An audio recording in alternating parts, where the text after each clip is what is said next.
Welcome to Audio Novel. For more captivating stories, visit my Patreon page. Chapter 101, 101. Adam Warlock. Rhea. As Mooney and Logan sneaked, a loud roar came. This was most likely the current champion. Get ready to fight, Mooney, Logan warned him and extended his claws. Mooney did the same, he too had adamantium claws. The crowd cheered even more as they noticed two more fighters. Boom breaking open the giant arena entrance, a behemoth elephant monster entered. It was a full humanoid elephant, about 8 meters in height. He had leather armors covering the body. Stay out of this, Adam Warlock told them and started running towards the elephant monster.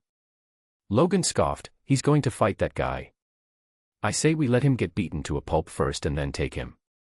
Mooney didn't reply, but he took a seat silently, agreeing with Logan's suggestion.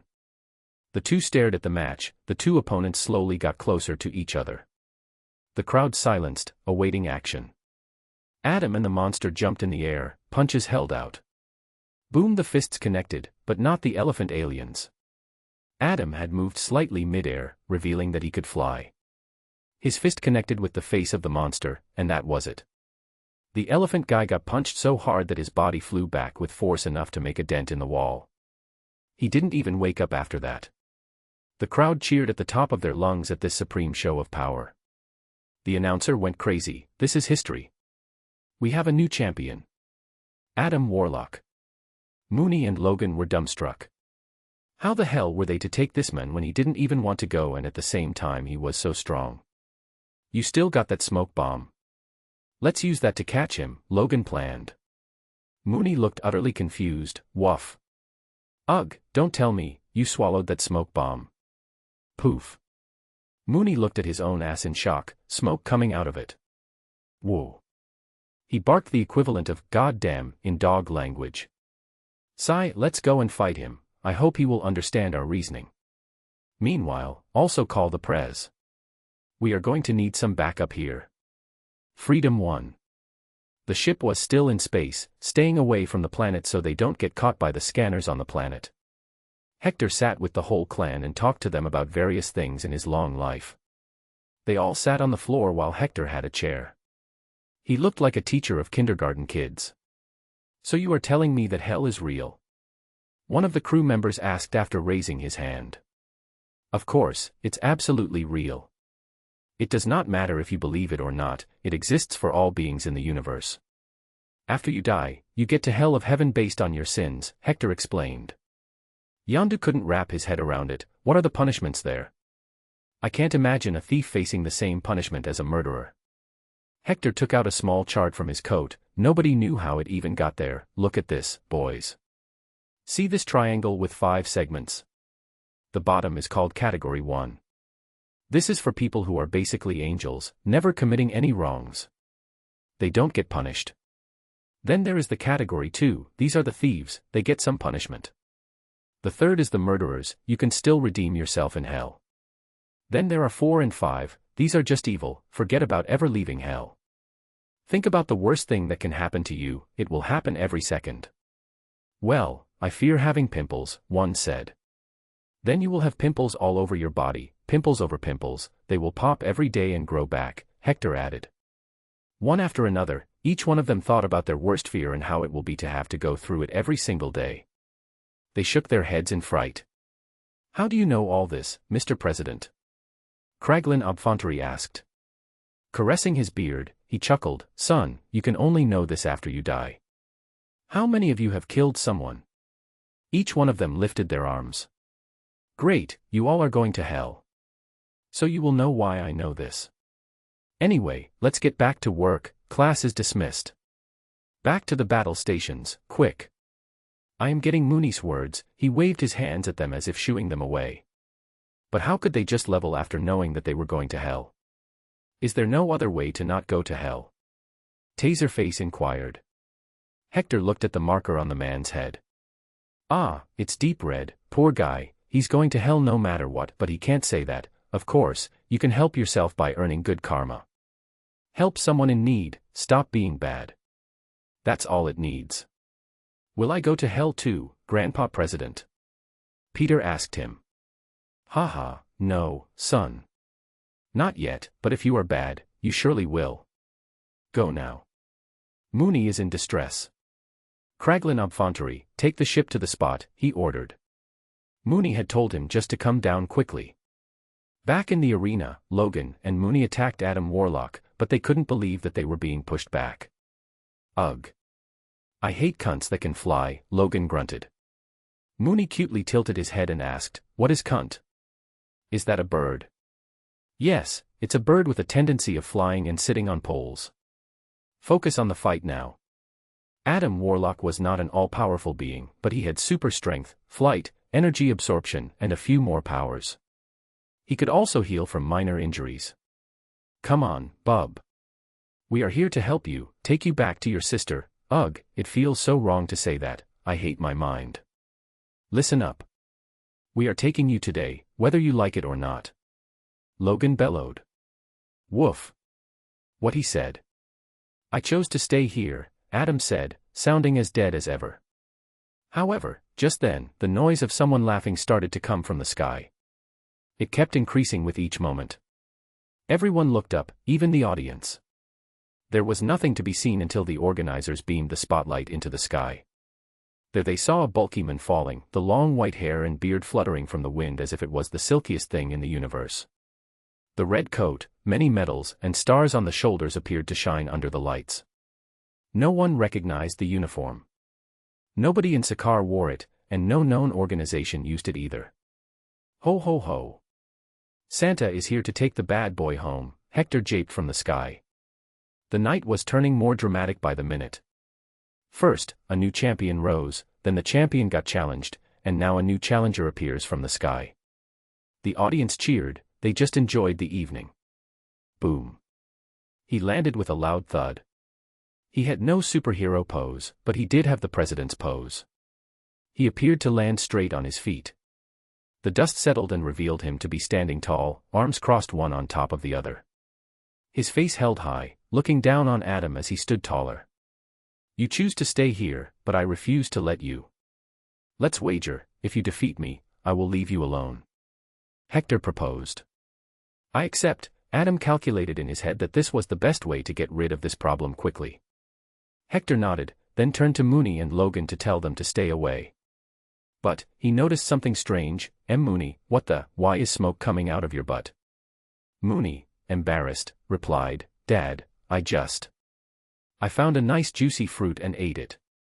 But also swallowed the bomb you hid. You ate the smoke bomb. Are you okay? Worried, Hector checked the boy's mouth, forcing open his jaw to look. I am goof, fad, Mooney said, wagging his tail at the same time. Are you going to fig dash? Adam tried to question. Shut up.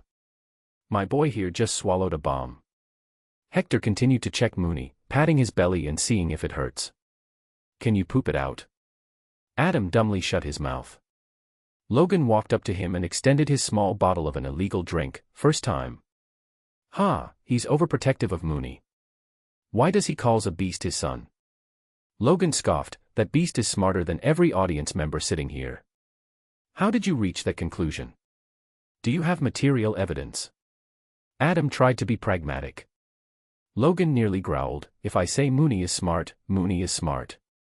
Adam said what he felt, you and that man are similar.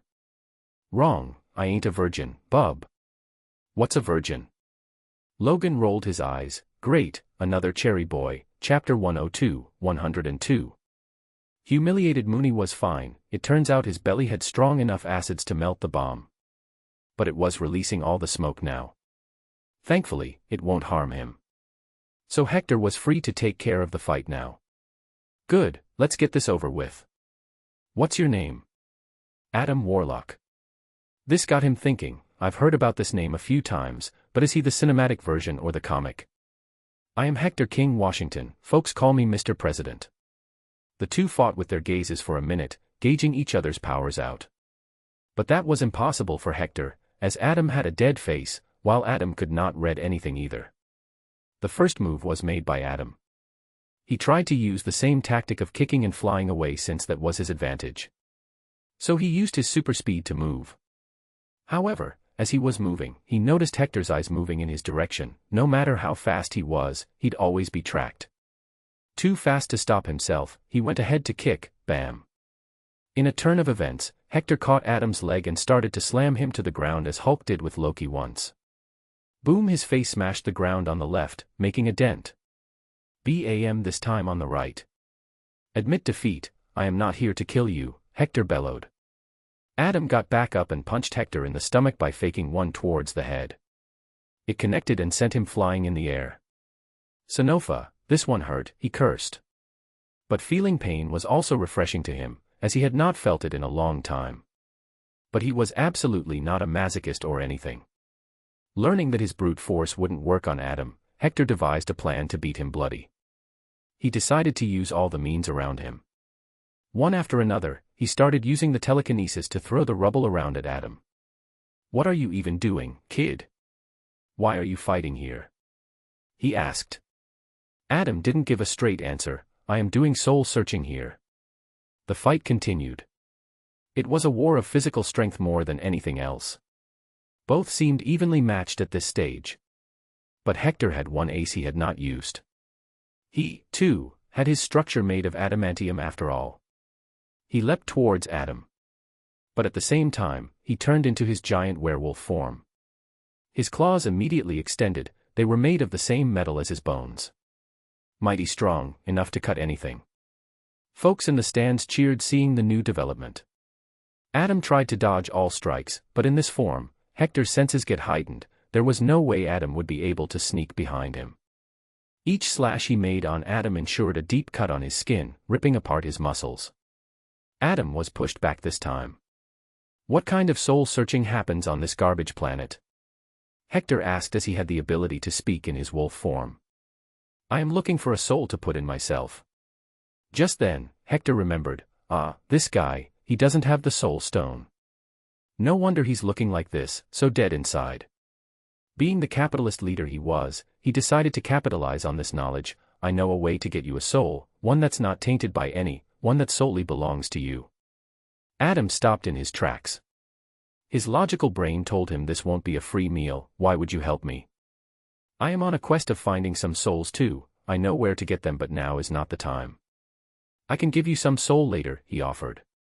After all, Hector's goal was to eventually get his hands on the soul stone so he can make custom souls to put inside dead bodies and allow the spirit of vengeance to possess them. All he needed to do was find a way to not have to let go of what he loved the most. Like hell, he was going to sacrifice Mooney just for that stone. What do you want in return? Haha, smart boy, you know it's not a free service. Well, I want you to work for me on my ship as a loyal crew member. Since I will be traveling a lot across the universe and fighting various beings, maybe you can get a soul even quicker. He asked. It was better to keep a being like Adam close by, or else if he somehow got another Infinity Stone, who knows how powerful he'd become. Who knows if he'd be a nice guy or a bad guy. Did you not come here to take me back to Sovereign? Adam questioned. Hector turned back to his human body and rubbed his beard. Yes, that is why you will decide to stick with me on your own, not the other way around. First, I shall produce you in front of your sister. There were no more replies from Adam. He silently walked to Hector and stood by his side. This was the cue that the deal has been made. Now it was time to move. However, now he had to take off the obedience disc fitted to all three. The thing was, it was impossible to just pull it out. Someone well-versed in technology was needed. Maybe Tony could have fixed it. Mooney, boy, did the electric shocks hurt you? Hector inquired. Mooney wanted to bark, but suddenly a long smoky fart came out of his ass. He lowered his head in embarrassment. Bwahaha, it's okay, I got this covered. His solution to the problem was simple. It was to summon a being that could mess up any technology. Come forth, my knight. A portal appeared beside him. It was his ability to summon beings. From the portal came the Skull Knight H, headless, and yet the head area was burning like a raging fire. What is your command, my lord? Can you help me get rid of these obedience discs? Should be possible with your hellfire manipulation. He asked him. Skull Knight didn't speak. He walked up to Adam and put one of his skeleton-gloved fingers on the device attached to his neck. The fire spread outside it and turned the blue light in the obedience disk to red. It started to burn from the inside. Clanket knocked out of Adam's neck and fell down. Skull Knight did the same with Logan. However, when it came to Mooney, the knight stopped and instead first patted the head. "It will hurt," he warned. "Woof. I'm a strong boy, headless friend," Mooney proudly said. Skull Knight proceeded to touch the obedience disk. "It's time to go now. Mooney, make the circle." Mooney started to wave his paw round and round. Eventually, the sparks appeared and the teleportation circle was made. Adam, Logan, and Mooney jumped in. Hector also proceeded. You. Damn you. But just then, from the sky, Yondu came down with a parachute. Hector just remembered him. "Oh, you jumped with me. Well, you're on time. We're just going back now." Bam! But then, another man jumped into the arena. Hector recognized him. No. I have not permitted you all to leave, this is my planet and you need to buy your freedom. Here, I don't decide what garbage comes, but I do decide how it leaves. Grandmaster interjected. Hector snorted, his 1 foot already inside the magic circle. He looked back. Should have stuck with Jurassic Park, dumbass. See you. Whoosh! The magic circle closed down, leaving Grandmaster in a rage of being humiliated in front of so many people in the arena. But above all, he was bloody confused. What's Jurassic Park? Did he just curse at me? Grandmaster was not a pushover. He was an immortal man with extreme wealth and power. This was a slap to his face, as never before has someone been able to escape from him alive. Seething in anger, he turned to face his assistant, Topaz, find out who that man was, put a bounty on all of them. I want them dead, you hear me? Not alive, I want them dead. Yes, Grandmaster. In space, the Freedom 1 ship was already on the move, jumping out of the star system. A small party was going on. Their plan had worked, since the ship never came too close to the planet, it was not noticed. Even when Mooney made the portal, the ship was near the edge of the solar system. Everyone was happy because this mission would earn them 20 million credits, that's more money than they had seen in their whole lives. But Hector had already made a contract with them. There were about 100 clan members. Each normal ranking crew member would get 10,000 credits. The 3 vice commanders, Logan, Mooney and Yondu, will get 20,000, and the only first mate on the ship will get 15,000. In total, the salaries would cost 1.05 million credits. The rest of the money will be used to start the business. Even Hector took a salary of 30,000 credits. The clan members were not satisfied by getting just a small fraction, but Hector shut them up by saying he was the one who did the most work. And they will be given this salary monthly. This was a better deal as they often don't get paid on a bad month. Chapter 103, 103. Brothers bonding over whiskey. Earth. I miss Grandpa Washington. He was so fun to be around, Jean Grey sighed while sitting nearby her boyfriend. Scott could not say the same, he always felt like he was on a radar nearby Hector. Like if he ever mistreated Jean, then he'd get slapped to death. I can't help but feel relaxed. Of course you do, now there is nobody to scold you for mistreating me. Sigh, even Professor Mooney always scolded you. I miss hugging him. Scott hugged her instead. Well, I am always here for you. Great, let's go bowling then. I heard a new mall opened nearby and it sells the best ice cream. She dragged Scott away. The boy was hoping to spend the evening with her. They were 23 already and pretty close to each other. Sigh, you've never been able to hit anything other than a gutter all these years, why do you think you can do it now? She pouted. Hey, you should be cheering up your hot girlfriend, not demoralizing her. Your punishment, I am bringing Aurora along. I hate my mouth, he silently followed her. Scott had had a harsh past, his mind was messed up due to manipulation by Mr. Sinister. He had gotten some of his memories back but it was not enough to make him feel at ease. Being beside Jean was his escape, her cheerful personality was heartwarming. Sovereign had posted the job on all mercenary and assassin interfaces across the galaxy. Heck, they were ready to even hire someone like Thanos, but the guy was out of their budget. However, as the job suddenly became inaccessible, with the word completed below it, this took the galaxy by storm. They tried to find out who did it, and soon the Ravagers learned that Yondu's clan had taken the job. However, for some reason, instead of Yondu's clan, the name reads Freedom Clan. It made the Ravagers alert, something fishy was going on. So, the Ravagers interface had a new message: Ravagers meet at Contractaxia. The meetup was set 3 months from now. Freedom 1. The ship was on its journey back to the Andromeda Galaxy and then to the Sovereign Planets. The mood of the party was still going strong. There was a whole area that could be turned into a party hall with the press of a button. A bar would appear, the lights would change, and heck, there was Earth's rock and roll music. Hector had tried his best to find nice music in space, but nothing hit the spot. The food too was bland, there were no spices like on Earth. Everything felt artificial to taste. Hector decided he would later become serious about his plan to sell products from Earth and space. He was Washington, after all, and he owned too much land. Meanwhile, Hector and his lieutenants sat together in the president's room, around a table, playing cards. He made these as space didn't have them, or at least the ones like Earth. They were drinking and playing bluff. Mooney, check, Hector called. Mooney's tail fell in defeat. He asked in barks, "How do you all catch me every time?" "Wahaha, boy, you're too innocent for this game. You got no control on your tail. Whenever you are lying, your tail stands straight in nervousness, and whenever you are not lying, your tail wags madly, in the expectation that someone would check your cards." Hector explained his flaws. At that, Mooney looked at his own tail in anger. He growled at it, as if telling it to calm down or he'd bite it off. "Then how the heck am I so bad at it? I got no tail." Yondu questioned. Logan scoffed, "You're just bad at it. You have no idea how to sense truth and lies. No wonder you were living in poverty all this time." "Fuck you, Terran dweller.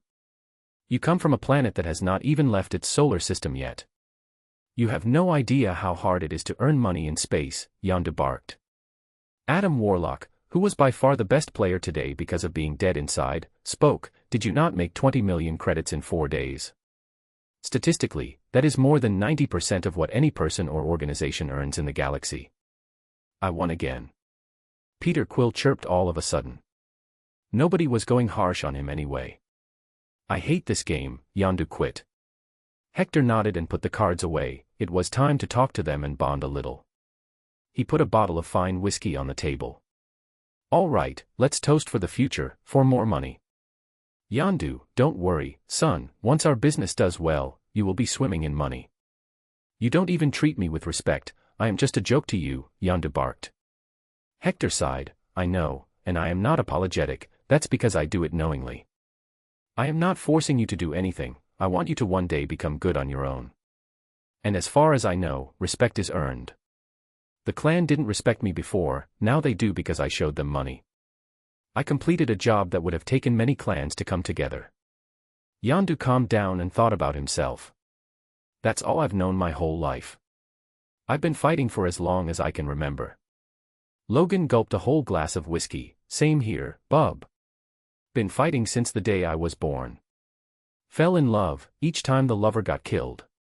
All because some bastard was controlling my life secretly. Old man Prez here helped me. My mom died, she was all I had," Peter also added, becoming sad. He was given some space fruit juice to drink though. "I am a being made to be perfect, yet I don't have a soul," Adam said. Hector patted Yondu's shoulder. "Everyone here is a broken man, Yondu. All I say is, yes, your anger is justified, but for how long? One should never let their misery and anger control them. I tried to kill myself once, but this cloudy boy here saved me."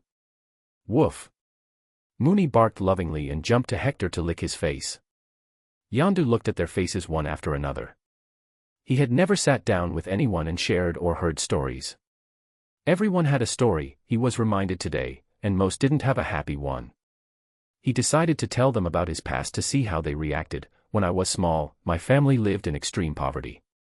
It was a rare occurrence to get food in 3 days.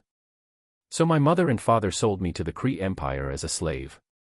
I was a Kree battle slave for 20 years, fought as cannon fodder for them in different worlds until Sakaar Ogord freed me. He offered me a place with the Ravagers." Yondu poured another drink and gulped it all at once.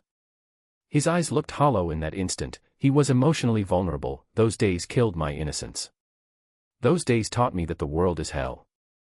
They taught me that being evil is the best way to live. I fought to live, I fought to eat, I fought to continue to breathe, and that's all I've known my whole life. It ain't easy to just stop living a life one has been for all one can remember. President, I admire folks like you, no matter how much I hate you. In a universe full of guys like me, people like you and Sakaar are a ray of hope among the dark and hopeless hearts of kids like me. Yondu turned his face and glanced at Peter. The boy had fallen asleep on the table. Perhaps, I can be his Sakaar by choosing not to send him to that freak. Hector looked into Yondu's eyes and silently nodded. Yes, he's not a bad man from the heart. I was right, it seems. Good, then I have a job for you, Yondu. You are to be the permanent trainer of Peter from now on. You will teach him how to survive in space, how to fight in space. He ordered. Yondu rejected. You want me to be a babysitter? Like in hell I would agree. It's an order. Who are you to order me? I am the captain. Hector grinned. I am the president.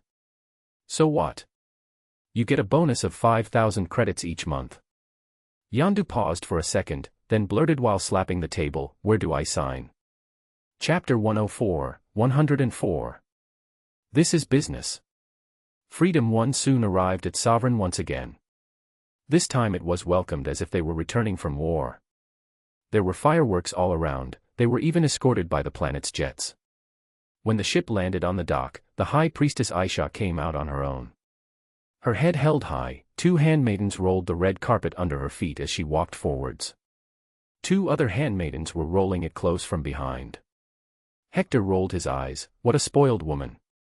But, the moment she stopped, she looked at Logan. I am looking forward to you keeping the promise of teaching me and a few more of my people the art of the old way. Logan shrugged. I leave when this ship leaves. Your brother is here. Hector called Adam out of the ship. Aisha focused on Adam. Why did you run away? I made you with my blood, to be perfect. You brought shame to us. I will be leaving with the Ravagers and looking for my soul. You created me to be a perfect being, and I cannot be perfect without a soul. Adam had no chill, he ignored Aisha and said whatever he wanted. Not having a soul makes you perfect. You are not bound by emotions. She countered. How does that make me perfect? Perfect would mean that I have everything that any other being has and still be neutral with the correct mindset. Hector agreed with him, he's right. If he can stay good and true to his values even after getting a soul, then that would mean he's a perfect being. Right now, he's incomplete. We decide our own matters, do not meddle in them. You have completed your job, you can leave. High Priestess got angered. Logan spat the cigar out of his mouth and quashed it on the ground. All right, deal cancelled. I'm not fucking anyone who disrespects the prez. Hector nodded. Let's go, we've done what we came here to do. Adam, you make your own choices. We are nobodies here. With that, they all went back into the ship. But they left the ramp open, just in case Adam wanted to enter. The man was processing his thoughts, to understand the best way out of the situation. Sure enough, he came up with one. You made me perfect. But I am not, I was beaten by that man in Sakaar's arena. You failed in your creation then. You are a work in progress, she argued. Adam agreed with her. That is why I want to have a soul. Because that is what will complete me. Slavery is banned on Sovereign. If you still try to forcefully contain me, you will be breaking the Code 420 of the 69th Sovereign Law Amendment. According to which, you can get 30 years of prison or, in the worst case, disassembly. Seeing the conflict in Aisha's eyes, Adam started to walk toward the ship. However, he did stop at the ramp. I will return when I am complete again. As you made me and this is my home. High Priestess, do you want us to stop him? The handmaidens asked. Aisha waved her hand. No need. We do not want to antagonize Adam. He's supposed to be a perfect being. If he truly believes this is the best choice, then he is more right than whatever our wishes say. I would have let him go anyway, but I tried to test his resolve. But, where can he get a soul? The concept of souls is so mystical for even us, or even the more advanced Kree and Skrull empires, one of the maidens asked. High Priestess silently watched the ship take off and leave. I do not know, but since he made this decision, that man, or the clan, must have something to do with it. Keep me updated about this Freedom Clan. But, sigh, we lost that beastly man. Now we will have to help each other. On the Freedom 1 ship, a new crew member had been added. However, despite his intelligence and power, Hector did not give him a direct promotion to a commander level. He had to prove himself first and be able to lead people. Logan was a commander because he used to be a general in wars with Hector. Yondu was already a leader. Mooney, well, he was experienced in leading troops and some nepotism was also there. Where to now, sir? The first mate asked. No jobs for now. It's time to set up a new business. We need to buy some cargo ships, boys. Let's head to Xandar to look around, he commanded. Well. Most of us are wanted there, Yondu warned. Then nobody among you will leave the ship. I, Logan, Mooney and Adam are not wanted there, so we will do the buying. Maybe I can one day negotiate for all your records to be cleaned. In your dreams, the Nova Corps do not compromise unless it's absolutely necessary to them. Hector got up to head to his bedroom, then we will make it necessary for them. Once my business hits, they will have no choice but to do it so they can enjoy the new pie. Lads, I'm off to sleep now. See you when we reach Xandar. In his room, Hector did not want to sleep, instead, he was going to talk to someone. As he sat by the big window and saw the stars outside, he called Mooney. Make a tiny 1 centimeter radius magic circle to Ancient One's office. Mooney also slept in Hector's room, by the large window on his cozy bed. He was just munching on some snacks anyway, so he obliged. How could he say no to his dad anyway? With the movement of his paws, a small magic circle appeared in the air. Hector looked inside. Yow. Where are you? Who's there? Who is talking? Dark beings have invaded the sanctum. Son, I am Hector King Washington, where is Yao? And who are you? Hector spoke. I am Wong, a new student of Master. Y or Y dash. I will take it from here, Wong. You go and practice in the training grounds, Ancient One's voice came. Soon she appeared in the line of sight. Once she was alone, she asked, where are you right now? Andromeda Galaxy. Amazing, Master Mooney has become good enough to make such distant portals. Give him a pat for me. So, what made you remember me? She inquired. Hector grinned. Yao, do you want to make millions of dollars for your whole order? As soon as the money was talked about, she got alarmed. Hector was a wolf, what are you proposing? Yao, there is no good food in space, Mooney doesn't like the snacks either. So I was wondering if we can sell Earth's goods, such as various snacks and spices in space. It will be something exotic and fetch a good price. All you need to do is partner up with me and supply the items each week through the portals by secretly filling the warehouses that I will buy. He proposed. A plan so good that it was as good as his cargo company plan. Ancient One thought about it. Her first thought was to wonder if she needed the money. The answer was yes, if she has more money then she can support the formation of more sanctums, making the various infrastructure better and improving the quality of life. How will I get paid? I don't think the credits can be exchanged for dollars, she questioned. Hector knew this was a problem. For his cargo company, his motive was to keep the money earned in space. But for this gig, he needed the money on Earth. It was certainly not the time to introduce aliens to Earth either. I have a solution. Gold, diamonds, and rare earth minerals. I will convert credits into that and you can supply that stuff to my company, King Tech, for cash. The company is always in need of such minerals. You can keep the gold if you want. What do you think? I can see it happening. I will partner with you then. How much profit will we be sharing? She asked.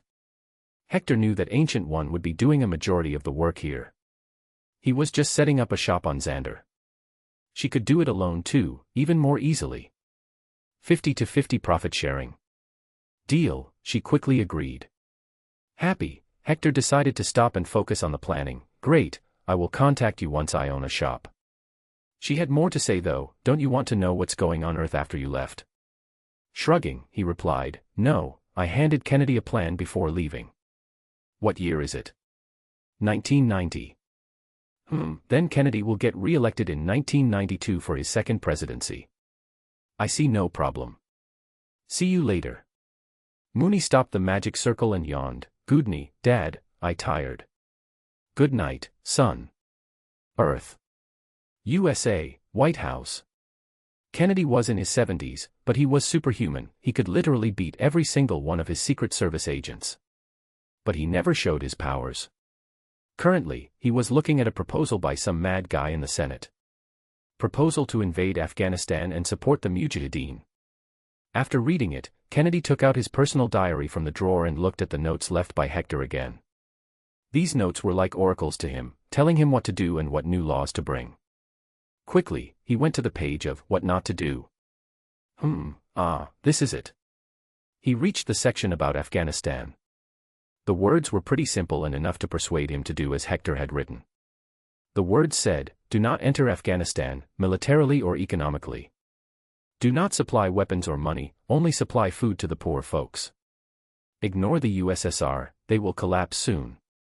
I repeat. Son, if you do anything unnecessary with Afghanistan, I will chop your balls and make you eat them when I return. Gulp. Kennedy felt his mouth go dry, so he drank a glass of water. After taking a sigh, he carefully closed the diary and locked the drawer. Then took the proposal by the foolish senator and rejected it. I may be 73 and have great-grandkids, but I still love my family jewels. So nope, no sir, I ain't taking any risk. Chapter 105, 105. Shopping. Freedom 1, you have clearance to land on Bay 6. As they arrived at Xandar, the capital of the Nova Empire, a lot of economical activities became visible. Ships coming in and out of the planet's ports, people walking around.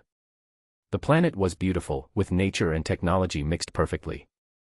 The planet had a population of 12 billion and was decently crowded. It also being a hub for economic activities, this was the best place to do business in Andromeda Galaxy. The ship docked itself and paid the fee. Hector, Mooney, Logan and Adam headed out.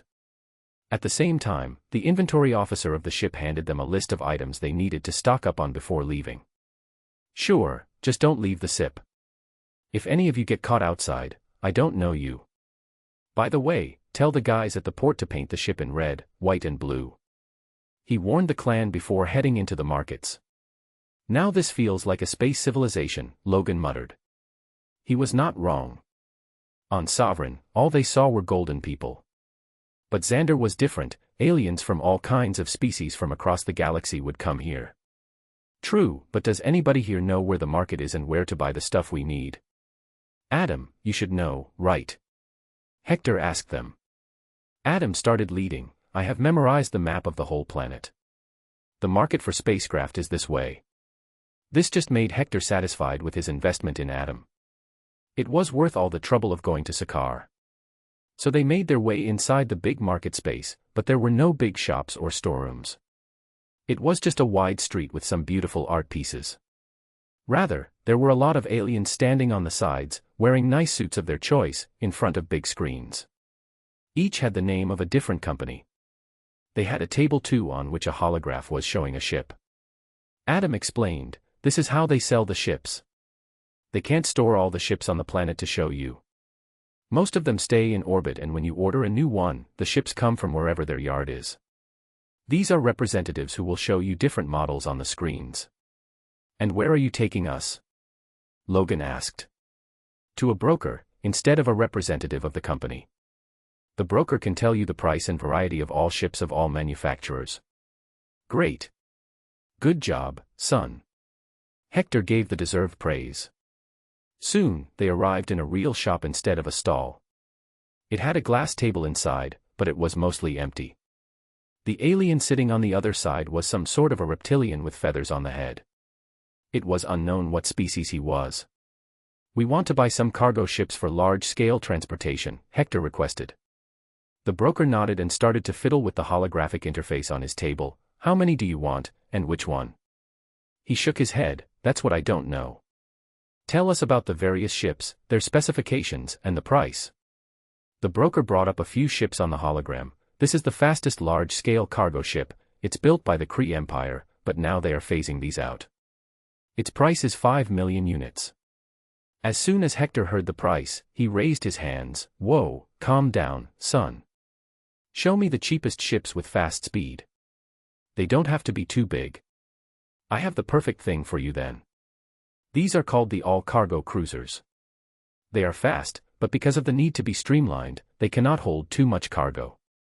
Various empires across the universe use it as slave ships for the variety of things it can carry, from inanimate cargo to live cargo. The price is 1.23 million units. Hector looked at the various specs. It also had light guns on it. Basically, nearly all spacecraft had guns on them because it's not just thieves from whom you have to save yourself, it could also be some rogue asteroid that needed to be blasted out of the way. Great, I will buy 10 of these as long as the price is 1 million. He started to haggle. Hector would never accept something at the seller's price. The prices are fixed. Hector stood up. Fine, it's out of my budget. Adam, take me to another broker. I wanted to buy more ships, but it seems it's not going to be simple. This was a classic technique. Throw the hook and catch the fish. The broker stopped him. 1.1, that's all I can agree to. Hector extended his hand to shake it. 1 million and deal done. Deal, wait, no. Broker dumbly shook the hand by instinct and realized the mistake later. You even shook my hand. Agree for 1 million so we can start talking about the other spacecraft I want. The new ships are supposed to be smaller spacecraft, the speed is the highest priority. He continued the purchase. The broker sighed and started to show the catalog. Check this out. This one is a local creation of Xandar. This can not only consecutively jump for a long distance but it can also travel at sublight speed in normal space. The price is 1 million credits, you are not paying for storage here, but the speed. Hector nodded. Great, I want 5 of these. My price is 800,000 credits, nothing less, nothing more. What about 900,000 credits? Broker asked. But then all of a sudden her face fell. Wait, I am the seller here. Haha, deal. Hector laughed and shook hands. He saved a lot and spent 14.5 million credits. There were still 3.5 million credits left. He wished to buy an escorting warship with it. Now, do you have any battleships? The broker looked left and right in panic. Please do not say those words. We do not sell such items on Xandar. I am a legal seller of non-war-based ships. But, while saying all that, he passed a small card to him. An auction will take place on this planet for retired ships. Now, by what name do you want the bill of purchase to be made? Name it after Freedom Clan. Ah, one more thing, let's say I want to rent a shop in the food district. How much will it cost? He remembered his deal with Ancient One. Of course, I am a broker, I deal with everything. Prices of shops vary with their size and location. More premium ones can cost you around 100,000 credits per month. Cheaper standalone shops on the food strip, a street for street food will cost you anywhere from 300 to 500 credits a month.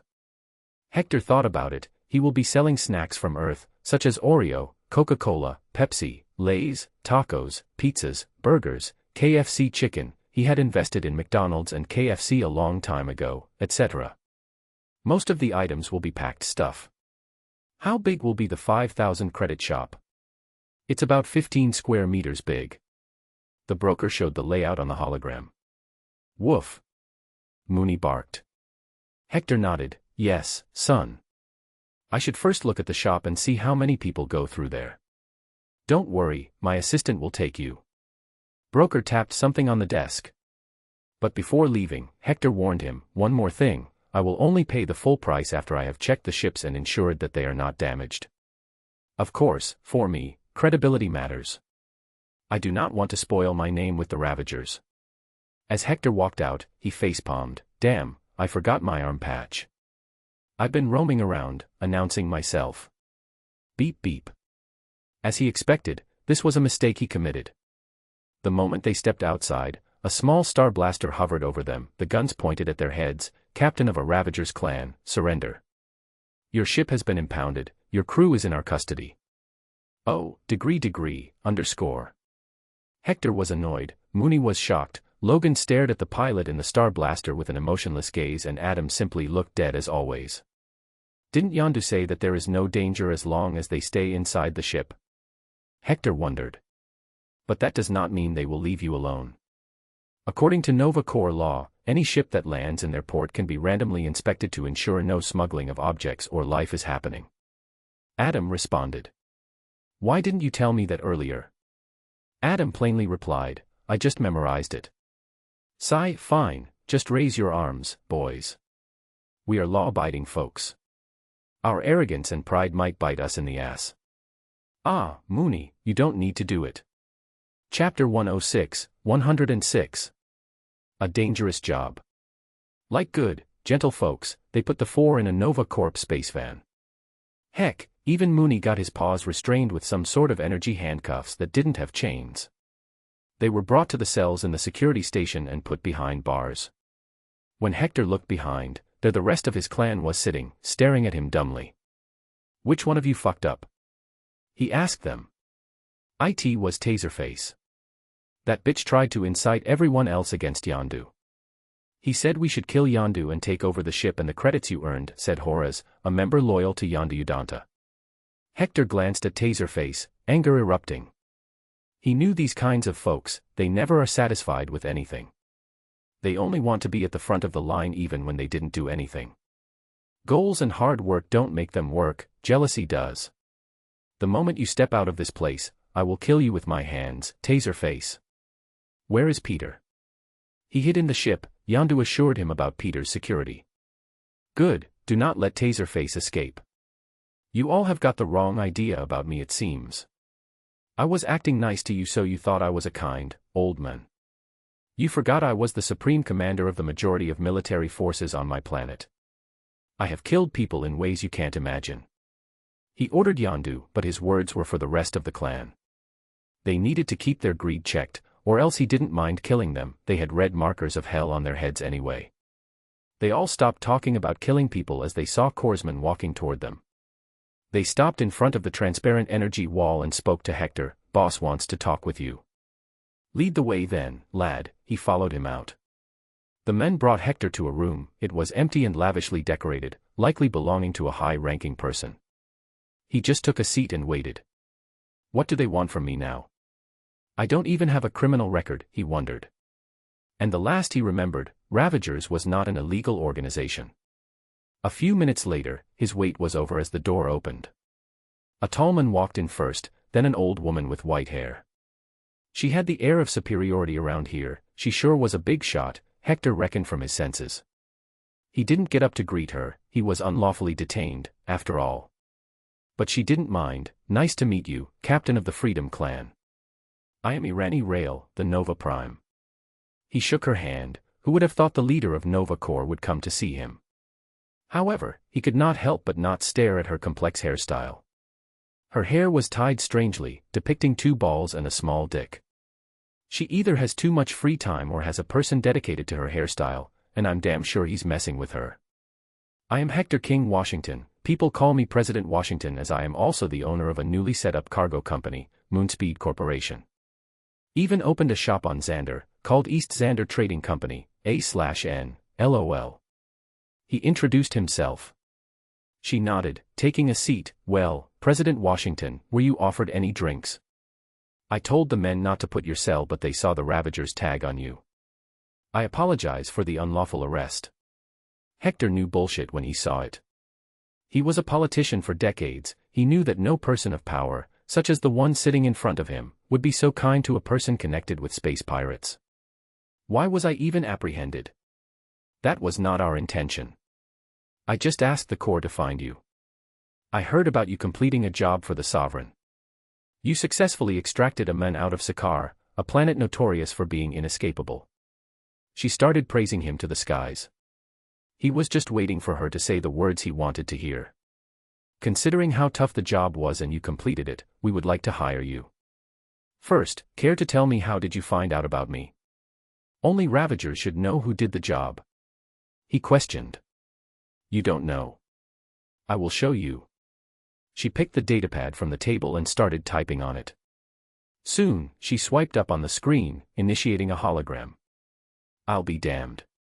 He exclaimed in surprise. In front of him were 4 faces on the hologram. Each had a bounty. For Mooney it was 100,000 credits. For Logan, it was 500,000. For Adam, it was 1 million, and for Hector, it was 5 million credits. And the craziest part was, there was no alive written, just dead. Wahaha, this is great, I am famous now, he laughed it off. Nova Prime looked at her secretary's face in confusion, but also relief, thinking she found a madman and that was what they needed for their job. These wanted posters have been circulating on all forums across the Universal Information Network. People will soon start coming after you, I'd be careful if I were you. This is a lot of money, enough to make people take risks. She warned him, just in goodwill. How can I get rid of the bounty, he questioned. There is no direct way, I'm afraid. You need to resolve the issues with the one who issued it or maybe kill the men who issued it. But the Grand Master is too protected for even the best of us to kill. I remember the Kree Empire once gave the Tyvan group 100 million credits to kill Grandmaster for enslaving and killing a Kree woman from a major family in Hala. Grandmaster somehow struck a deal with Tanalir Tyvan, the Collector, and the bounty was resolved. She revealed to him. I guess I will have to kill him in the future. But first, I need to get stronger, he made a mental note. So, what's the job you were talking about? Irani Rail took a long breath, then spoke in one go, I need you to kill a man. An eyebrow raised, he interrogated, can't the Nova Corps do it on their own? No, because the level of difficulty is perhaps even more than level 5. The man I need you to kill is also a member of the Nova Corps. The most difficult part is reaching him because he's locked on Hala, the home of Kree Empire. She elaborated. Everything started to make sense to him, isn't the Nova Empire and Kree Empire in a 1,000-year war? And this job, damn, I would have kissed that golden high priestess if I could. Saving Adam established my name. I will not agree unless you give me all the details. I am going to risk my life for nothing. Kree Empire is stronger than Skrulls right now. They can obliterate the entire Ravager syndicate if they want to. If they learn of my identity, they won't put a bounty, they'd straight away come after me. She nodded her head, understanding his stance. The reason is simple. I am trying to broker a peace deal between the Nova Empire and the Kree Empire. We are in the middle of signing it, but I received intel that some influential houses on Hala were against it. So I sent 2 of our best spies there. They got caught, and according to protocol, they were to kill themselves. But one of them did not, and he is under their possession. He might reveal things he should not under torture. So we need you to kill him. I will accept the quest after knowing what's in it for me. He responded. Jaka, give me the datapad, she ordered her assistant. The man handed her the other datapad, she took a glance first and handed it over to Hector. This is my offer, of course, it's still negotiable. He knew it was going to be a lot, and he was not let down. But it wasn't an outrageous amount either, 50 million credits to infiltrate Hala, sneak past their highly secured prison and kill a man who's probably being kept under more security. Then I have to leave unnoticed. Do you know what you are asking me? It could very well bring doom to the whole Ravager syndicate. Then let's make it 60 million, Irani Rail took the datapad and tapped on it to increase the amount. As Hector took it, he noticed nervousness in her eyes, she was also fidgeting her hands. She was nervous and unsure if he would take the job. She was probably on her last option. How can I call myself an American if I don't take advantage here, he told himself and made the most serious face possible. 60 million is fine with me. If you wanted me to bring the guy alive, I would have asked for 100 million. But still, killing is not easy. Other than this 60 million, I want 2 more things from Nova Corps. What may it be? He started to write on the datapad, adding 2 more points to the deal. See for yourself, he also explained, I want all the criminal data of my clan to be wiped clean. They should be allowed to venture around as they want to, as long as they are lawful. Third, I am a new leader, I do not believe in the criminal activities the clan committed before. I am strictly against harming innocent people. Hence, I am reforming the clan, making it more of a legitimate business. As you can see with my cargo company and shop. So, I want you to hire my cargo company for goods transportation, and also make my new shop permanent. At the same time, I want you to share with me the real-time data of criminals. I will be catching these criminals in the future and taking their ship. In return, I want you to remake the ID tag of those ships and let me keep them. You can check the ships to ensure they belong to a criminal. She took a cold breath and closed her eyes. After what felt like an eternity, she responded, I accept all these terms as they do not go against our pre-established laws. I just communicated with the Nova Council and they too agree on all but one thing. We will erase the record of only petty criminals. There are a few in your clan that have committed grave crimes that are punished with death. Sure, you can kill them as long as it's not Yondu. He's important to me. Actually, just give me the names, I will kill them myself. One of them tried to rebel against me, I will pin blame on them too. He proposed. Honestly, he didn't give a crap about the clan members other than Yondu and the first mate. They were not soldiers under him, they were violent pirates, and this sure as hell was not Disney, where even pirates can be good guys. As long as you can prove you killed them, we can proceed with the deal. She extended her hand. He shook it. Great. Let's sign the contract. Back on Freedom 1. Yondu, Logan, Mooney and Adam gathered with him in the president's office after everyone was released. Folks, I just got hired by Nova Corps for an extremely dangerous mission. In return, the clan gets their dirty record wiped and also 60 million credits. What's the job? Yondu asked, alarmed. 60 million was the amount not even level 5 jobs gave. We are to infiltrate Hala and kill a man. What's Hala? A knockoff hell. Logan asked, the guy wouldn't give a shit even if Hector explained how dangerous it was. Woof. Just point the ass, I will bite it. Dad, Mooney was on board. Adam was reading the contract, a marvelous deal you have made, Mr. President. The long-term benefits to us are astronomical if we manage to pull this job. Underscore. Yondu was going crazy however, heck, his blue face looked red, you all are mad. Bloody mad. That's it, I'm retiring, I'm out. We are a little clan of a little syndicate, man. It's an unwritten rule not to mess with the big daddies, 'cause we know if we get caught they're gonna make us their bitch. Knock knock Kraglin Obfontery, the first mate knocked on the door, Mr. President, I brought you the man-eater deer. Clap. Hector walked out, great, it's time to chop Taserface to pieces and feed him to these beasts. What? Yondu exclaimed. Sure, he agreed to kill Taserface, but this was too much. Hector stopped in his tracks and looked back, right into Yondu's eyes. Killing intent passed on without him moving. Yondu felt his knees lighter, feeling as if he was an insect an inch away from Hector's boots. You saw the kind old president all this time. Now see the ruthless hell's Inquisitor. I do not tolerate traitors. Chapter 107, 107. Horny Hala. Hala was a heavily secured planet as it was also the capital of the Kree Empire in Greater Magellanic Cloud, a dwarf galaxy that orbited the Milky Way. Hector already set the destination to the small galaxy. At the same time, he started to plan things out. He will be needing the help of his clan this time. They have grown much more faithful ever since the gruesome execution of Taserface. He gathered about 20 most trusted members and told them about their mission. Most first tried to object, but after hearing about getting so much money and their records clean, they decided to do it. I and Mooney will go and kill their prisoner alone. At the same time, Logan, Yondu, and Adam Warlock will lead you men in teams to spread chaos on Hala. Our goal is to direct the attention of Hala's forces to the mayhem.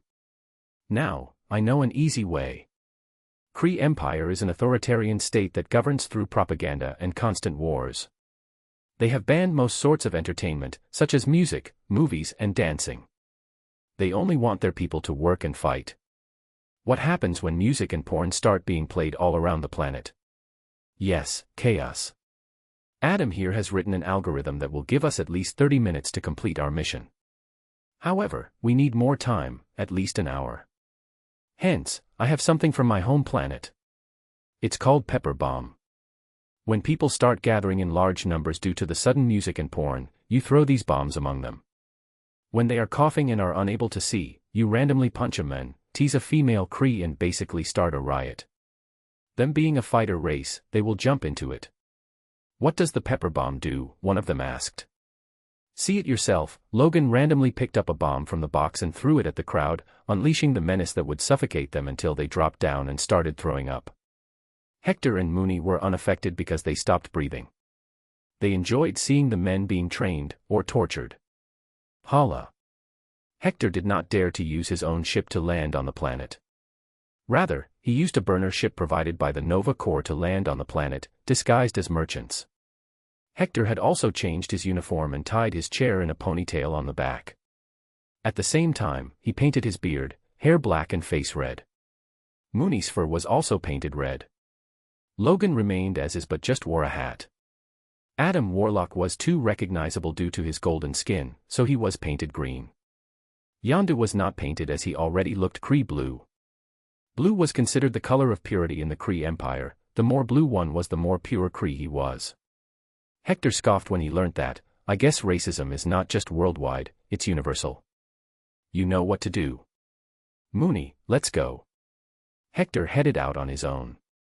His main goal was to first roam around in the market and wait until the rest start spreading chaos. He had already memorized the map that would lead him to the underground prison. It was harder to navigate this planet than a beehive. There were just too many ways. It was a highly advanced planet with tall buildings covering most of the planet's surface. Even the skies always had a cloudy look, and that made it seem depressive. Fuck, they even painted the buildings metallic black. Who even does that? He muttered in disgust. I like pink, orange and red, Mooney added. Hector sighed. He knew this wouldn't do well either. The best paint for any building was white or light gray. Though he liked the fact that there were no slaves on the planet. Or maybe they were kept hidden. Yondu, Adam, and Logan each had a special device that could wirelessly hack into the systems and spread music and porn all around the planet. Each device was different with different programming. This would make it so that the Kree forces can't quickly fix things up. They all went to different parts with a few men each. After taking positions, it was Logan's first move. Ugh, I hate this work. Putting his hand in the pocket, he pressed a button, while still eating a lollipop, since he could not smoke in public. In an instant, the various screens all around him, on the side of the roads, on the walls of the buildings and on the various datapads of the people, glitches started to appear. But, they didn't last too long. Boney M. Rasputin. The song started to play. It was one of the best dance music out there on Earth. But with the sound came the visuals, and they were not safe for kids or work. AH. AH. AH. Fuck me, daddy. Yes. Put it in. All of it. Logan frowned. What the, is this president's kink or something? But porn and music worked. Krees were mostly human-like and procreated like humans. They too indulged in the addiction of flesh. But they didn't have porn on their planet or music. So when they saw both of these combined, let's just say, a lot of Kree mountains were hardened and Kree pillars were erected. People started to gather up and watch what was happening. Some drooling, some dreamily looking at it. Couples held each other's hands tightly. They all felt horny. Logan looked around himself and saw the clan members were already at work, throwing the pepper bomb. They slid around slowly in the crowd. They would randomly pinch some asses, boobies, or smack someone. They would push people around to anger them. Slowly a chain reaction started and a riot-like situation erupted. Who would have thought that porn and music can be a weapon? Everyone had timed their watches, so next was Yondu's turn to do it. He pressed the button and a new song and porn started.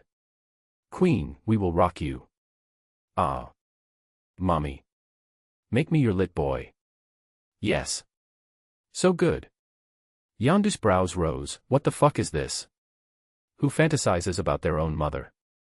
Earth is one messed up planet. Michael Jackson, Beat It lyrics. Ah yes, fill all my holes, make me your little slut. Oh. This is so hot, fill me up. Adam looked at the porn and felt like he believed in God now. This is inhuman. Why would a female allow multiple men to treat her in such a way? They successfully did what they came to do. Now it was all up to Hector. But the three did wonder one thing, where did Hector get all these things? Where is this music and porn from? But what they didn't know was that there was another person who had to find and store these degenerative things. 3 days ago. Hector was sitting in his room, planning for the mission. Just then he came up with the idea of distracting the Kree people with some culture. And what better place to find than Earth? Boy, make a portal to Yao, he ordered. This time Mooney made a small window big enough for Hector's head. Yao, I want you to store all the most degenerative porn and the best dance music in this drive here. Ancient One was taken aback. You want me to get you porn? It's not for me, Yao. It's for a mission. This is related to work and a mission I have taken. Why are your eyes telling me you don't believe me? She chuckled. It's okay, men always deny having kinks. I will get Mordo to head to Japan and bring some culture from there. And this way, not just Logan, Adam and Yondu, but even the Ancient One was traumatized by tentacles when searching through the library. Back on Hala. Hector finally got an opportunity to enter the door leading to the underground of the city. The guards from all around the planet were rushing to stop the horny riots. Mooney, my son. We might be the first invaders who won because of porn. Dad, do you watch porn too? Mooney asked. Hector looked away and focused on the work. Look, we need to take a left from here. I hope they kept the prisoner where we hypothesized. Mooney rolled his eyes and barked, stop. Don't change the subject, Dad. You horny. Bonk, and finally, Mooney did it. He cutely jumped and bonked his paw on his dad's head. However, Mooney received a knock on his head too. Bonk, son, don't try to act all angelic. I've seen you hump the shit out of that teddy bear. It was white when I bought it, now it looks yellow. Mooney's eyes twirled anxiously. Woof, he sped up. Chapter 108, 108. Mischievous Mooney. It was like a labyrinth under the city. He didn't even know what went on there. He heard moans from some rooms and painful shrieks from others. From some, he heard people pleading to be let go, and from some, they pleaded to just be killed. Is the whole planet a prison under it? He wondered. He made his way towards the torture chambers, a well-designated area of the underground prison. ZZZ, Mr. President, they have sent in bigger forces. You have 30 minutes at max. We are all returning to the ship and will wait for you. Logan's communication came. Copy that. He frowned, as he had not even found the guy yet. Hopefully, he'll be able to before they find him. There was no way that they didn't have security cameras. Artificial intelligence called Supreme Intelligence controlled the Kree Empire as the ruler. It must have eyes everywhere. Mooney, did you catch any smell? He asked, since he had brought a shoe of the spy they were supposed to find. Sniff sniff. Mooney started to smell things left and right while keeping his eyes closed. Woo. Oof. Yes. Follow me, Daddy. Dad, son. Daddy is not acceptable in this day and age, he reminded the good boy. Daddy. Follow me. Mooney loved to troll these days, it seemed. He wagged his tail and happily led him to the prisoner. Ha ha ha, fine. Mooney brought him in front of a door. He scratched at it to show he was positive that this was the place. Fine, I will open it up, American style. He prepared to kick the door open with his mighty strength. Boom. It was a steel door, even thick. The door pushed open, its hinges even broke down. The atomic disintegrator was in his hand. It sure was a funny look to be holding such a small gun with his mighty hands. Oi, where are you, spy? He called the men out. Who are you? It was not a spy who voiced, but rather his tormentor. Hector knew that the Kree species was stronger than humans physically, but not by a big gap. If he were to punch them in the face, it would still cave in. I am called Grandpa Universe, wahahaha. Have you been a bad boy? He lied through his teeth. Mooney also laughed in his language, because he knew whom this name belonged to. Who let you enter? This is a restricted area. Show me your identity chip, the Kree demanded.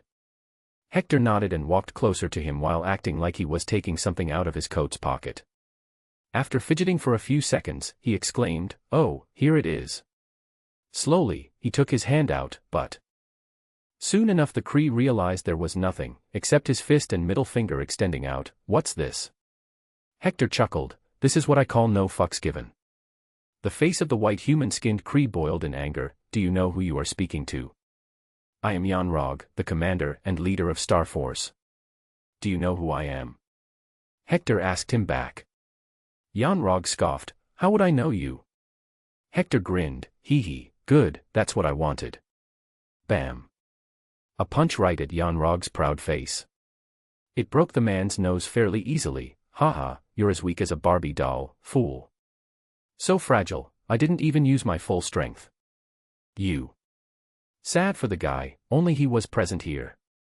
But Hector didn't kill him, as he knew that he was one of the main motivations behind Captain Marvel, and if he killed him, Ronan might just attack Earth without sending him first, or worse, Captain Marvel might never become Captain Marvel. It was arguable if it was a good thing or bad. All on. Bam bam, Hector quickly knocked him out as he started to call backup. Bah woof. He chuckled hearing the good boy, fine, I will draw a dick on his face. But when did you become such a bad boy? Mooney grinned proudly, hee hee, I learned all this from Jean. That girl. Sigh, I miss her. I will have to help her if she ever starts turning into Dark Phoenix. That bitch Phoenix, I will kill it by any means if I have to. Soon, he finished drawing a dick on Yon-Rog's both cheeks with a permanent marker. Masterpiece. Let's go now. They proceeded inside the complex of rooms and found a person tied to a chair with a bag on his head. He had no clothes on his body and looked rather dead. But after checking him, he only turned out to be unconscious. There was a chip attached to his neck. He ripped it apart but didn't kill him. I need to capitalize on this situation. It's better if we can find out what this guy knows. Maybe we can get something more out of Nova Empire, or we may learn something about the Kree Empire. They can always kill him on their ship. Mooney, make the portal. Mooney was the best escape route at this point. In every mission, they only had to do the first half of the job traditionally since they don't know the place. But escaping was the easiest. Hector too could teleport, but that would require him to skip dimensions and he didn't want to let others enter them. He picked the Xandarian on his shoulder like a sack of rice and crossed over with the good boy. He arrived on the burner ship at the port, where his remaining team and 20 more clan members were waiting. The porn and music show had already ended. Mr. President, the entire airspace of the planet is blocked now. They won't open it unless they find the culprits, Varker, a loyal clan member, said. Bwahaha. I knew this would happen, sons. Boom. Fuck. Yondu cursed. They found us. We are now surrounded. I told you we shouldn't do this job. Hector shrugged, the Empire is run by an artificial intelligence, so of course, it caught us. You wanna fight? They will call us genocidal. Logan asked him, dead serious. Hector dumbly stared at his face, the hell, are you seriously thinking we can kill so many Kree warriors? You can call that demon guy, Logan suggested. That did get Hector thinking, can Skull Knight control the Supreme Intelligence with Hellfire control? It was a thought to ponder on later for sure. For now, they needed to get the hell out, nothing unplanned is happening, boys. There's a reason why I ordered you to stay put in the ship instead of leaving. If we had flown away, chances were we'd have been intercepted. But now, we shall bamboozle the entire Kree Empire. Mooney, make the portal to Freedom 1. Eyes opened when they heard his plan. They stopped panicking and started grinning. Woof woof whoa whoa wow woo. Hector translated, anyone who wants to come must pay 10 credits to me. Of course, not Dad and Uncle Logan. The magic circle was there, the rest of the crew was looking at them from the other side. But everyone contemplated if Mooney was being real. Wow whoa whoa. Woof laughing, Mooney jumped into the teleportation circle first. Next, Hector followed, he was kidding, boys. Look at your ugly mugs. Ha ha. Everyone rushed in and soon the circle closed. The Kree forces shouted various warnings at the ship. But no reply was coming. Forces, enter it. They launched an offensive. The team quickly proceeded with melting the gun. The one in the front shot it and created a hole big enough to enter it. They rushed inside with guns blazing. Surrender. You have nowhere to go. But they didn't find anyone other than emptiness and a voice recording of multiple people laughing. Confused, they tried to check the flight path history of the ship. There was none, it was as if the ship was brand new. Soon after, Yon-Rog also woke up and called forces to reach out to him. The Xandarian was gone and the primary suspect was the Nova Empire. But they had no proof to call them out. Supreme Intelligence tried to compile the footage, but everyone was disguised, heck, they even wore fake contact lenses to not allow retina scans. They could not get their blood, so there was not much hope of getting an identity check. Yanrog kneeled in front of his commander. Ronan, I will do everything in power to find them. Did you look at yourself first? Ronan questioned him, looking down on him as if he was a pest. Yanrog was confused. He quickly took the datapad out and looked at himself on it. His eyes nearly popped out in anger, seeing 2 dicks drawn on his cheeks, pointed at his mouth. I will kill them all. Freedom 1. The ship was already on its way back to the Andromeda Galaxy. The Xandarian was put on a chair, unrestrained. He had just woken up. So, how did you get caught by the Kree? Why didn't you kill yourself? His mind was in a mess, and the men spoke honestly. I got scared. Hector, Logan, Mooney and Yondu grinned evilly. The fool just committed the gravest mistake by saying this loud. I don't even have to use my powers to make a deal this time, Hector thought. He caressed the man's head and softly spoke, Boy, I got a deal for you that you just can't not accept. Chapter 109, 109. Demands. The Xandarian looked at the faces. He knew he was saved by them, but for how long? What's your name? I am Mukbang. Who are you? Mukbang, tell me, what were you doing on Hala? What did you find? There was no kindness in those words. It's classified. He replied. Oh, so now you have courage. Good for you, read this. We are working with Nova Corps. He showed the contract, but not the whole part. This made him enter his comfort zone, exactly what Hector wanted. Manipulating people to get what he wants was one of the things he was good at. You have nothing to worry about, we are already on our way back to Xandar. Sniffy started to sob for some reason, then broke down in tears. I will be court-martialed and killed for betraying Nova Empire. There is no point in going back. Take this and hand it over to Nova Prime. There is a part of the code that made Supreme Intelligence. It can help us understand how its thought process works. Hector gladly took it. It was a free meal. But, should he kill the men, he wondered. What if I can use him to infiltrate Nova Empire, and inside men who will later tell me all the juicy details? He decided to make him tell a different story, instead of giving this chip to Nova Prime. It's okay, son. I will help you. I will tell Nova Prime that I met you while you were in the middle of a fight to leave Hala. Although this code is not much of a help, I have information that can help you. Tell Nova Prime that Ronan is completely against the Nova Empire and is on the brink of rebelling against Supreme Intelligence. He will alone come after Nova Empire. Tell her that Ronan has shaken hands with Thanos and Nova Empire needs to stay on alert even when a peace deal is made. Hearing him, Mukbang looked shocked. He only knew Ronan was against peace, but this was much deeper information. Anywhere Thanos is involved, nothing goes well. Really? But, why would you help me? He asked back. He was a spy, not as dumb as one would think. Hector smiled warmly. Well, because I believe in helping and making friends. I just feel like not letting Nova Prime hear this. A voice recording played on the speakers. I will be court-martialed and killed for betraying Nova Empire. Mukbang's eyes contracted. He knew that this was a disguised threat. What do you want? Nothing, I just want a friend in Nova Empire. You know, I can help you get promoted. Heck, you can even become Nova Prime one day with my help. I am rich and influential. All I ask in return is to get a heads up for some major events or deals. Hector revealed his demands under the veil of smiles. Hee hee. Yondu grinned, showing his dirty teeth. He sure was against Hector and salty about his clan being taken away, but what he was seeing only showed that Hector was no ordinary man. Is that it? Is that all you want? Mukbang asked. He couldn't believe it because this was such a vague and low-level demand. He already knew many other officers who are corrupt and committed crimes much graver than just passing information. You're not my slave, son. We are going to be partners. I can help you and you can help me. Mutual benefits are the way to go for a long-lasting partnership. So, shake my hand if you agree. Mukbang looked at his hand for a minute.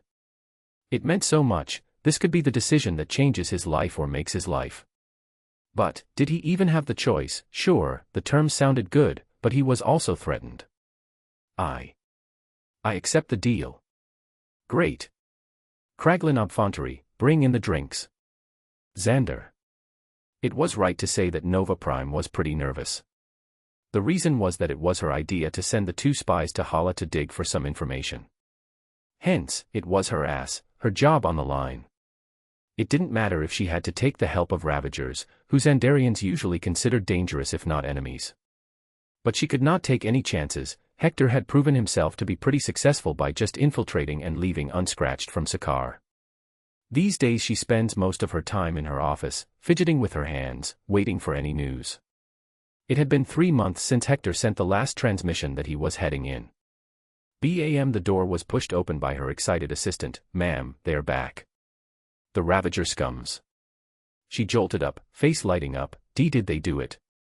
"We don't know yet, they are just docking right now." "Let's go then." Hector came down from the ramp of his ship, Mukbang behind him, looking as fine as ever. He had already made the final deal with Hector. It was all documented on a datapad and in the form of video. The man kept a smile on his face the whole time, trying to act as confident as possible. He was already taught everything by Hector about how to fool Nova Prime. It didn't take long for her to arrive. So Hector started before she could speak. "It was a pretty hard mission, but we did it. Here is your spy. He was trying to leave the planet and was fighting the Kree. We saved him." She looked the guy in the eye. "Did they get anything from you?"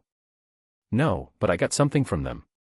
The news is not good. We need to prepare ourselves for when the temporary peace comes," Mukbang said, keeping things in suspense so Nova Prime, Irani Rail, will feel more focused on the intel rather than him. "Come with me to my office, we will talk there. And President Washington, as per our deal, the money will be transferred to your account. The rest of the deal is also accepted. You have ownership of the shop as well." She told him the details in a rush and left without asking how the mission even went. Hector scoffed. The woman was forgetting the basic decency of respecting the strong. He shrugged and went back into the shop to check his secure terminal. "Great, the money is here. Mooney, we can finally afford the toy you wanted.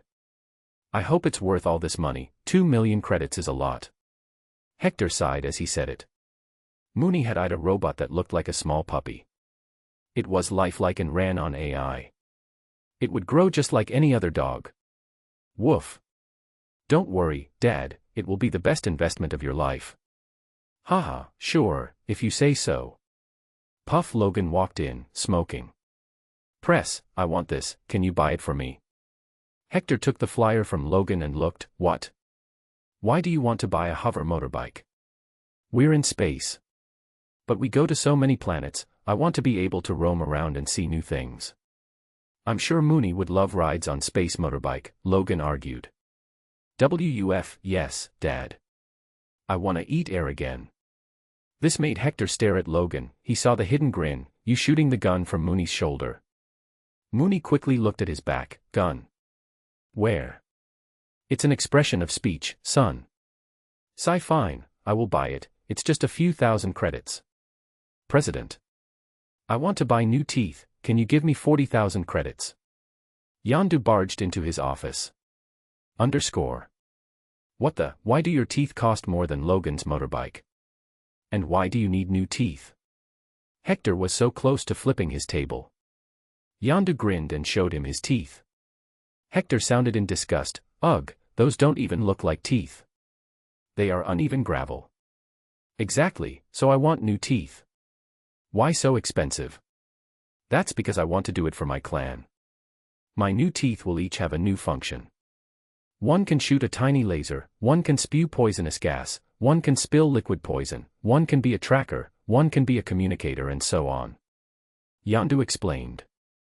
And just then, the one missing guy, Adam Warlock entered. "Mr. President, if I may, I have come up with a marvelous investment that can assist you to manage your operations. Let me demonstrate to you the pamphlet. This is Turbo AI 69,000. A supercomputer that can put all other AIs to shame. It's only 5 million credits." Chapter 110, 110. Shock. Hector did not buy anything for any of them. He didn't want to indulge in their wishes. He told them straight and simple, "If you want something, make money on your own. You don't know how to. I will tell you. Only Mooney gets what he wants because I love him and he can't do jobs like you all. Peter gets what he wants to until he's not 14 years old. Nobody argued with him about Mooney getting his way, since they love the fluff ball too. But they protested and wanted a bonus. He gave them a little, to everyone actually. But now they were on their way to a planet where the auction for warships was going to happen. Hector wanted to buy a few of these to ensure his cargo fleet is secure. This will also allow him to project his power better as a leader among the Ravagers. He sat on the captain's seat on the control deck, right in the middle of the room from where he could see outside. Beside his chair was Mooney's soft bed, on which he was snoring. Logan was sitting by the window screen, his feet on the control box, arms folded behind his head. He was not smoking or drinking, just staring outside, the ever-changing colors from the small jumps the ship made. He was thinking about something deeply. Yondu and his first mate were flying the ship. Adam also had his seat as the chief technical officer on board. He was writing something down. The guy still showed no emotion. Hector held onto his datapad and checked the Ravager's interface. There was a new message. "Oh, nice, the Ravagers meet on Contractaxia. Yondu, do you know about this?" "Of course, it's about you.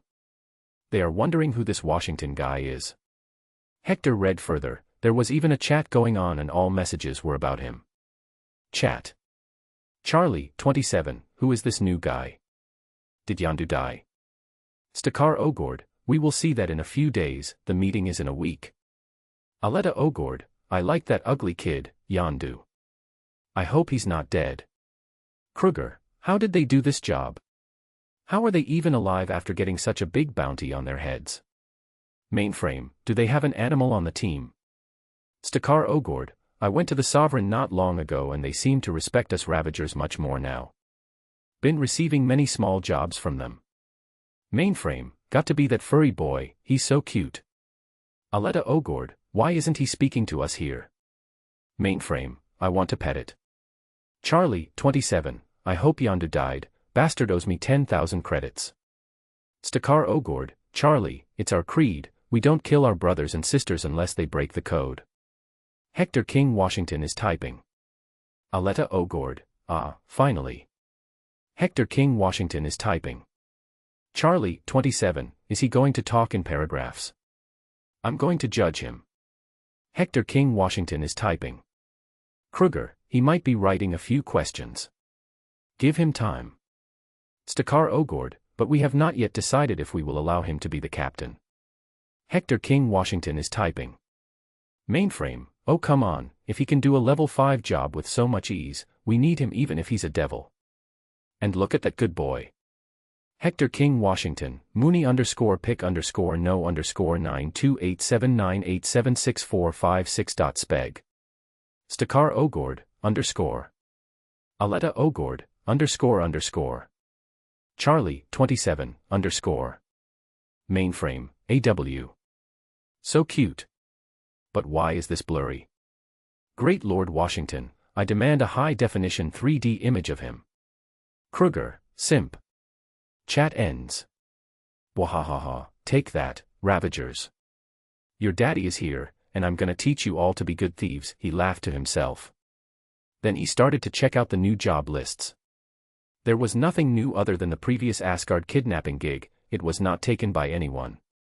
In Category 4, there was a job for enlisting in a war as mercenaries. The war was going to happen besides a black hole. Hence the difficulty. He rejected the job, why would he put his life at risk for something so little? Then there was the job of helping a planet fight off the pirate invasion. It was a planet under the Kree Empire but had a lot of freedom to manage itself. Now, it was mostly a wasteland with various pirate factions coming to them and taking territories as theirs and making Aboriginal people their slaves. The request came from its secret government that was living in hiding on the planet's third moon. Ding ding, thank you for selecting the job. Please follow the instructions to arrive at the destination. Ding ding. What suicidal job is it now? Yondu asked him. That ding ding noise was the origin of his nightmares nowadays. It's a planet in Moran star system of the Kree Empire. It's being taken over by pirates, we got to liberate it for 10 million credits. But, depending on the circumstances, this might turn into humanitarian work. Adam spoke in praise, marvelous choice, Mr. President. to be happy to help those souls dash. You ain't getting that computer, boy. Don't try. Adam shut his mouth and took a seat. He would re-evaluate his choice of words to see where he went wrong this time in negotiating. Are we going to fight a whole planet's invasion? It's just 100 of us, Yondu asked him. We won't be going alone. I will be taking a few other Ravagers' clans with us. So don't worry. He assured him. Hearing this, Yondu calmed down this time. A level 4 job was doable even when he was the boss, with some help. Freedom 1 arrived on the planet called Actra 2. It was a moon that looked like a planet due to development. The space around it was covered with thousands of ships, some for auction and some belonging to visitors. There was one particular one that was bigger than a city. How many people do you think man that ship? He wondered. Yondu was also in awe. Don't know, probably takes a big army. Woof. So much space to run around and chase people, bite asses. Mooney's dreams were a bit strange these days. Beep beep, docket on counter 4 of Hangar 20. As soon as they got the clearance to enter, they docked the ship and moved to the moon on a smaller transporter. When they stepped foot on the land, it felt hard and sandy. It was mostly dark. The buildings around them were also painted black, only lights from small windows made them feel it was a city. I'm going to look around. Logan went another way. Yondu, Peter, Mooney and Adam followed him. The rest of the crew was to restock the ship. Hector went directly to the auction field. There were thousands of aliens around, talking to others. They all had datapads in their hands, watching different ships. Soon enough, a representative came to them, buying or selling. Buying, Yondu blurted. The men handed the datapad to check all the products. The interface was clear. Ships were divided into categories. Each product had an option to contact the seller and make an offer to end the deal before the auction. Hector and Adam looked at it carefully, comparing prices and capabilities. Their condition was also a major thing. After an hour of surfing on the datapad, they clicked on one model. This looks like the right size and has speed. The price is 2 million, let's try it at 1.5 and buy 10 of these ships.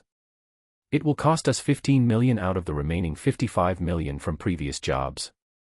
He muttered while clicking on the option to meet the seller and negotiate. Palace of the Dark Moon, Terrace, the reply came, giving an address. Let's go, everyone. He brought his companions to the hotel as asked. He had a meeting with Ravagers, so he didn't want to take too long here. I am the buyer, I want to negotiate the price, he told the receptionist. But as he said that, he noticed a hint of fear in the receptionist's voice. Please go that way. Strange, he did just that and climbed the stairs to reach the top. Then, there, at the gate, a guard stood, tall like Hulk. Follow, only you. Hector looked back. You all go and eat something. I'll be back in a minute. Woof. Mooney said he wants a meat patty, Hector translated. I want ice cream, Peter added. Yondu and Adam didn't waste any time and left happily with the other two. It was a pretty luxurious place, after all, a lot to see and enjoy. After that, Hector followed the giant alien onto the terrace. He looked left and right. There were just armored soldiers standing, with weapons. There was no leisure activity happening. He tried to make small talk and find some things out. You guys seem like an army of something. What do you folks do to possess such big warships? But dead silence was received. The alien just kept walking, ignoring all those around him, giving salutes. My liege, I have brought him. The giant alien kneeled. However, Hector's heart was beating faster than a race car at that moment, not in fear, but in excitement. Is that why the fuck is here? This is supposed to be my origin story. Big guys don't show up at this stage. A few meters from Hector, there stood a tall purple alien, a bit taller than him. He donned beautiful golden armor. There were no weapons, however. Even without that, the man was radiating an aura of death. The aura of strength. The aura of a peak power in the universe. As the alien turned around to face his guest, Hector couldn't help but blurt in utter shock, Mother Fu. Thanos. Chapter 111, 111. Thanos and Hector, two mad lads. The last time Hector heard about Thanos was from the Galactic news portal. He was destroying some planet somewhere. All goofiness and warmth left Hector. he became completely serious.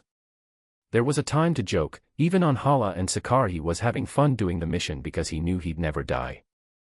Thanos, however, was a mad titan. What made him even madder was the fact that he didn't dream to win over the universe and be its ruler, rather he wanted to destroy half of it. Thanos walked towards his stone throne and took a seat. "Come forth, human." Hector didn't budge. "Are you the one selling those ships?" Before Thanos could speak, one of the lieutenants of Thanos interjected, "Address my liege as Lord, human." Hector spat on the ground. "He's your lord and liege, not mine. And as far as respect is concerned, I am against any kind of monarchy and imperialism. I do not call anyone a lord.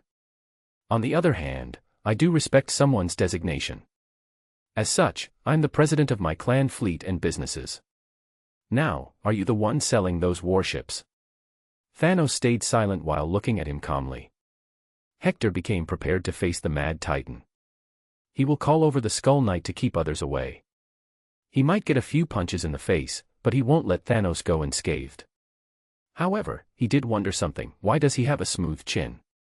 There was a long silence, nobody spoke. Thanos, however, smiled all of a sudden. "All are free to retain their own beliefs. I prefer being a lord and you prefer being a president. In the end, nothing matters as all roads lead to power.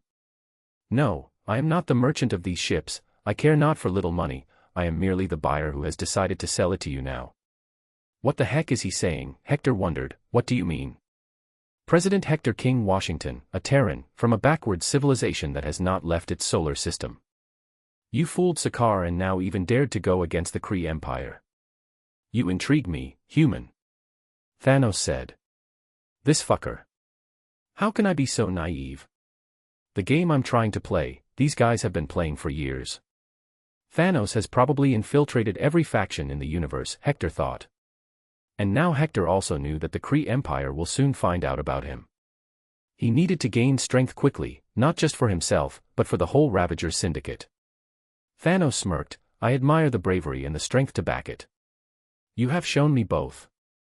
So here I propose an offer. You can join my ranks as one of my commanders, prove to me your worth and you shall get a place on my Black Order. Wealth, power, and fame, all shall be in your palm. Oh, so this is a recruitment drive. Hector relaxed a bit. If the purple ballsack saw him worthy of being useful, then he would not try to kill him. It was counterproductive. He looked around and saw a metal chair. He just raised his hand towards it and it came flying. He sat down and crossed his legs. His shiny beard and hair fluttering, his red coat and many medals shining, he was looking badass. He decided to address him as Lord too, since he called him President. You are a powerful man, Lord Thanos. Why would you need an average person like me? You have an army of millions, ships that can destroy worlds. As interesting as your proposal sounds, I will have to deny it. I am a person who values freedom above all else. If I join you, then I would be subservient, hence that's against my value.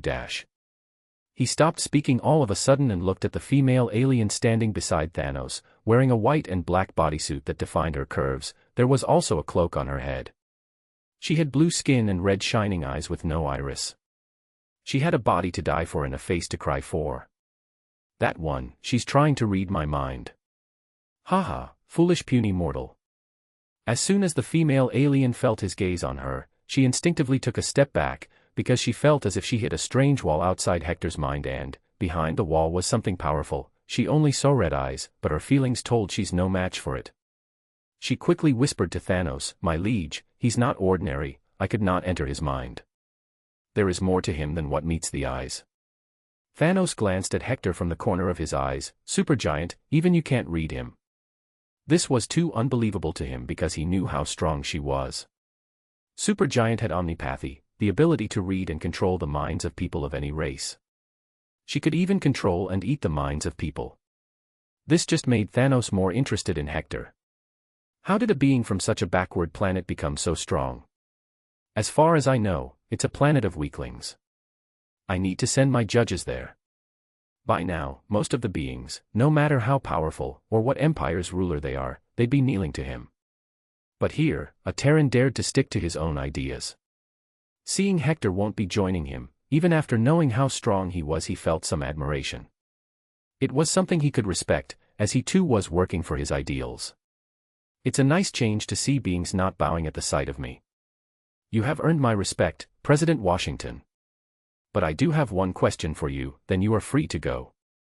Suppose, if you had omnipotent power and could fix the problem of over-depletion of resources from the universe, would you use the power to snap and remove half the universe's population randomly? Thanos questioned. Is he still in the self-doubt phase? Hector wondered. So if there was a chance that Thanos was still doubting himself, then he'd say something that would make him doubt it more. He acted like he was thinking for a long time, scratching his beard and looking at the sky, then he spoke. If I really had the power to make anything happen with a snap, then I wouldn't destroy half of the life in the universe. Because that's just a temporary solution. A very destructive one, if I must say. Thanos interrupted, why? Won't that solve the overcrowding? Hector continued with his suggestion, well, let's just say, there is Planet A that has depleted all its resources and is now on the brink of total collapse. The quality of life has been destroyed, crimes are at an all-time high. Then you snap your finger and erase half of them. What has changed for the remaining half? Nothing. They still live on a planet with depleted resources. Not to mention, on any planet, removing half of the population would cause so many problems. There is a feeling called love, and when people lose their loved ones, they lose their minds. Violence will break out, governments will break apart. And what about endangered species that only have one male and female left? So, my solution would be in 2 steps. 1. Use the snap to create 5 times the resources for the universe. Then use another snap to make all species across the universe only able to have 2 perfectly healthy children per union. This way, you can ensure that prosperity remains and the population comes under control in a few years. Not much bloodshed either. When he stopped, he found Thanos did have a different look on his face. He was looking at the ground silently and pondering over something. Indeed, just removing half of life once won't solve anything. The universe will one day be in the same situation again. When that happens, I may not be here. He looked back at Hector, fair enough. Your answer pleases me, President Washington. For this, I award you the ships you wanted. At what price? Hector asked back. At that, a thin ugly alien walked forward, letting Thanos leave silently and proudly, on his hovering throne. I am Ebony Maw, son of my liege. He has rewarded you with 10 warships at no cost. Be mindful of this magnanimity of my liege, do not disrespect him the next time you meet. Leave now, Terran, before he changes his mind. Hector was not pleased with the alien's attitude, he sneered and turned around to leave. Thanks, Thanos. I will use these same ships to bring you down. I wonder what he will say while dying under the weight of my foot. Chapter 112, 112. Manly entrance. When Hector returned to the reception of the hotel, he let out a long breath. He had not expected this to happen anytime soon. But I got free ships, nice. He walked into the dining area and found his clan in a corner, being the noisiest of all people. Logan had returned and was eating salad with his claws. Adam was in a gentleman's debate with Yondu about something important, but Yondu was cursing. Mooney was eating steaks after steaks, a stack of 10 plates already piled up. Peter was still eating his first ice cream, it came in a big jar. As soon as they saw him coming, Yondu asked, President, you tell us. Adam here says he doesn't prefer boobs or ass, he only cares about the vagina. You tell us now, boobs or ass. Adam debated, I am being practical here. Ass and boobs are useless, only vagina is important for procreating. Tell us, Mr. President, am I right? Hector sighed, okay, tell me, is water more important or air to breath, or food to eat? What kind of question is that? You can't live without all 3, Yondu blurted. Hector tapped his index finger on the temple, exactly, so you have your answer. Let me eat something now. At the same time, he patted Mooney, boy, bonk Adam and Yondu, how dare they speak such nonsense in front of Peter. Mooney was happily chewing the steak with his eyes closed, enjoying the vibe.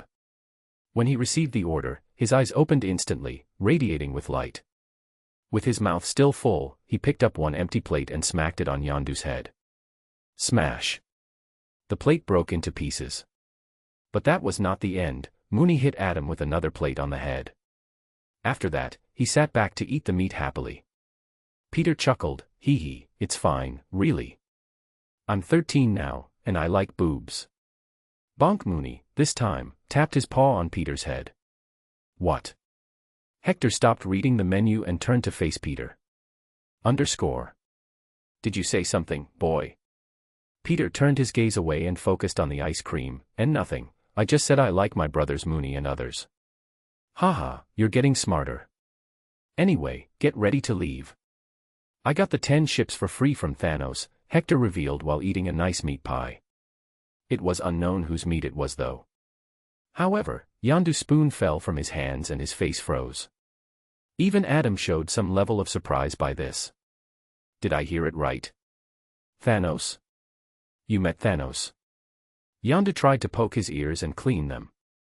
Yes, he wanted to recruit me and make me one of his commanders. I denied, then talked a bit more. He became impressed and gave me 10 warships for free. Everything Hector said sounded so simple to hear that it was unbelievable. Even Hector knew it was unbelievable and he watered it all down a notch. Don't fret about it now, we need to reach Contractaxia fast and not be late for the Ravagers meeting. Yondu, prepare pilots to fly our new warships. We're going to be needing more staff soon. Freedom Clan will finally spread its wings freely and become a giant. Oh, one more thing, we will probably be chased by the Kree Empire in a few months. Thanos already knew we went there. If he can have his spies in the Nova Corps, then Kree probably has them too. We need to prepare for them. I'm always ready for some action, Logan muttered. Hector chuckled, sure, you're ready for all kinds of action.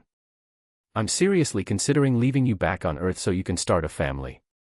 I ain't leaving unless Mooney comes along. Mooney didn't even hear them, he was just melting in his seat, eating like some fat lord. Hector, however, denied him, he's my son, he stays with me forever. Then I stay with you. I'm your bodyguard, after all. Sigh, you've been useless since the day I hired you. Anyway, let's head out. I don't want to stay on this planet anymore, who knows who else is roaming around, watching us secretly. Peter, do you want to get anything? Hector asked the little boy. No, I'm good. Mom used to say too much sweet will rot my teeth. This ice cream is enough for a week. Peter replied, acting like a responsible boy because it wasn't just Yondu teaching him. Sanctuary 2, flagship of Thanos. My liege, why did you let that disrespectful Terran leave? Ebony Maw asked, kneeling to Thanos. My child, you do not understand the value of a man as strong-willed as him. He was ready to stand against me, fight me in order to keep his freedom and ideals. I can count such people in the universe on one hand. To earn his loyalty, it would mean earning the loyalty of his unwavering will. And that will is priceless, unmatchable by any ship or treasure. It's a lesson to each of you, my children. Sometimes, violence is not always the answer. Supergiant also saw something in him that made even her scared. I want to know what it is. What he's hiding. He's more valuable to me alive than dead.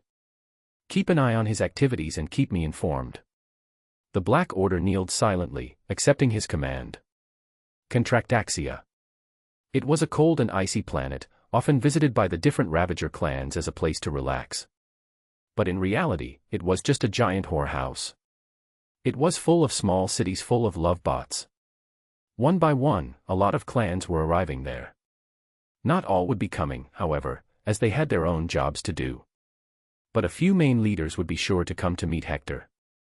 The current person who was seen as an unspoken leader of the whole Ravagers syndicate was Sakaar Ogord. He didn't have any authority over other clans, all his job was to enforce the Ravagers' rules, make sure no clan breaks them and indulge in jobs that could destroy the name of the syndicate.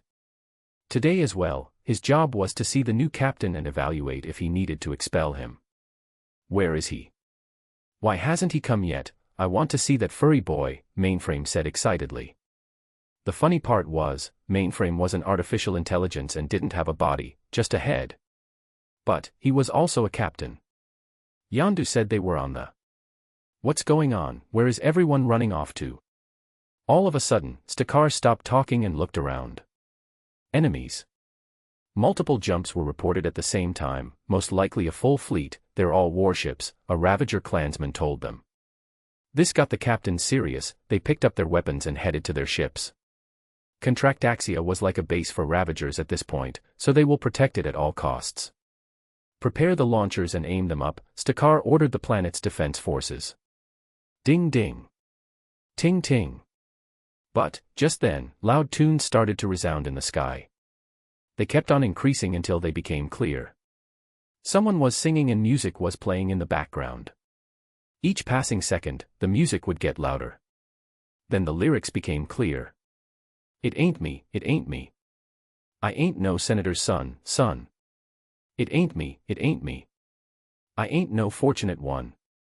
What's going on? Aletta Ogord wondered, coming out of her ship and regrouping with a crowd of other Ravagers. Soon, a big crowd stood, looking up in wait for the revelation. And soon enough, their eyes lay on a fabulously badass strongman, falling down with no jetpacks or parachutes. Around him was a speaker ball, flying and producing music. The man's red coat fluttered in the wind, spreading a bit. His hair was like waves going upward. He had black shades on his eyes too, and he smoked a cigar at the same time. Some folks are born silver spoon in hand. Lord, don't they help themselves, yeah. Whoosh. It ain't me, it ain't me. I ain't no millionaire's son, no, no. It ain't me, it ain't me. I ain't no fortunate one. Boom. With a loud thud, strong enough to make a crater on the ground and crack it for a few dozens of meters around, the man landed. He didn't even budge, stayed standing straight, arms folded, while the dust cleared away. It was peak manly madness. The leaders of the Ravagers started to walk towards him, to question him. His entry was no less than that of a missile. How he survived, it was unknown. Hector proudly stood tall and took off his black glasses as he saw people coming, then laughed, haha, I love this song, such irony. It's anti-war and is used for war propaganda. Anyway, hello folks, I am President Hector King Washington, the president of many companies and Freedom Clan. One more thing, drinks on me for the whole night. Woohoo. Hell yeah. That was all he needed to do. Booming cheers took over the whole area and the city close by. They cheered, fists held high, chanting his name. Everybody loves freebies, it was a simple rule, no matter which planet you are on. Hector secretly chuckled, haha, being a politician prepared me for this moment. Chapter 113. Mooney made a new friend. The 5 Ravagers leaders were shocked by the presence Hector had. He was like a walking people's magnet. It didn't take him a minute to win over the hearts of Ravagers. It was as if he was born to do this. Hector walked forward. He was taller than most, except for the red alien. He greeted them all, it's a pleasure to be seeing you all, captains. Sakaar Ogord came forward and firmly shook Hector's hand, this is our first time seeing you. You look like a natural-born leader. Haha, thank you for the praise, Sylvester Stahl. I mean, Captain Ogord. Where is Yondu? Sakaar asked. They are still on the ship. It's currently landing, just wait a minute. Come, we should sit and talk in private. Hector led them inside as if he was the one interviewing them. The rest of the leader captains followed inside the bar, occupying a corner table. Hector looked at the bartender alien robot and ordered, fruit juice and a glass of milk. You drink milk? Aletta Ogord asked, holding her laughter. No, it's not for me. It's for my good son, Mooney. But still, there is no problem with drinking milk.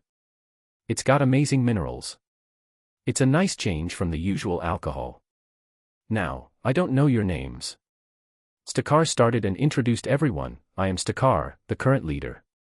This is my wife, Aletta Ogord. That's Charlie, 27, Kruger and Mainframe. We are all captains of our own crews, but at the same time, we are the leaders of the syndicate. Hector nodded, I told you my name. But I am referred to as President Washington because I am not just the boss of the Freedom Clan but also own my cargo business with a fleet of 25 ships and a shop on Xandar in the best location. Woof. Mooney arrived, jumping happily. Yondu, Adam, and Logan followed. This made Hector introduce them all, meet my little boy, he's like a son to me, Mooney. Then there are my commanders, Yondu, Logan, and Adam. Sakaar stood up and hugged Yondu, as he was the one who saved Yondu a long time ago from Kree slavery. They were like father and son at this point. But, when Yondu hugged him, he could not bring himself to look him in the eye because he broke the Ravager's rules. He went to Earth and kidnapped a kid. He deserved to be thrown out of the syndicate, but here he was. How are you, Yondu? What happened? Are you not the captain of your clan now? Sakaar asked him seriously, ignoring Hector for now. He first needed to know if Hector had forced himself. Yondu glanced at Hector first. It was true. He had taken over his clan forcefully. But when he saw Hector not even bothered and already talking with other captains, he didn't feel it was right to call him the aggressor. He had earned his clan more than 100 million credits ever since he took over. He had made the clan more powerful than ever, although they had big enemies now. But, there was also a truth that he was still officially the captain. No, I'm still the captain. He's just the president, sort of my boss. The clan also respects him. He got all our records cleaned from Nova Corps. He did. Sakaar was amazed. He turned to Hector and asked, "How did you get Nova Corps to cooperate?" At that, Hector grinned and rubbed his palms together. He had a scheme for the Ravagers that would make the syndicate stronger and him more influential. By doing an extremely dangerous job for them. Let's sit and talk. Hector took a seat along with the other leaders and asked, "Tell me, what do you think Ravager's syndicate is? Thugs? Well, I don't see it like that. We are a group of people with the power to do so much, but since common interests do not join us, we are poor and weak. I met Thanos just before coming here. He offered me to join him, but I rejected him, even though I seriously contemplated doing it. Tell me, can we also just bring any guy to offer him a position? No, because he will just scoff, laugh and leave, as we got nothing to offer. Pfft, stop boasting. Why would Thanos ask you to join him? Charlie, 27, scoffed at him. Adam coughed and spoke, because Mr. President got me out of Sakaar, shamed Grandmaster openly, then sneaked into Kree Empire's Hala and saved a Nova Corps spy without being caught. Underscore. The reaction was expected. Hector had not done many jobs, but the few he had were so hard that no Ravager would even think about doing it. Bam Yondu downed a glass of an alcoholic drink and slammed the glass on the table. This was his 15th glass, damn right. President is awesome, but, fuck. It was nice being alive.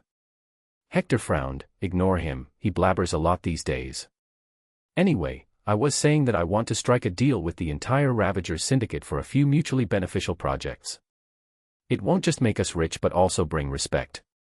Adam proceeded to hand a booklet to all 5 leaders. This was an actual corporate meeting. Hector then gave them time to start reading it, so they knew what he was getting at. This is madness. You want Ravagers to become as big as the Nova Corps? Aletta commented.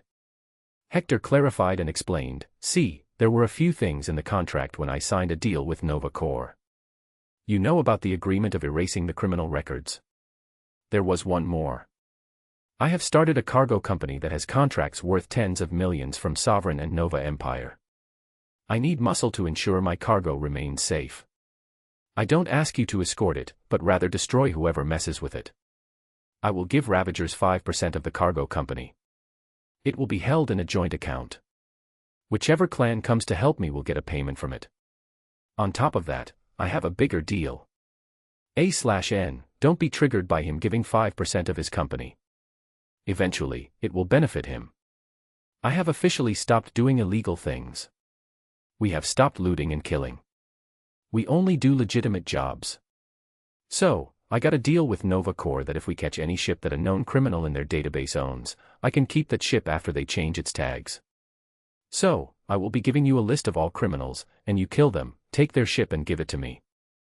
Mainframe objected, "What's in it for us? I don't see you buying those confiscated ships from us as you can get them for free by catching them yourself." Hector continued, "Well, the bigger my cargo business is, the bigger chunk of money you will make. Not to mention, I have a fleet of warships. I have so much firepower that Ravagers can do any job. On top of this, if you want more, then become like me, a lawful thug. Only steal from criminals. I'll pass. This is not what Ravagers do. Charlie, 27, raised his hand and sat back to relax. Hector looked at Sakaar to see what he'd say. The man was like the de facto leader of Ravagers currently. He, too, started to shake his head. This sounds like stopping to be a Ravager. To change ourselves is to deny our existence. We already work with a strict code of conduct. And by doing what you say, we will become employees of your companies. So it's a pass from me. If Sakaar says he's out, I'm out, Aletta added. Hector sighed. The deal was a failure. It was a significant setback that made him a bit nervous. He can't just tell them that Kree Empire and Sakaar will be coming after them. They will never cooperate. He'll have to try again someday later. But to make them friends was the first step now, as that would instill trust in their minds about him. Fine, if you disagree, no problem. But what about joining me on a job? It's a level 4 job on a planet in the Moran star system of the Kree Empire. Pirates and thieves are invading it. It's all in ruins. The job will earn us 10 million units. That's about all that their government is left with. We have 10 warships, we can obliterate their fleet. I just need help on the ground. BAM Charlie, 27, slammed his fist on the table energetically. That, I can join. It's been a long time since I had a good fight. But then he seriously looked at Hector. My fee is 1 million, take it or leave it. Hector honestly gave no crap about the money earned from this job. He just wanted to go on it with the leaders of Ravagers so he could show his prowess and leading skills. Agreed. I want all 5 of you to join, maybe a few more clans. 10 clans should head out, so we all get 1 million each. Great. Let's move out then. What the? Where is my pudding? But all of a sudden, Kruger voiced, he was a red alien with a lizard-like body, having a tail instead of legs. But his upper body was humanoid. Chomp chomp. The sound attracted all of them. They turned their heads, and there was Mooney, sitting on the mat on the ground, chewing something merrily. As he felt like being watched, he looked the other way and started chewing faster. Finally, Hector jumped to him and grabbed his mouth. What are you eating, boy? No, that's fine. I want to know how he did it, instead. My species has acute senses, and I can't believe he snaked up on me. Kruger didn't mind the pudding being taken away. Seeing a chance, Mooney just gulped it down and acted like the most innocent good boy. Hector told him to demonstrate. Show him how you took the pudding. Mooney nodded and waved his paw to make a circle. Soon enough, a magic teleportation circle appeared, just big enough for him to pass his head and take the plate from the table. This is amazing. Kruger got up, acting too surprised for some reason. But the next moment, he started to wave his hands too. You're a sorcerer. I'm a sorcerer too, look. Woof, Mooney barked excitedly and jumped up. He waved his paw and copied the spell the alien made. Kruger rushed to the good boy and hugged him. This is great. We don't have any other sorcerer in Ravagers. Why don't you join my clan? Hearing that, Mooney pushed Kruger away and walked to Hector to stand behind him. Wowoo. Hector laughed. Haha, he said he doesn't want to leave his dad, so you join my clan. Fine, Sakaar, I am resigning from my clan. I will join Freedom Clan now. Boss. No. Please. Kruger's first officer leapt to hold his captain back. Boss, you're making stupid decisions again, just like when you agreed to marry that Skrull guy, disguised as a woman. Hector laughed. Wahaha, you are always welcome in my clan, Kruger, always happy to have another sorcerer. I'm sure Yondu will be pleased to give you his captaincy. Kruger's first officer glared at him in helpless anger. No, we love you, Captain. Just then, Yondu also barked, fuck you, Mr. President. That's all I gotta say. BAM Yondu's head slammed on the table, and he dozed off. He drank too much. And that's how the Ravagers meeting turned from being serious to a full-blown party. With Hector paying the bills for drinks, they all danced, sang, and laughed together. The party had too many pranks going on, done by Kruger and Mooney with their sorcery. Sometimes someone's prosthetic leg would go missing, sometimes an arm, or even the torso. Mooney made a lifelong new friend that evening. Chapter 114. Preparing the Assault. Earth. Capitol Hill, United States Senate. Vice President Rupert Hawke was the one presiding over the Senate. He was a Native American, the same person who helped Hector bring together the native clans and bring prosperity to them. He was the first ever vice president from the native community. Kennedy had to face a bit of heat for selecting him initially, but he shut all mouths by reciting his achievements. Kennedy had another year left in office. Since he was juiced with super soldier serum, even in his late 70s, he was as fit as a guy in his 40s. He could have run many more times, but Hector had passed the law of limiting 2 terms before he left. Today, Senator Hector King was introducing a new bill, which, if passed here, would go to the House of Representatives. A/N, bills could be introduced in both houses. I believe that if my father were among us, he too would have wanted the same to happen. It's a fact that for years now, the X-Men and other gifted ones have helped humanity in times of crisis. But still, they are not given the same rights as others. They still have to hide. The law does not have a clause to protect them either. We do not even consider them humans, so they don't have the Constitution on their side either. Their status has been made lower than animals since we have PETA for even those. So I am introducing the Extended Civil Rights Bill to ensure all people are treated equally. That evening, Eric found himself sitting in the School for Gifted Children's principal's office, looking dejected. This was the second time, Charles. They once again voted against a bill that would only make this nation stronger. Charles passed him a glass of water. Calm down, Eric, you knew this fight will be long. All those politicians can't just agree. The hate runs deep, and they are merely the people's representatives. Then how did the old men bring civil rights in the 40s? When Jim Crow laws were so popular. Raven entered and started massaging Eric's head. Well, that's because he was him, and we are we. Mr. President did things that the world is still learning about. Who knows what else he did to bring all politicians under one umbrella. But ever since he's gone, new representatives and senators are getting elected. These were never involved with him. So now the mentality is changing, sadly for the worse. Eric held her hand, his wife. We have done so much over the years. The X-Men are loved around the world. But why won't they forego their hate? Knock knock. Just then, the door opened, and an older man walked in. Charles welcomed him. I didn't think you would come here, President Kennedy. I'm not so weak yet. Sit, I just came to have a few words with you too. Both of you are senators, pretty powerful in the gifted ones communities. But I advise you not to do anything drastic. The old man left me a few notes. He wrote that civil rights for gifted ones can't be brought until the world has a bigger enemy to pour their combined hate on. Currently, they see the X-gene holders as a threat. And when will that happen? Eric asked. Soon, he had written that the next century would be very turbulent for humanity and planet Earth in general. There will be plenty of enemies for people.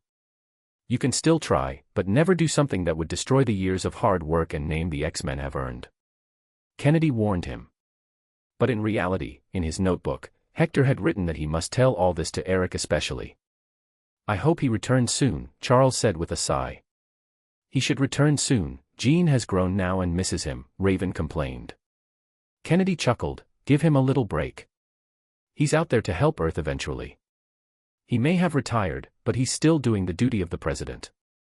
Back in space, a great armada of warships was headed to an icy planet in the Moran star system of the Kree Empire.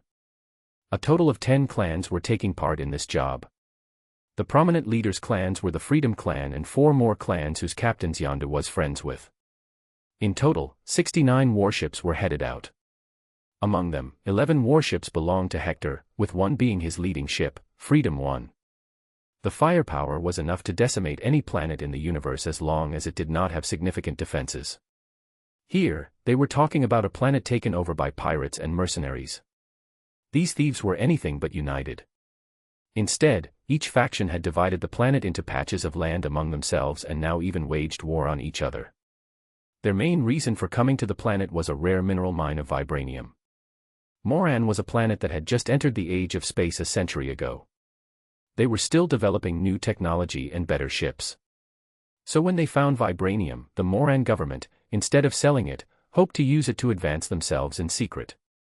But the former commander-in-chief of the planet's defense, who led the planet's defense forces, staged a coup and hired mercenaries to do it. Eventually, he himself ended up getting assassinated as the hired mercenaries and pirates found what treasure the planet was. Soon, as the word spread around, more goons came. It didn't catch the eye of the Kree Empire as later it was found the vibranium was so little that they'd rather buy it than mine it. It could have been crucial for Moran's people, though.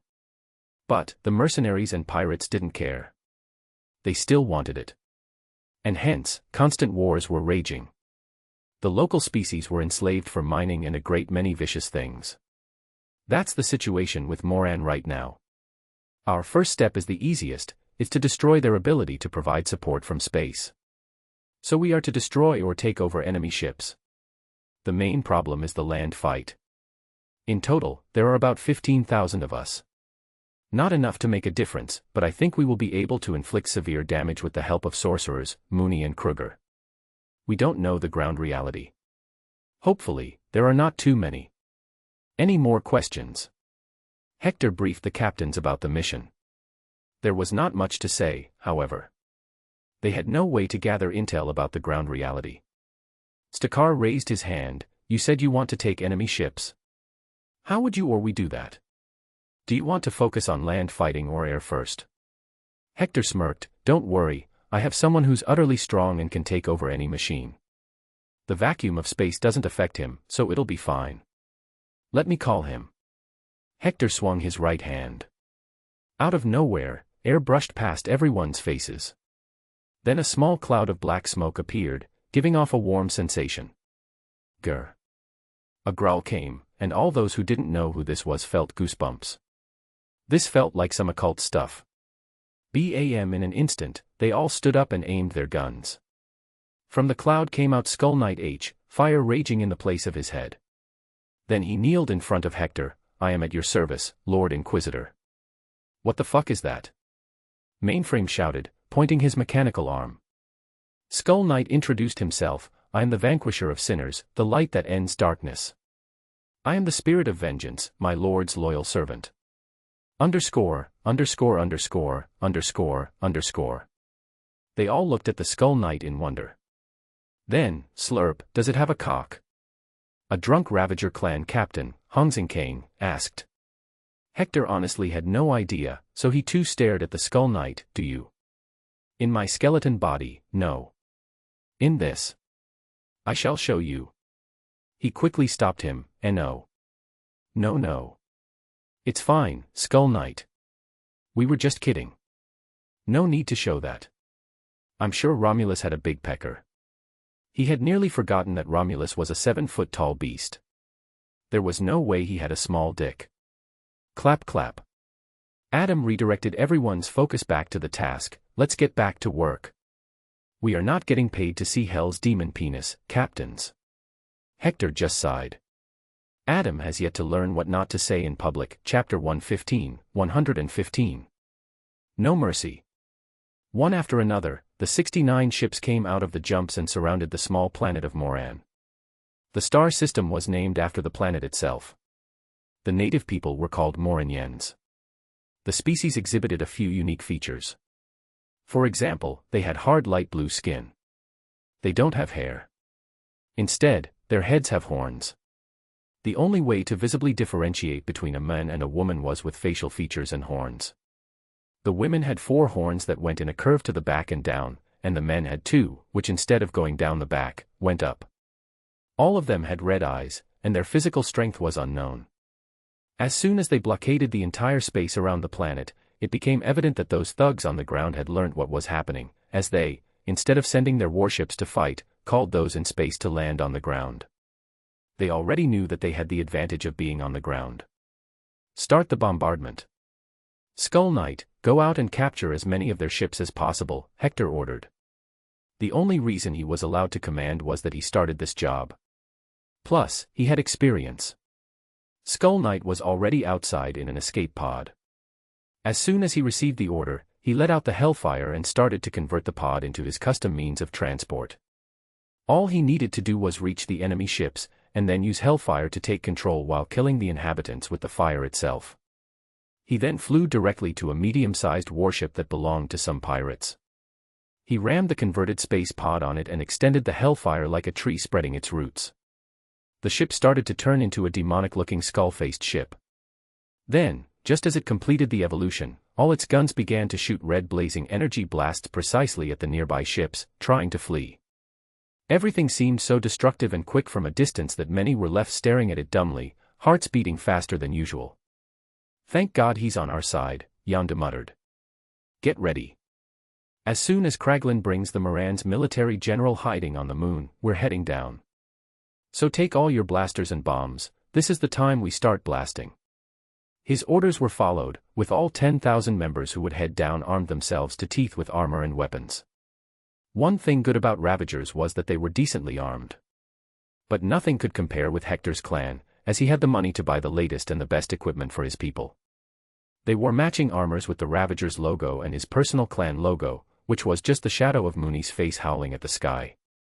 On top of that, since they needed heavy firepower, he bought 10 units of exoskeleton armed suits.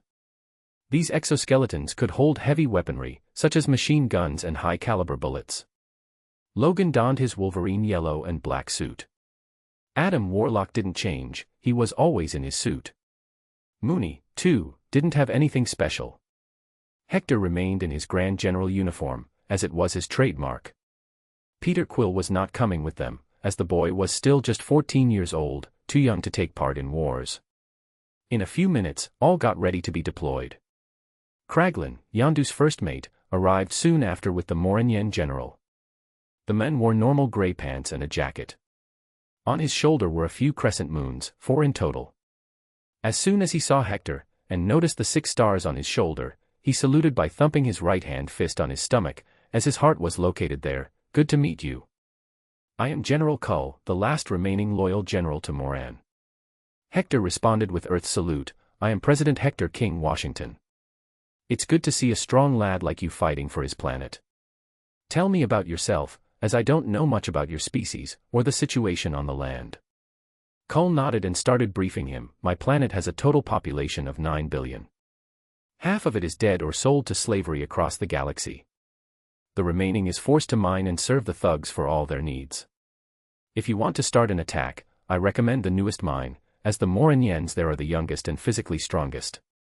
They can join us if we supply weapons. How many fighters can we gather from your species? Give me an estimate." Logan asked him, as he too was a general and knew a thing or two. "About 1 billion, I'd say.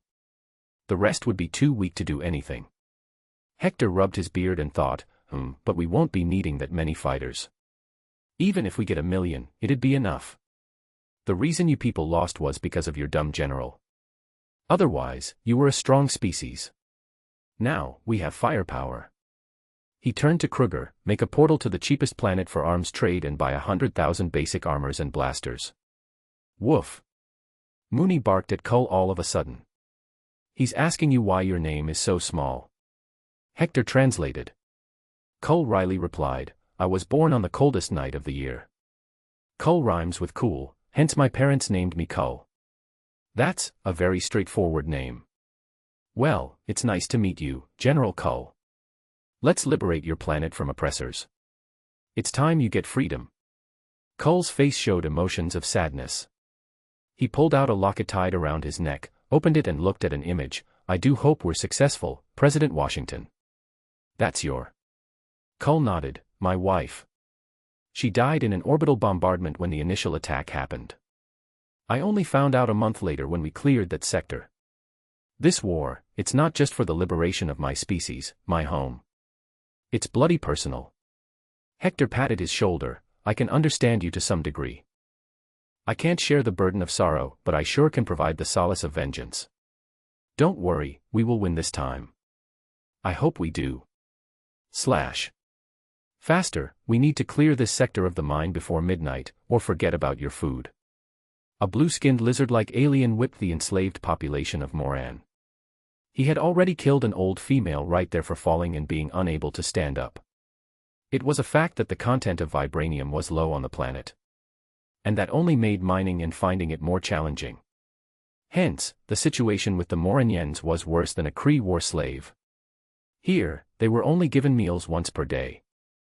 There were women, men, and children, all forced to work and serve. They were banned from holding a gun or face instant execution. Many had already been executed, and this spread fear through their hearts. It didn't matter if you were old enough to die or were sick here. You just can't take a break, and the only break is your death. It was a cold hell. Beep beep beep. However, suddenly, warning sirens started to scream around the planet, near every single mine. All aliens belonging to all factions began to gather around to face the threat. These sirens usually meant their neighboring territory attacked. So their protocol was to stop mining and send all slaves to the front as meat shields, with no weapons, only their digging equipment. This was no less than death, so they feared the sound of that siren the most. Because it signified the death of someone's mother, brother, sister, or father. The dread took them all, tears started to fall. "Mama, I don't want to go," the kids cried, but they all knew the price to defy. So once again, they all were forced to come out of the mine under the open sky. However, when they reached there, instead of seeing other slaves being rounded up, everyone was looking at the sky. There were giant clouds of fire, blasts occurring one after another. It was a war in space. Ships were slowly falling to the surface. Not only that, various lander aircraft were coming down, while spewing a cloud of red, white and blue smoke behind, creating some sort of a flag. Whoosh! Kill the pests! Hector's loud war cry resounded. Mooney's portal was big enough to let Hector, Logan, Adam, and Cull walk out. Logan went into beast mode, ripping apart the enslavers. Adam started to fly around, killing them with his blaster.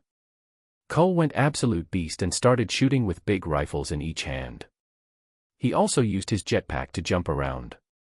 Mooney remained behind as his job was to use his magic portals to send out troops to strategic locations first. Hector, meanwhile, walked forward to the lead slaver, the man in charge of the mine. Of course, various blasters were shot at him, and they even hit. But the burns would heal in no time. His towering figure was taller than every other being in the vicinity. As the Moranians watched things span out in fear, Hector reached the lizard-like enslaver. He took a glance at the people, the slaves. They all shared similar features as Cull. But they looked malnourished. Many of them didn't even have clothes, and they stood naked. There were kids as small as babies, wrapped in clothes on their mother's back. There were also toddlers, hiding behind the knees of others. Then there were old, hunchbacked seniors. One thing they all had in common was their eyes. They were full of exhaustion, fear, pain, and hope. Cull said this is supposed to be the most recent mine with the most normal-looking Moranians. I can't imagine what's the condition around the planets. They are probably as thin as sticks, women raped, children tormented, stolen from their childhood and innocence. This is barbaric. Hell's Inquisitor was taking over his mind now. These were sinners, no less than the evil spirits he exorcised. They deserved to be killed brutally. So he made a declaration for all poor souls near him. There were tens of thousands. He raised his fist up and bellowed, "Moranians. Freedom is here. A. Without wasting a second, he raised both his palms and grabbed the lizard alien's head in between. He lifted him up and pressed on it. "Your madness now ends." Rah, bam bam. The alien tried to wriggle, agony was making him go crazy. Finally, he took out his blaster and started frantically shooting Hector. But no amount of those stopped him. Remember this name when you arrive at hell. It was Hector King Washington who killed you. And for this, a special welcome awaits you. No. AAA. The alien's skull started to crack, blood vessels burst, and his eyes turned completely red, as dark red blood began to ooze out of his nostrils, ears, eyes, and mouth. Mercy. Hector pressed harder, his gray eyes shining, no. Only freedom. Plop. Like a small lemon squashed under the tire of a car, the skull burst open from the top, releasing all the blood and brain matter out like it was a spray. The blood then fell on Hector as if it was rain. His white hair, beard, and his face turned red with the droplets. But Hector didn't stop just there. He pressed the skull completely, to the point the bones turned into a messy paste of blood and brain matter. The white chunks of the skull looked more like a seasoning over it. Thud. The body fell, releasing more blood and creating a puddle. Then, done with the leader, he turned his face to glance at nearly 1,000 other lackeys of the same lizard race. But just his cold glacé was enough. The reddened face and hair were scarier than death at that moment. We surrender. Me too. I don't want to die. Forgive me. One by one, all 1,365 armed enslavers laid down their weapons and sat down on their knees, hands raised behind their heads. Hector looked at the Moranians. Take the guns. They were too scared to defy him right now. So they did as asked. The abled men picked up the guns. Next, Hector's face turned darkly. Shoot them all. No. Bang. It didn't take long for the first bullet to fire. The pain, the torture, and the anger were too much, and it was all coming out now. As they shot their guns, again and again, riddling the bodies of their tormentors with holes, their eyes cried. These were tears of healing. Finally, they let themselves go, and one by one, they started kneeling, their bodies feeling too weak. Hector took out the communicator and messaged all Ravagers, kill all slavers on sight. No mercy. Chapter 116. Conspiracy and War. Hector didn't ask them all to pick arms. Instead, just a few strongest among them were allowed to do it after it was made sure they were not in danger of dying from overexhaustion. Hector had landed in the Eastern Hemisphere. Most big mines were on this side. So his campaign started from here, to liberate each mine, kill their leaders and help the enslaved. But, the situation in other mines turned out to be much worse. There weren't just Moranians as thin as sticks, but dead bodies were piled outside the mine's entrances, smelling pungent due to the rotting flesh. And unsurprisingly, the slavers here looked like humanoid pigs. He killed them all, as imprisoning them was too much work and a waste of resources. A dead enemy was a good enemy. He and others continued to purge the evil out of the cold but beautiful planet. As the Liberation War continued, it was brutal and messy. Sakaar Ogord was to head to the northern part of the planet, supposedly the coldest. He heard that there were no mines in the north, but there was a lot of activity going on. With his clan, he bombarded the outposts on the surface and landed on the planet's the North Pole. There was no existing infrastructure on the ice sheet except a metal shed. Come out. Sakaar and his first mate pointed the blaster at the gates. But nobody appeared to come out of it. This intrigued them, so they decided to enter it carefully. Whoosh. Just as they opened the gate, a warm gust of air escaped the room. But they found it was not a room, it was an entrance. The staircase was going straight down. Once they reached the bottom, there was a giant corridor, with small cube jail cells on both sides. There were more than 100 most likely. The view inside made their scalp tingle. Sakaar clenched his fist as he felt anger erupt. Veins on his head popped up, trying to control himself. His chest moved rapidly, tons of emotions pouring in. This is too much, Martinex, he muttered to his first mate. What now? Sakaar also wondered. But eventually, he called Hector, you might want to come here and see this for yourself. Then decide what you want to do. Hector agreed to do that, as he had Mooney to take him quickly. What happened? He asked after arriving. Without saying anything, Sakaar led him into the prison lobby. He stopped at the start, look for yourself. Hector and Mooney walked in, initially thinking it was probably just cramped prison or something. But then his eyes fell on the horrors inside. Memories of the Holocaust resurfaced in his mind, but this was even worse, as they were not kept here to be exterminated but to be used and abused. In the cells, just 6 by 6 feet, there were 4 small beds. There were 6 Moranian females, thin and completely naked, looking lifeless, standing and watching him. But what was more maddening was that each of them had 2 babies in their arms. The cell had an open toilet, and there was more filth on the floor. It was utterly unhygienic. These females were the ones who slowed down in mining, so they were sent to breeding farms, to ensure a limitless supply of slaves of their species. He looked into their eyes. He didn't even see hatred or anger in them. They were just lifeless. He didn't stop and continued to walk. Further and further, the more cells he saw, the more disgusted he felt. Some cells had 8 women with a dozen babies. Some had 10 women. It was so cramped that even breathing was hard. He sighed in sadness, as this was pure madness. There was only one punishment for those who brought this misery to these people, death. But Hector had no idea how to deal with all this. There were too many people impoverished. He didn't have enough money to help them all. So he walked back to Sakaar. We're going to confiscate all the wealth of the slavers on this planet and use that money to help them. I am not taking the money for this job either, but you all will be paid. Sakaar objected, don't let your feelings sway you. They will bankrupt you. Hector shrugged, what good is money if it's earned from the misery of the innocents? Do you know why I made Freedom Clan lawful? Because when others see Ravagers, they put us in the same categories as the mercenaries and pirates who did all this. I don't want that tag on my head. Not when there are dozens of ways to earn money without being an ass. I shall leave now.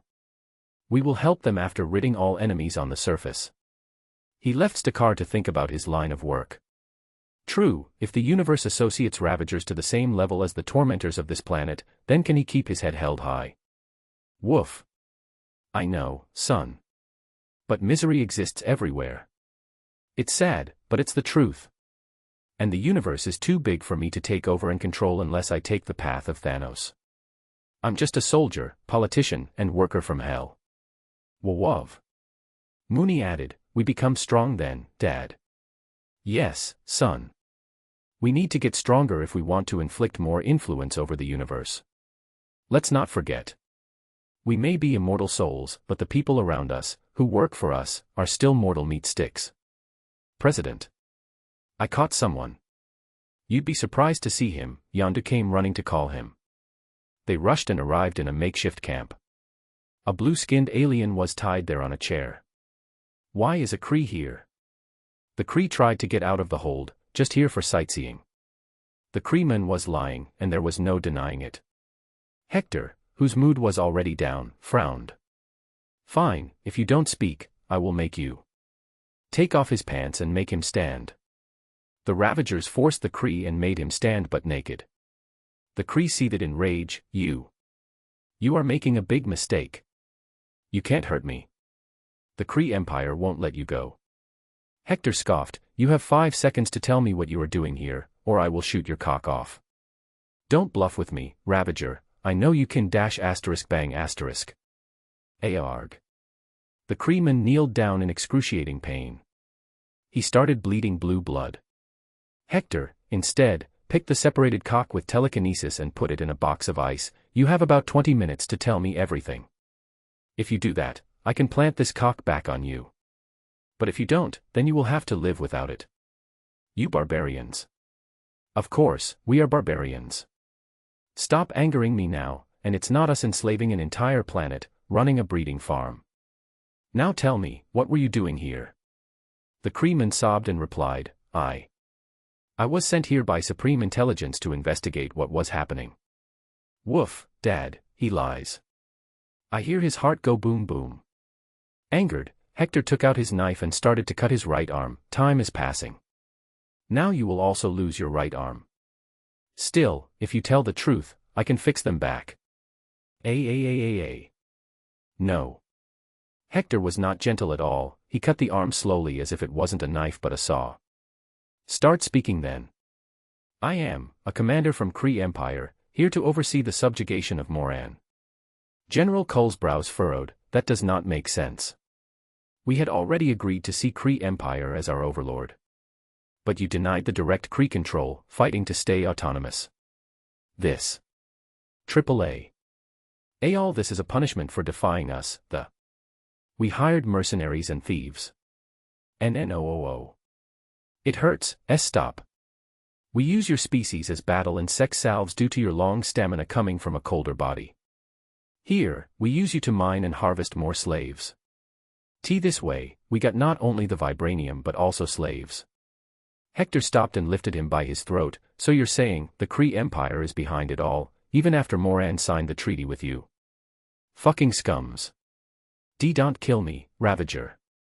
The Kree Empire already knows you were in Hala for Nova Empire. They won't let you go. If you kill me, they will destroy your home planet too. Beep beep. Adam's datapad made noise suddenly. He looked at Hector. Mr. President, 4 Kree accuser warships just appeared out of the jump. Hector took a long breath. It was time to make a decision. A point of no return. To fight the Kree Empire or not? He was a single man against an intergalactic empire that ruled over millions of worlds. But from what he learned today, the Kree Empire was nothing less than Nazi Germany. And they needed to be stopped because someday, they would come for Earth anyway. He looked back at the Kree men in his hands. He lifted him into the air by the throat. Did you know, the Kree once were just a planetary civilization? Then a friendly Skrull empire came to you and gave you technology. When they were experimenting to see if you or your counterpart plant-based species was better. You killed them and took their ship. You reverse-engineered and, in 100 years, became strong enough to oppose the Skrull Empire. Today, I am at the same crossroads, but instead of Skrulls, it's your empire. Good night, but know this, I ended the Kree Empire.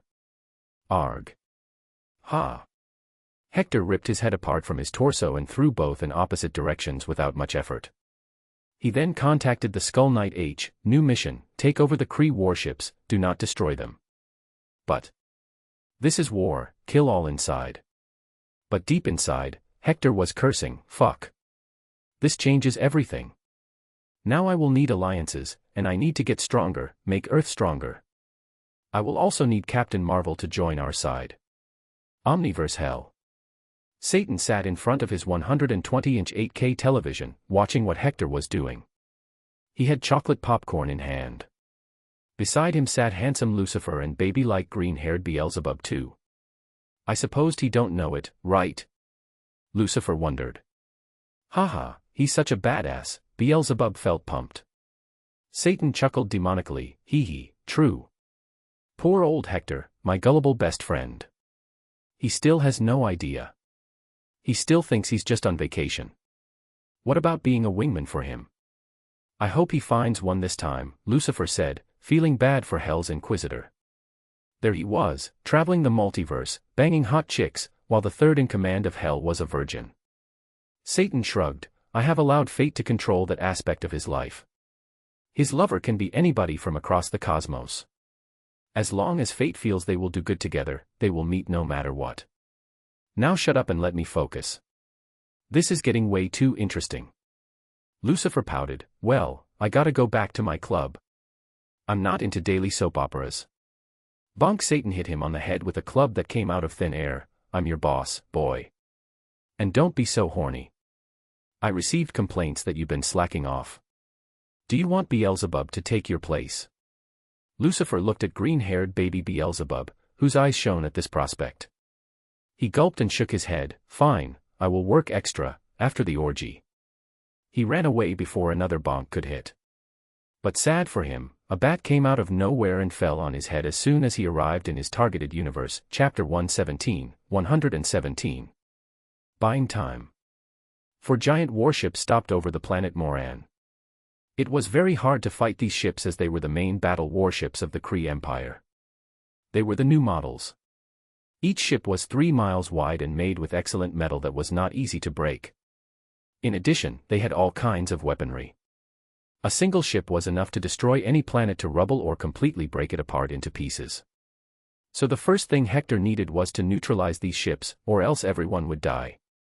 Hence, with Skull Knight H taking them on, they quickly got distracted by this strange hellish burning warship ramming onto them. On the ground, Hector made plans on how to tackle all this. Kree MP was gigantic and powerful. They had subdued the Skrull Empire, which started as more advanced than Kree. Here, it may not take a century, but a decade was plausible. They will be safe as long as they can ensure that the Kree don't send the word back. All Ravager's ships, surround the Kree ships and jam all their communications. Just then, Sakaar arrived, angry, what are you doing? You just made the Ravagers an enemy of the Kree Empire. Hector didn't have the time to entertain him. Kree Empire was everyone's enemy. Look at this planet. That's what they do. That's in their culture. They were never your friends. Leave the planet and return to Andromeda if you are scared. I am not leaving these people. I told you to keep your feelings aside, Sakaar said. Hector didn't even look and replied, and then what? Be an emotionless machine. Look, I am not asking you to stay. You helped me deal with the enemies on the planet, you can go if you want. You will get 1 million credits in your account each as soon as I'm done with this situation. Then I hope you survive to share a drink later. Sakaar left. Following him, the other clans also went away. This was expected. Ravagers were not some lawful organization. Yes, Sakaar may be a good guy, but he had the responsibility of his crew. However, they cannot afford to be sentimental. Plus, all Ravagers' clans are made of lawless folks, they don't give a crap about Hector or the people of Moran. The Kree Empire was a scary entity that nobody wanted to mess with. As the Ravagers left, Hector watched Skull Knight take over the first ship. But it was taking time, and there was a possibility that the other 3 ships might jump away to safety and then bring the might of the Kree Empire. I need to reach there, he muttered. He looked around and found a jetpack. All he needed was a slight push, as he would make a giant leap before starting it up. So he proceeded to tie the jetpack to his back. Mooney, I will be back. Keep an eye here, sniff out any hiding slavers on the planet. He ordered. Woof. Mooney lifted one paw and tried to show a thumbs up. Hector knelt a little to push his body better. He took a long breath and kicked the ground as hard as possible. Boom cracks appeared where he stood not long ago. He was not as heavy as Hulk but had a similar strength. So he achieved more height than even Hulk. He pierced through the clouds and once he felt he was stagnating, he turned on the jetpack. In an instant, he zoomed past the atmosphere, straight towards the Kree warships. He could not breathe in space, but his body was easily able not be affected by the lack of atmosphere. He specifically targeted the ship farthest from the Skull Knight, as it had the highest chance of bailing out. Bam! He collided with its sides pretty hard. The jetpack still had some fuel left, so he placed it on the ship's wall and punched it hard. Whoosh! It created a powerful blast that formed a hole in the ship's wall. This effectively compromised the ship's security, making it unable to jump as quickly. But they could still improvise. He entered quickly and headed towards the flight control room. He saw many Kree soldiers on his way, but each one would get punched to the face, sending them flying at the floor, walls, or the ceiling. It was instant death for them, as their skulls would break open or their ribcage would crack and pierce their hearts. He was pretty overpowered for these typically powered aliens. Only the superpowered ones could hurt him, like Captain Marvel, Thor, or Ancient One.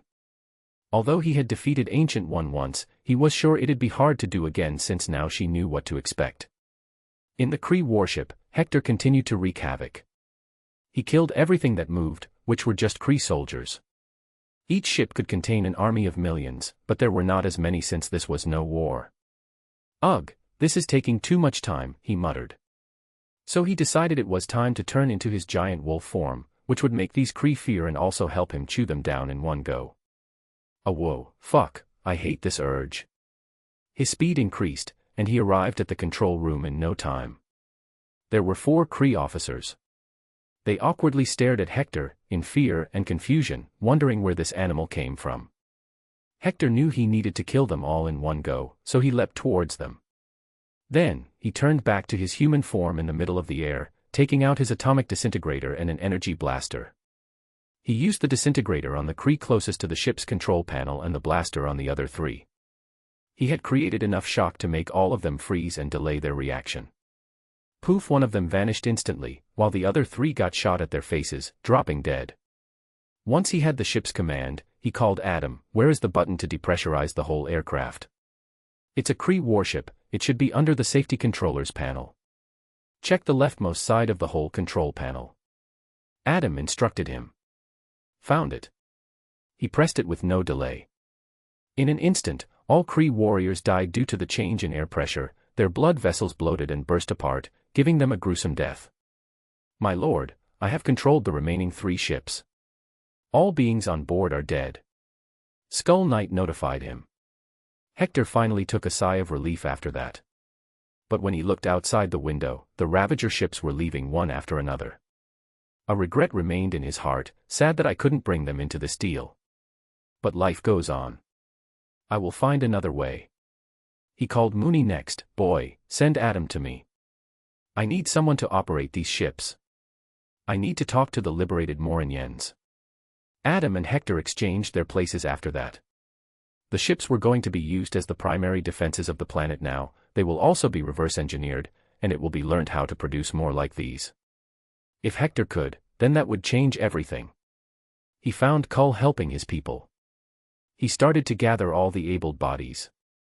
Those who used to be doctors began to help too.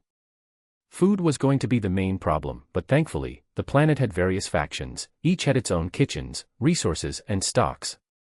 They used those to start preparing the soup. Hector saw the Freedom Clan of Ravagers acting contrary to their thug behavior and were helping those in need. Yondu sighed as he came to him, "You see them?" "Yes, why are they helping Moranians?" "Well, they said they were pretty much fucked when we messed with Sakaar, then with Kree. What we do today changes nothing. They will come after us anyway." Hearing this, Hector felt immense pride. Who knew that these misfits would really try to become good after learning about hell and karma from him, after getting their records from Nova Corps cleaned? Good lads. Tell them they don't need to worry, I will do everything in my power to protect them. This was a significant change in his eyes. And he was the source of this change. Who said one man couldn't make a difference? He did, and he's just starting right now. Yondu nodded and sighed, "These boys, I picked them from various worlds throughout my life. Most lack any family. Their clan is everything to them.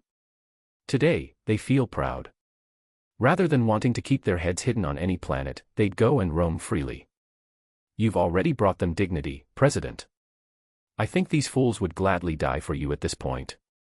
Hector laughed, "Haha, then I guess I will only have to ensure they don't die. Come, we have a lot to do." Chapter 118. Stand for Freedom. What about now? Logan arrived, his clothes and hair painted in the blood of various colors. He had been going around many factions and killing the enslavers mercilessly. Whoosh! Hector pulled the chair with telekinesis and took a seat. I don't know, Logan, Yondu. The Kree Empire is vastly strong. I might have to form alliances. Maybe I can go and talk with the Skrull Emperor. They are losing the fight with the Kree anyway. Or maybe go to Asgard. I feel they won't deny me a welcome, but whether they will support me in war is doubtful. However, I know one Asgardian bloke who would join me just because it's a fight. Other than this, I can't think of anything else. We need numbers, soldiers, pilots. I can gather around a grand armada of warships, but how will I staff them? Even if Ravagers agreed to join, that would not be enough. Hector tried to think of all factions in space. The Nova Empire won't join him as they were in the middle of peace talks with the Kree. However, there were a handful of powerful beings he could count on Earth. Jean had the power of Phoenix Force and could destroy the entire Kree Empire, but doing that would most likely take a toll on her and turn her into Dark Phoenix. Not to mention, the Kree Empire most probably has its own super soldiers, mutants-like beings, and sorcerers. I will need to drag this war with the Kree until the Avengers are formed. By then, Thor will be able to gather more Asgardians, and I will be stronger, he thought silently. There was silence among them as they all brainstormed to develop a plan. WWE will. We will become your soldiers. Out of nowhere, a Moranien came forward. He was a man who didn't look as impoverished. I saw you, as you crushed that animal's head. You shouted that you've bought us freedom. But, it's not completely here. The Kree betrayed us, they tried to enslave us, as long as either of the sides lives, we will fight. Yes, how can we look ourselves in the eye and face those who died in the afterlife if we don't fight? Then, a female Moranien spoke. She was a breeding ex-slave, holding 2 babies in her arms. Kull returned too, this is what all Moraniens think, Mr. President. All of us, saw how you stood for us, even denied your own syndicate. You are not like others, we don't know who you are, which world you are from or why you are doing this, but He kneeled down on one knee and saluted with his right fist on the middle of his stomach. I will forever be indebted to you. You promised me vengeance, and you gave it to me. Now I follow you, Mr. President. The Moraniens who were there, a few thousand, kneeled one by one. Hector frantically rushed to a little toddler who was going to kneel and helped him back up. He picked him in his arm and looked around at the eyes that stared at him with hope and reverence like he was a beacon of guiding light to them. He bellowed, "Do not kneel. Never kneel. I am not your king, nor your subjugator. Kneeling is giving yourself up, your free will up, and I despise it. So stand up and hear me, please. Kull got up, seeing the seriousness in Hector's eyes. Following him, the rest did the same. So Hector continued, I am just a simple man, a nobody in this vast cosmos. Just a tiny human from a planet far away. I came to this planet as a part of the job but decided to take it as a personal matter. Why? That is because, to me, freedom and justice are more important than money and power. But the Kree represents the exact opposite of what I believe in. They believe in destruction, enslavement, and exploitation. Therefore, they are as much my enemies as yours. Hence, you are not alone in this fight. So, take a vow with me today that you shall never bend the knee, that you shall never compromise with your freedom, that you shall never ignore injustice in front of your eyes. Vow that you will fight for your liberation. This fight won't be easy, they are vastly superior to us, but we can make a difference together.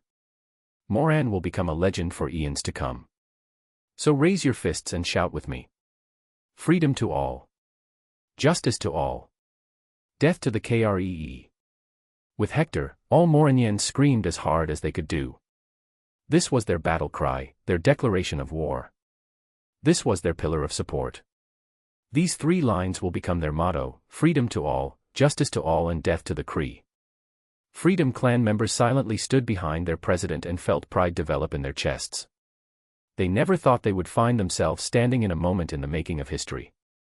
Yet, the back of the bellowing president today seemed more respectable than ever. This was way above matters of money. This was about being compassionate towards another life form. It was about fighting mad tyranny. Moran had just become the start of a revolution. When Moran was being rehabilitated with more food and resources being brought by Hector, he decided to vanish for a while and pay Erskine a visit in the funhouse dimension. The place looked as hellish as ever, red burning lava flowing like rivers, the fiery red color emitted from cracks on the ground. Nevertheless, the giant castle remained as it was. The spirit of vengeance took care of everything by cleaning the place and guarding it. Hector entered and found Erskine in the lab, wearing his usual frames and lab coat. He stood tall now and looked buff. I can never get used to seeing you as a buffed man. Little man has gained some power now, Erskine responded. But is the little man still horny? Hector asked him. Erskine's face lit up, I've been single for decades now. I desire a female touch at this point. But I suppose you didn't come here to hear that. So come with me. I've done what you wanted. Erskine took him downstairs to the warehouse. Large containers were present there, each looking high-tech with a clock-like thing on it. As you said, PIM particles are easy to replicate with the technology available in space. I was able to make these containers for your cargo business. You just need to press a button, and the container can become big for you to store things, then press another button, and it will become as small as a Rubik's Cube. With this, you can move around so much cargo that it should be illegal. Hector was in awe of this thing. PIM particle was one of the only reasons he decided to start the cargo business. Doing it traditionally would have been dumb since there are already major players in this business. However, with PIM particles, he could carry 1,000 times more cargo. This is going to make you rich, my friend. Haha, the universe is about to see a behemoth rising. But, I'm still weak. So, how is your research on cosmic energy coming? He asked him. Well, I have been researching on the space stone ever since I worked for Hydra. But I don't have the stone anymore. You said you can't take the space stone and time stone yet, but there are other stones out there in the universe. Maybe you can bring them. You talked about the soul stone. Erskine said. Of course, he needed an infinity stone to understand it better. Hector rubbed his beard. To get a soul stone, one needs to give up what they love the most. I ain't letting Mooney die. I will need to find another way. Until then, you keep researching.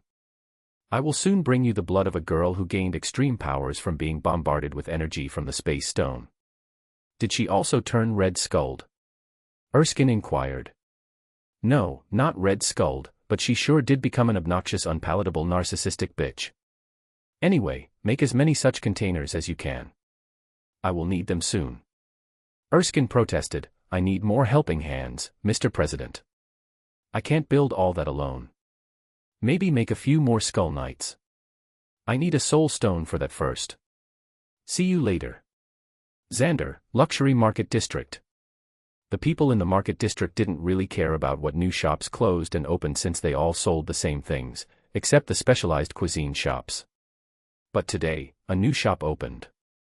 East Xandar Trading Company was a weird name to have, but sad for them, if they were not colonized by the British, they couldn't understand the joke. Today, the shop opened silently without much promotion. This was strange as the market in Xandar was highly competitive, and to get successful, one needs as many customers as possible. Ultimatum Alayemi was a green-skinned humanoid alien from a faraway planet in a galaxy far away. But he had been trading in Xandar for a while now. His work involved buying stuff and transporting it to various shops in his home galaxy. Today, he was once again scouting for something worthy of his interest. Hence, he found himself standing in front of the new East Xandar Trading Company. From its looks, it seemed like a shop that sold food items, but the name didn't match, not to mention it was empty. He entered and found just 4 staff members. This was rare as all shops in this luxury district were top-notch and had dozens of employees. Right beside the main door, there was a counter with a system, a long table and a man dressed in shop's uniform, a shirt with a white beast's image. "Can I see the menu?" he asked. The cashier replied, "Sir, this is not a restaurant. Our work model is slightly different. You take that basket with you, put whatever you want to buy in it, then bring it to me so I can pack it for you. Then you take the items home and eat them in comfort. Or, if you want a quick bite, we have our line of instant noodles, fried rice, rice cakes and sandwiches. You can eat them while sitting beside the long table near the window." Ultimatum Alayemi was pretty shocked. To make the customer work to do the shopping was unethical here. But he relented as nothing in the shop he saw was recognizable. "Where is all this material from?" "That is classified, sir." "Fine, I will take a look." The guy picked up a basket and moved in. There were rows and rows of stacked food on counters. He started to look around and picked whatever he felt was interesting. Unable to wait, he went to the side and opened a few things. 1 bottle of Coca-Cola, a sandwich, an Oreo, creamy onion lays and some caramel popcorn. He took 1 bite each and just sat there with closed eyes like a monk. But internally, he screamed, "What the fuck is this? This is damn tasty. Where is this from?" Then, all of a sudden, his eyes shot open, and he looked at the shop. "There is so much more. This is like a secret mine. But I just dieted and lost a few kilos last month. Fuck it. Here I go, getting fat again." Chapter 119. Waiting list. Hector spent most of his time on the cold planet of Moran. However, the coldness was not much of a problem for the Ravagers as there was technology to warm the whole body at all times. He was establishing the planet as his base in space, as he also needed to defend it. Sure, it was in the Kree Empire's territory, but the Kree Empire was massive for them to notice something that fast. At the same time, Hector's major businesses operate from Xandar, not here. He spent 2 months on Moran, trying to bring some resources to the people there, and there were billions of them. There were around 1 billion kids alone due to forced breeding over the years. Meanwhile, the male population was dwindling. Around 1 billion men were of fighting age. The species of Moranians was slightly stronger than an average human. Their bodies could handle extreme coldness easily, but they could also hold well in extreme heat. Their average height was 6 feet, and their lifespans were more than 100 years. He had brought in clothes and equipment for them to get training and weapons to get familiar with. If they were going to become his soldiers, he'd rather have them armed to the teeth and be the best warriors in the universe.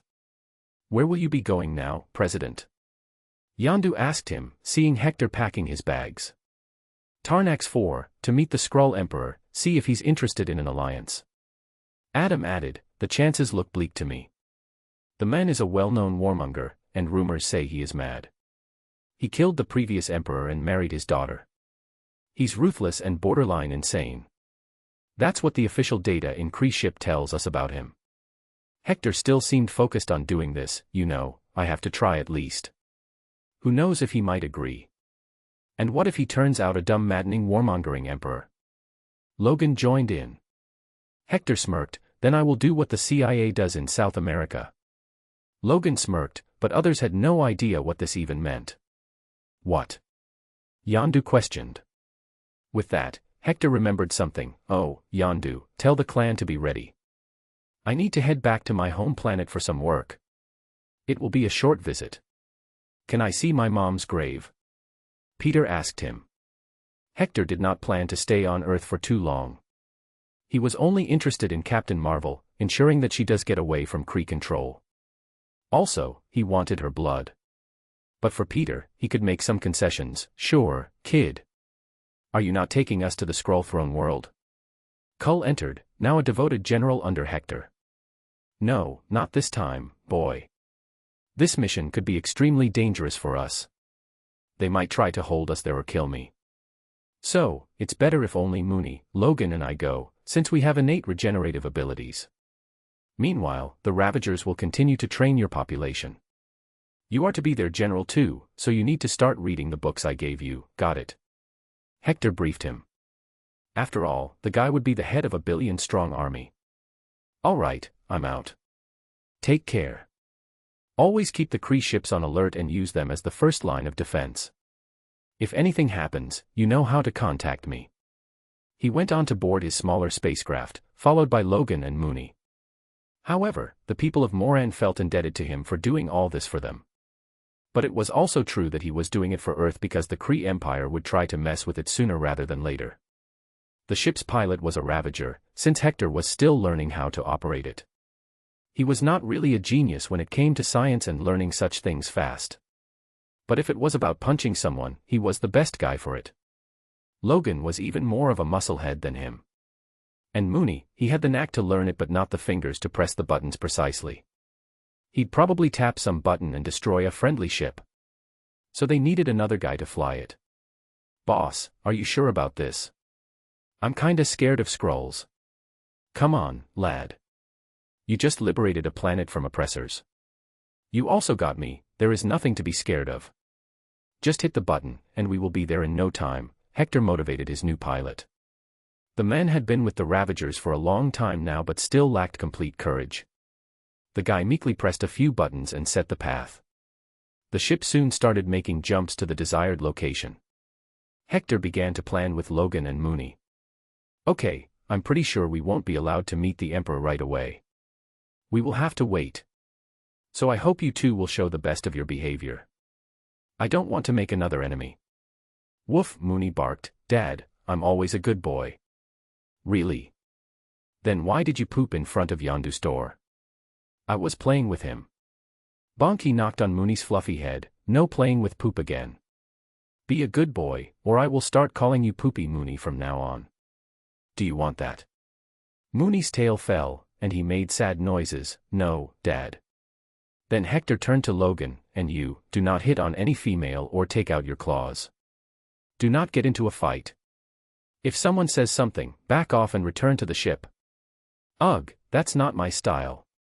Hector didn't bonk him, it ain't my style either, but I need to be more diplomatic this time around. He thoroughly taught the two naughty boys some manners and proceeded with his plan. He started writing an alliance treaty. But the chances of the Skrull Emperor accepting it were bleak, since alliances are forged between somewhat equal parties. So right now, he has nothing much to offer to the Skrulls. I hope the Skrull Emperor is not dumb. Roughly 100,000 years ago, the Skrull capital relocated to Tarnax 4 from their original home planet. This new planet was highly advanced. However, the Skrulls of today were not the same as before. In the past, before the Kree Empire came into existence, the Skrulls were more friendly and helpful. They gave other species technologies to help them. But ever since the Kree Empire came out as an enemy of the Skrulls, the peaceful Skrull civilization had to change their entire culture towards fighting. So, now they were more like a warrior race than sophisticated advanced intelligent species with compassion. They entered the star system and started to get noticed by a lot of Skrull security ships, each hailing them for asking for the purpose of the visit. The planet was clearly protected to the brim. They just said they are here for a job and diplomatic meeting. They could not just go and meet the Emperor anyway. Heck, they were not even allowed to land on the planet. That was a privilege only to the Emperor, his staff, and the nobles living on the planet. Like all other traders, Hector had to dock the ship on the moon of Tarnax 4 and then take an official Skrull transporter ship to the planet's surface. However, when Hector got out of the transporter and went to the administration office, he was shocked to see a mile-long line of all kinds of aliens. He asked the one in front of him, "What's this line for?" The alien with the face of a rat answered snarkily, "You don't know." "What are you even doing here then?" "This is the line for getting an appointment with the various important Skrull leaders on the planet." "And how long does it take for the line to shorten?" Hector asked more. "Not too long. They do it in batches. They will soon come out and start giving appointments for next week." "Next week? So everyone here going to book for later? What if someone has something important? Then you tell the Skrull officer to give you the appointment faster. Then, if he thinks it's really an emergency, you can meet anyone. Now don't bother me. I must practice my pitch." Hector calmed down and rubbed his beard, thinking about a way to meet the Emperor. Then, closing his eyes, he tried to come up with a way to force the Emperor to meet him and hear him out. "Beep beep, President of the Ravagers Freedom Clan, owner of Moonspeed Corp, speak the reason for your visit." Soon enough, a Skrull officer arrived beside him, a droid hovering behind his head, recording everything and identifying everyone. Hector spoke his initial request, "I must speak with the Emperor about something gravely urgent." Surprisingly, the Skrull didn't deny it. Instead, he just nodded and wrote something on his datapad. However, his reply made Hector, Mooney and Logan want to smash their heads to the ground. The waiting list to meet His Majesty is 12 years, 2 months and 2 days. Do you want to make the appointment? Underscore. What the fuck? Chapter 120, 120. Paranoia. Wait, how long did you say? 12 years. I'm afraid that would be too late. I have information that might save the Skrull Empire from destruction. The Skrull officer stared into Hector's eyes for a second and sighed, "People like you come every day, but I feel seriousness from you."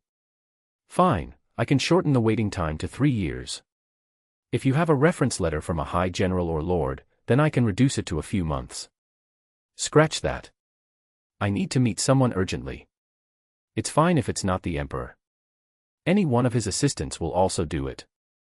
Anyone whom I can meet today." Hector requested from him. The Skrull officer looked into his datapad and tapped a few options. "There is Lord Dumbfak, the 5th assistant to the 9th secretary of His Majesty. He's free right now, you can meet him if you want."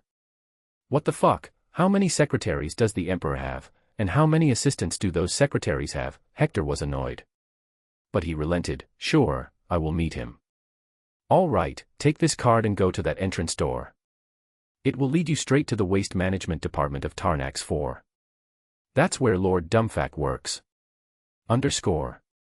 That guy works with the planetary janitors. What am I even doing at this point? Still, ignoring all his inner voices telling him it was a waste of time, he proceeded to the terminal from where he was made to sit in another transporter, a land-based hovering taxi, which led him to the Waste Management Department. It was a giant building that looked as beautiful as any other architecture on the planet. This was where the planet's biggest janitors worked. "Here goes nothing, Mooney and Logan. I want you two to stay as silent as a stone." He dejectedly entered the building and went to the relevant location. Most things were not too different from any Earth's infrastructure. After his arrival, he found that even this 5th assistant to the 9th secretary of the Emperor had an assistant. They were rudely told to wait, as the 5th assistant, Lord Dumbfak, was not in the office right now. So they sat outside the room and waited. Mooney started watching Space Dog videos on Datapad, and Logan took a nap. Hector just continuously tried to come up with a strategy to get to the Emperor. This dumbfuck guy must have access to the Emperor.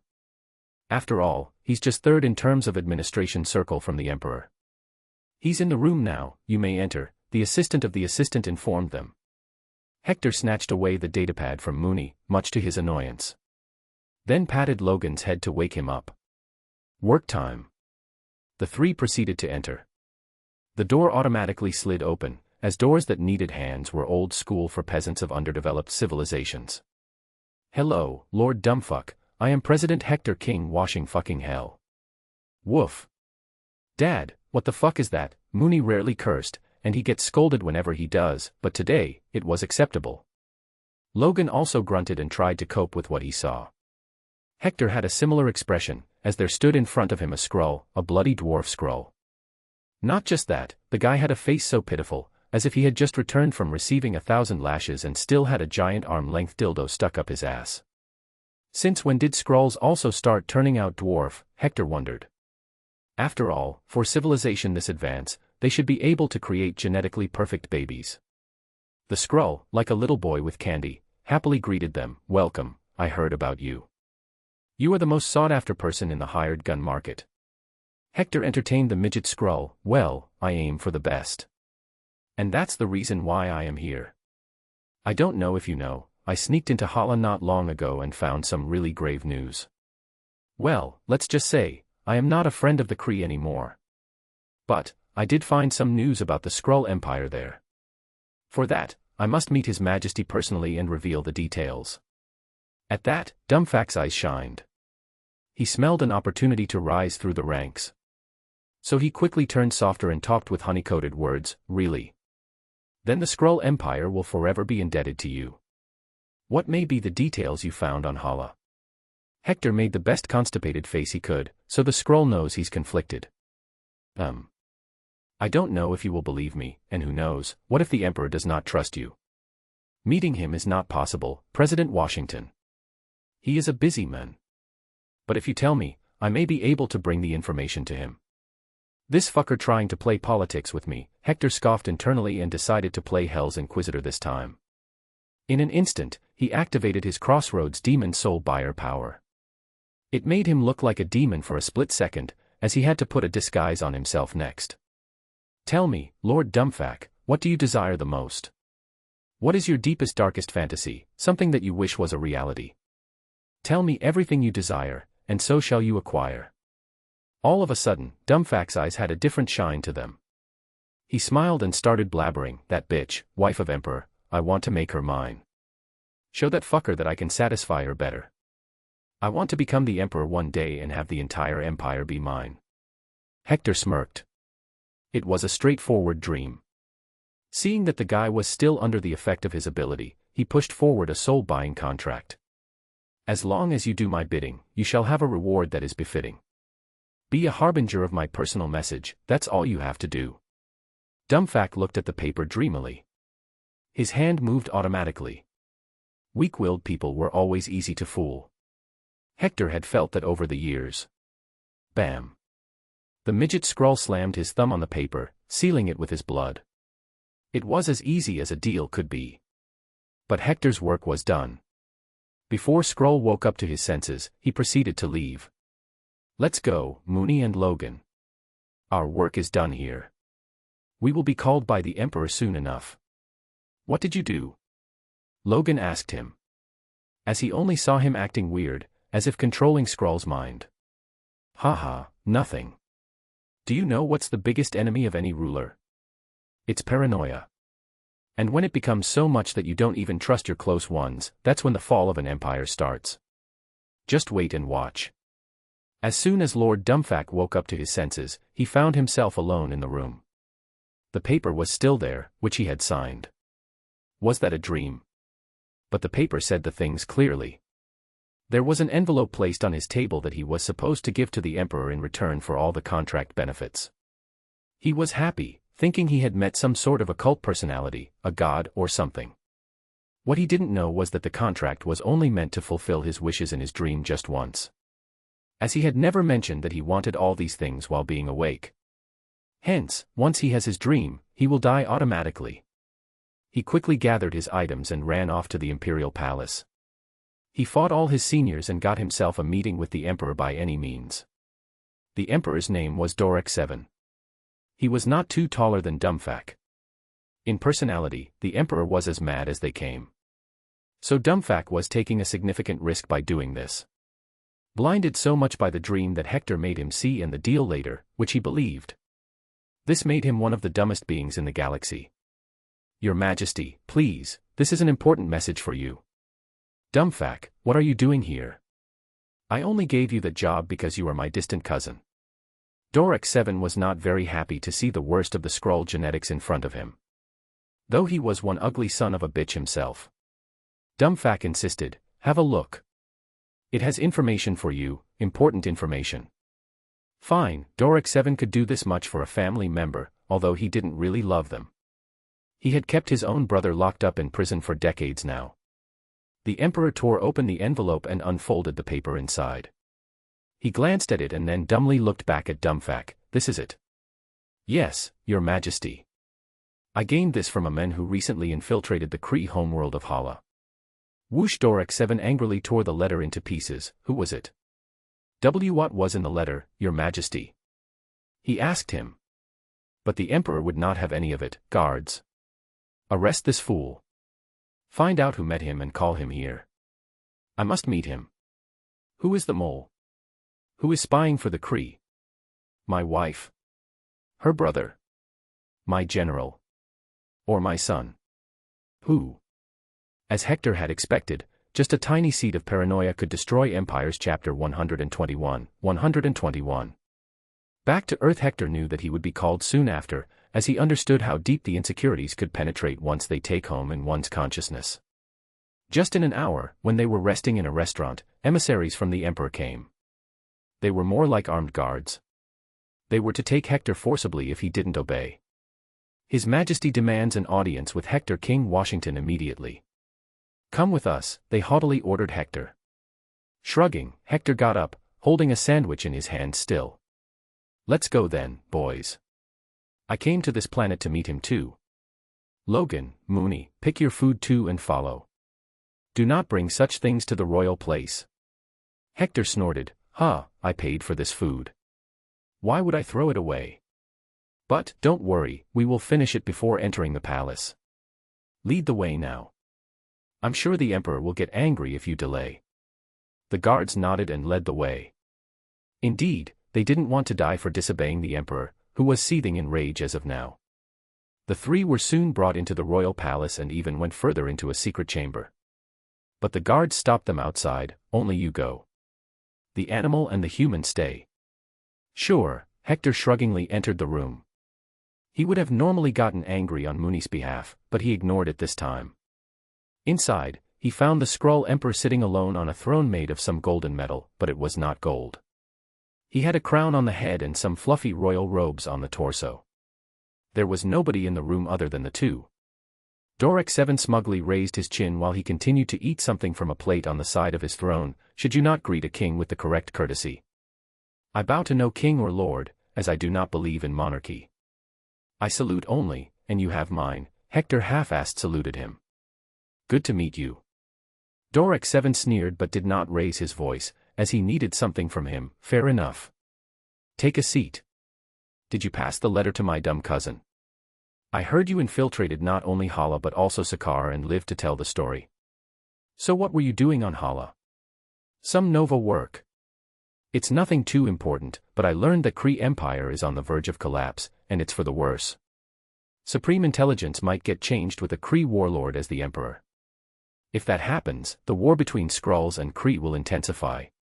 Hector started to scare the fool first. He was trying to evaluate if he was worth allying with. The Emperor's attitude and stature did not speak power and confidence. Instead, he looked privileged. He was a nobody some decades ago, but now he was the ruler. The daughter of the previous Emperor was his wife, albeit she was trying to kill him. He was never the person to take the arms and fight his own wars. He would rather shill money on research to create an army of super Skrulls, ones who can be loyal to him and be his greatest soldiers. He dreamt of defeating the Kree and bringing back the Empire as he heard in the stories, but those things were nothing but his procrastinations of glory. And you believe that there is a mole in my inner circle? What made you believe such nonsense? Hector internally smirked. Dumbass, he can control his face and voice but not his pupils from contracting. He's nervous. Yes, I do. Especially that Kree named Ronan. He's shaken hands with Warlord Thanos at this point. He has infiltrated not just your inner circle but also Nova Prime's inner circle. But I'm yet to know who it is specifically. Hector threw the hook this time. Negotiations were like fishing. You pull some and lose some, eventually gaining the upper hand, but not always. Dorek 7 went silent for a good minute. His inner insecurities rose. After all, he, too, had taken the throne by usurping the previous emperor. So what was stopping others from doing the same? Then I shall hire you to investigate for me secretly. Do not worry about money. You shall have whatever you desire if you prove to me who the mole is. Catch, Hector kept a serious face and rubbed his beard. Fine. I will take it. But since I need to keep it a secret, I will need to take some risks with some powerful members of your empire. So I must have access to all planets of Skrull Empire to investigate them. That you shall have. Now leave and bring me the results. I do not reward incompetence. Hector didn't wait and left. Just outside, he was granted an access card that would allow him to enter all Skrull planets. But he didn't waste any more time on Tarnax 4. Quickly, he returned to his ship and headed to Xandar. What happened? Did he agree? Logan questioned. Hector poured himself a glass of whiskey and took a seat. I didn't ask him. The guy's a fool, borderline mad. We will be doing regime change here, but first, we need to find a better Skrull. Otherwise, the Skrull Empire can be considered over. It's too weak with this leadership. Woof. Mooney barked, Dad, we go to Earth now. Yes, that we will. I've called Yondu to Xandar already. He will be bringing the Freedom One there. He silently thought about whom he should contact next. Asgard seems like the right option. He thought they might even be friendly with him due to his background. So much to do. I should just start blasting, I feel. He muttered to himself. It's about time I start subjugating evil creatures and making them my summon. Logan, you got a cigar? I finished all mine, Hector asked his bodyguard/freeloader. Logan denied it quickly. No, I only got 2 left now. Sorry, I don't compromise in this. I demand it as your president. I deny it accordingly as my rights allow me to do so. Hector sneered, Boy, we're going to Earth anyway. I will buy you a container full of Cuban cigars. So give me one. No. Mooney. I order you to take the cigars that Logan has, Hector ordered his son. But Mooney didn't even budge and continued to chew on his favorite plushie. Dad, smoking is injurious to health. We are immortal. Then I smoke too. Mooney asked, tilting his head a little to look very cute. Hector sighed and slapped his chair in annoyance. All right, you won. Earth. Let's see what else the old man wanted me to do. As president, I only have a year left, Kennedy said in the White House's Oval Office. He took out his diary again and read some points. He skimmed through all bullet points and stopped on one. Now this makes sense. The internet exists now, as he predicted. So he wants to bring all internet companies under the First Amendment's right to free speech. Easy peasy, those dumb fucks in Congress don't even know what the internet is. There he went lobbying for a bill again. This would be his last, as he will be retiring soon. He did wonder, though, where is the old man? Somewhere on Earth. Taken away from the little family she had come to love, now she was stuck in a place ruled by hyenas. Inflicted with subjected training and inhuman torture, and some strange serums, she was feeling less and less hope of freedom. Her free time was spent staring at the sky, sometimes cloudy, sometimes clear and occasionally rainy. She was somewhat envious that even the sky had the choice of being whatever it wanted. She looked at her little sister, not related by blood, but still, they shared a bond of love. I will go out and bring help, don't worry, she muttered. But she still had no idea if her plan would even work. Would it be a success or be the reason for more torture and loss of her humanity? She had no idea why this was happening to her, but all she knew was that she would never surrender. A/N, this is big. Hector just ensured that Facebook, Twitter, Instagram, Snapchat and all internet companies must respect people's right to free speech in the future. These companies now can't just ban someone because they got their feelings hurt. He just cancelled the cancel cultured. Chapter 122. Overkill. Hector had push-started his cargo transportation business, with the first users being Nova Corps and sovereign traders. All he needed next was some word of mouth to expand the business. At the same time, he posted a real job for all Ravagers to take. They were given the list of some space criminals and that if they brought him the ship, they'd get some money. It was a much easier job, as hijacking and taking over ships was a level 1 cheap job. His other business, the shop on Xandar, was doing well. Ancient One had to work harder as the shop needed complete restocking every day. Because of that, Ancient One's order of sorcerers got richer and King Tech, Hector's company, kept on receiving rare earth minerals to keep experimenting and manufacturing. He didn't make a CEO or such position for his space companies. Some managers were tasked with doing some things. Of course, he'd have to put more focus on it later, but he seriously didn't want to. He didn't come to this universe just to work. President, are you sure you want to do this? You are known not to be that great of a pilot. Ah, don't fret about it, boy. I can fly this little boy easily. Just strap in your places and relax. Hector continued to steer the ship towards the beautiful blue planet, his favorite one, Earth. Ah, there is the beauty. It's the most beautiful planet in the universe, Hector dreamily said. Yondu interjected, beauty is subjective. Logan barked, shut up, Yondu. That's where your president was born, so that is the best planet in the universe. Hector glanced at Logan and gave a nod of approval, attaboy. And Yondu, believe it or not, there are beings on this planet that can destroy the universe. Seriously? Then why don't you call them to deal with the Kree? For the same reason, they can destroy the universe. Most beings who have these powers are either mad or can't control their powers.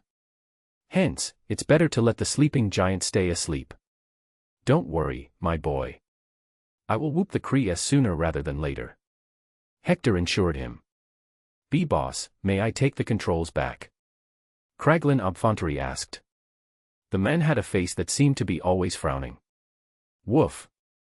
Mooney chimed in, Dad, may I fly it? I learnt it by watching already. No and no. I can fly this thing easily. It's just like riding a bicycle. He played with the control wheel. What the fuck is a bicycle? Yondu wondered.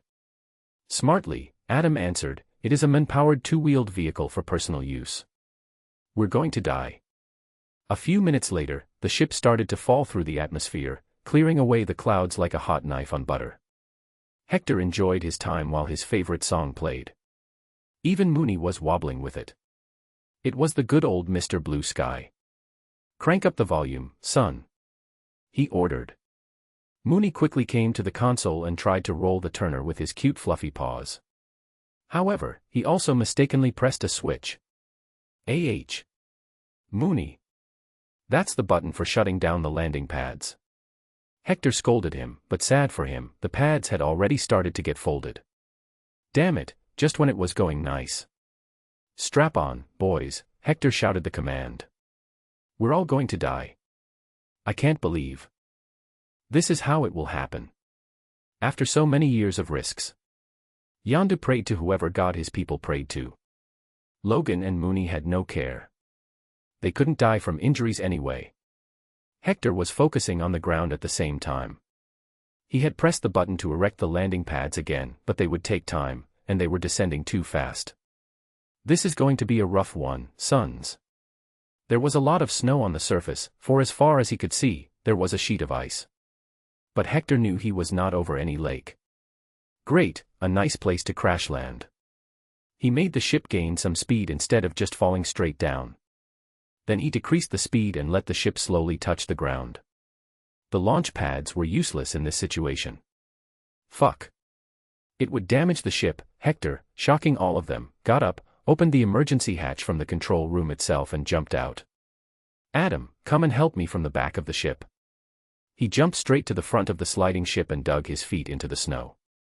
He tried to lift the ship's front with his mighty muscular manly arm that tried to shred his coat. Haha, it ain't that heavy. But he kept on sliding. The ground was too slippery. So he kicked the ground, plunging his feet into it, giving him more friction than necessary to stop the giant Freedom 1. Whoosh. After traveling a few hundred meters, the ship stopped. They were able to minimize any damage. But one thing was clear. Hector didn't know shit about flying. We're alive, the crew of the clan jumped out of the ship, kissed the ground, and started making snow angels and snowball fights. Haha, I told you. It was just a little bumpy landing. Peter facepalmed, land. We crashed, old man. Woof woo. I could have landed it too. Hector glared at Mooney, boy, we crashed because of you. That's it, no ice cream for you now. Mooney scoffed and ran around to eat the snow from the ground, I got unlimited of it, he barked. Sniff sniff, but all of a sudden, Mooney stopped and started to smell something. His nose physically moved. Then he excitedly exclaimed, "Kitty friends." Hector followed the good boy to the other side of the ship, where there was nobody.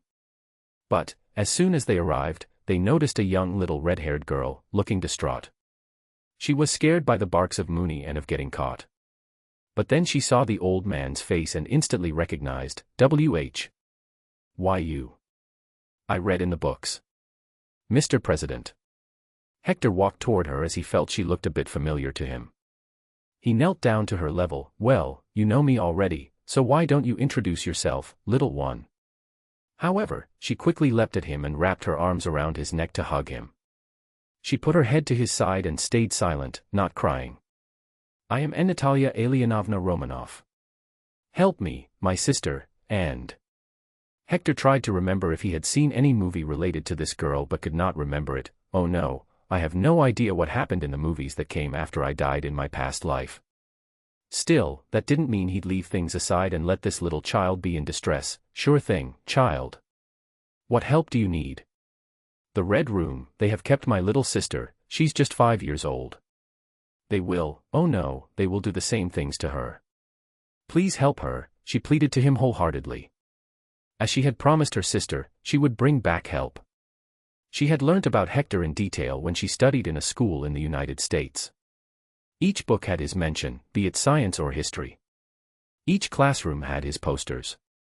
There was always one kid dressed as the old president on Halloween. There was always something being talked about the old president on television. She thought the man was dead, but here he was with a spaceship. So she latched onto the first source of hope she found after wandering for days in the cold.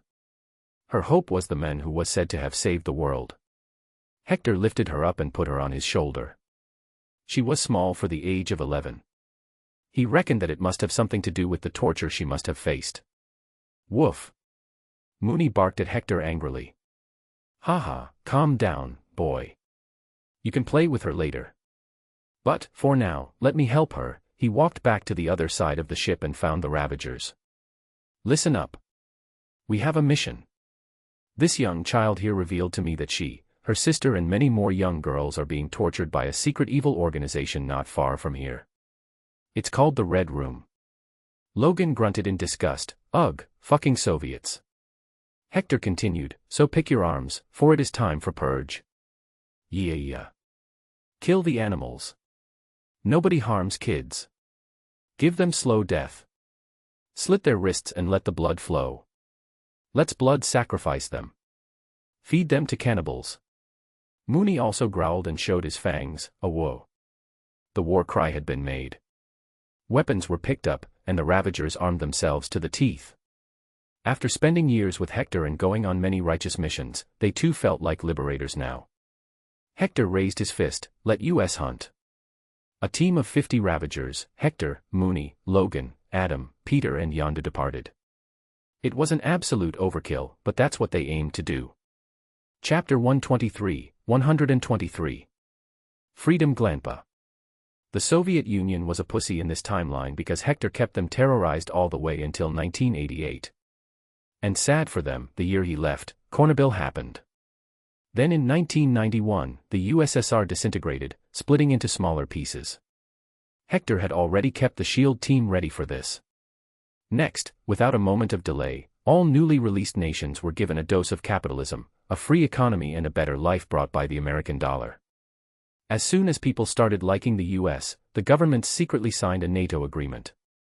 So now, except for Russia, all European nations that shared borders with Russia now were members of NATO. Russia had no room left to breathe. But of course, no nuclear missiles were placed in any new nations.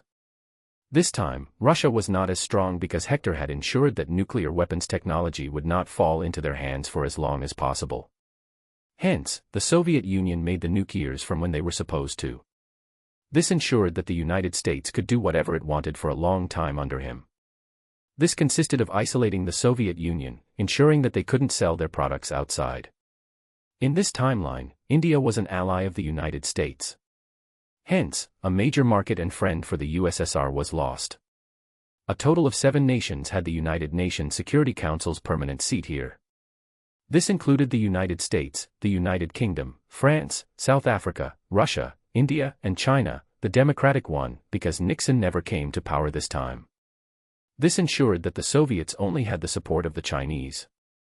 Meanwhile, China never got to create nuclear weapons, as the moment the Soviets made it, Hector made the UN pass treaty on the non-proliferation of nuclear weapons, and he directly enforced it with his fist of freedom. Meanwhile, India and Pakistan never fought each other, as Hector was the one to draw the borders and bring democracy and capitalism to them. He tied both nations economically so that they couldn't help but call each other brother. At the same time, both countries were special military allies of the United States. Hence they had authorized the United States to set up nukes on their soil, bringing both nations under the safety umbrella. This way, Hector won the fight against communism. He had surrounded the 2 big red dots on the world map masterfully.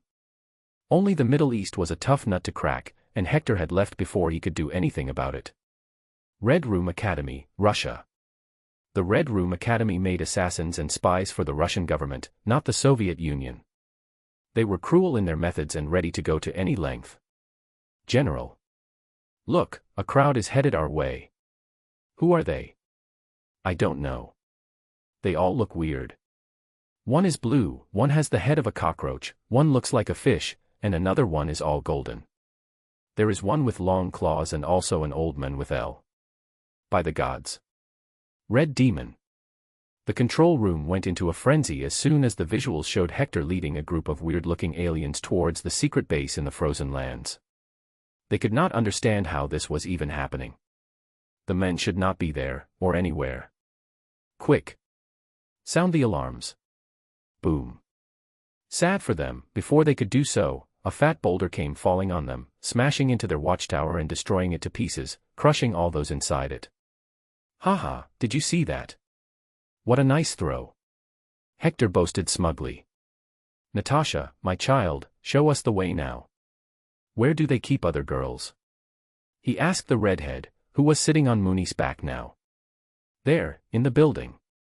All those windows, they are for that hall. She pointed to a distant 5-story building.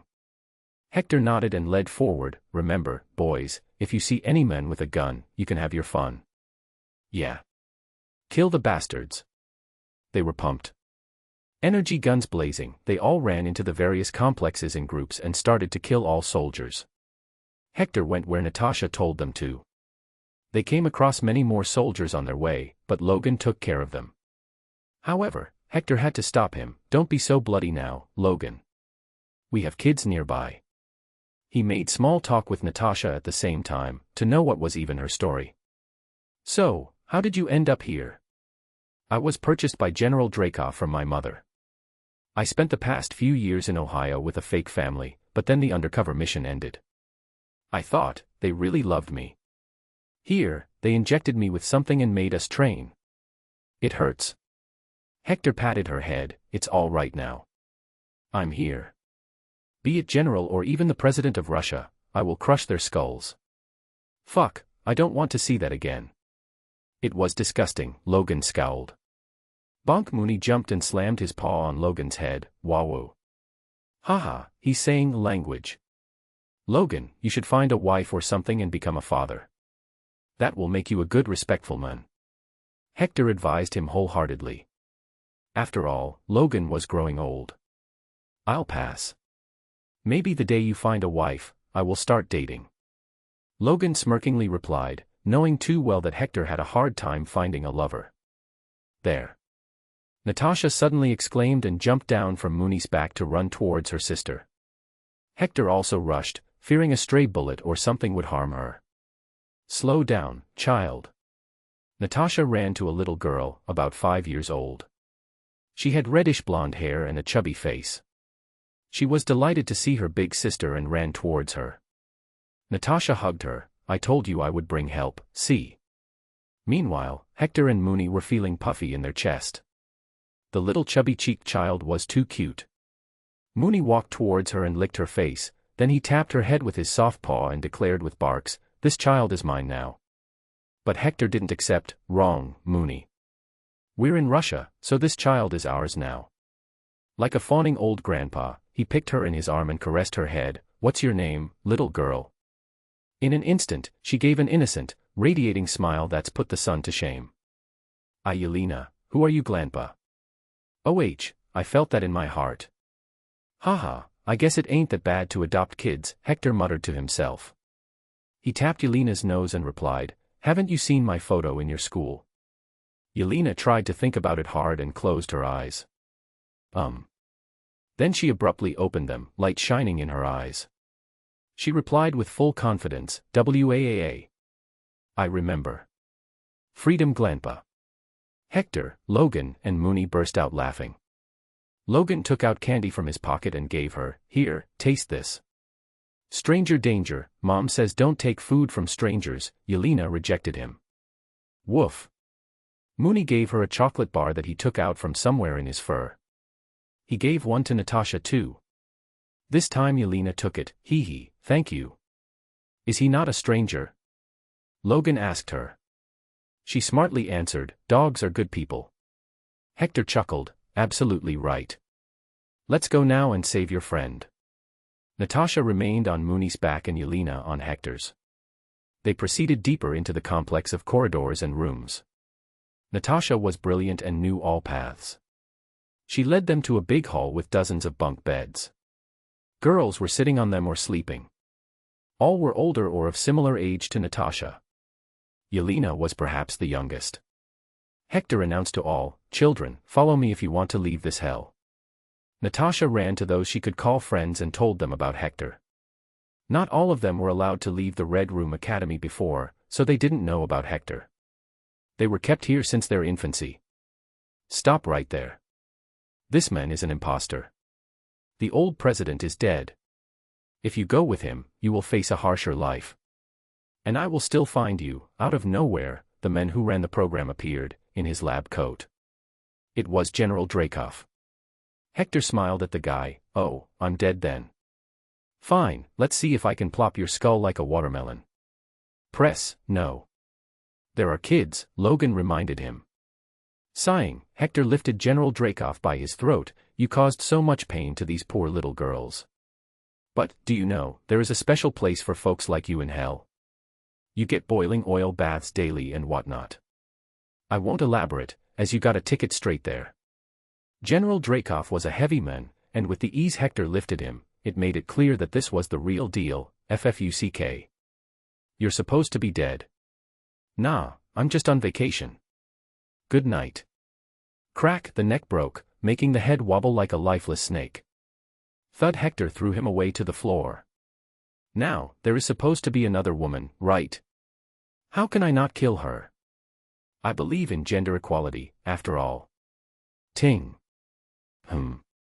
However, out of nowhere, he felt something hit him on the back of his forehead. It didn't hurt him, of course, but the strength was enough to make him take a step forwards. He looked back, and instead of frowning and fighting, he laughed. "Haha, Lady Luck is with me today. How are you, Sergeant James Buchanan Barnes?" "Oh, a metal arm, Winter Soldier it is then." Chapter 124, 124. Disneyland, Bam***. Bucky was in the middle of punching Hector in the face. But his fist got caught by the old man easily. Next, what happened was comedy. Bucky tried to pull his fist back, but it wouldn't budge. He kicked Hector on his legs and waist, and nothing happened, not even a flinch. "Haha, son, I can do this all day. Do you want help?" Logan asked, pretty chill, though he was supposed to be the bodyguard. Hector denied, "I got it covered.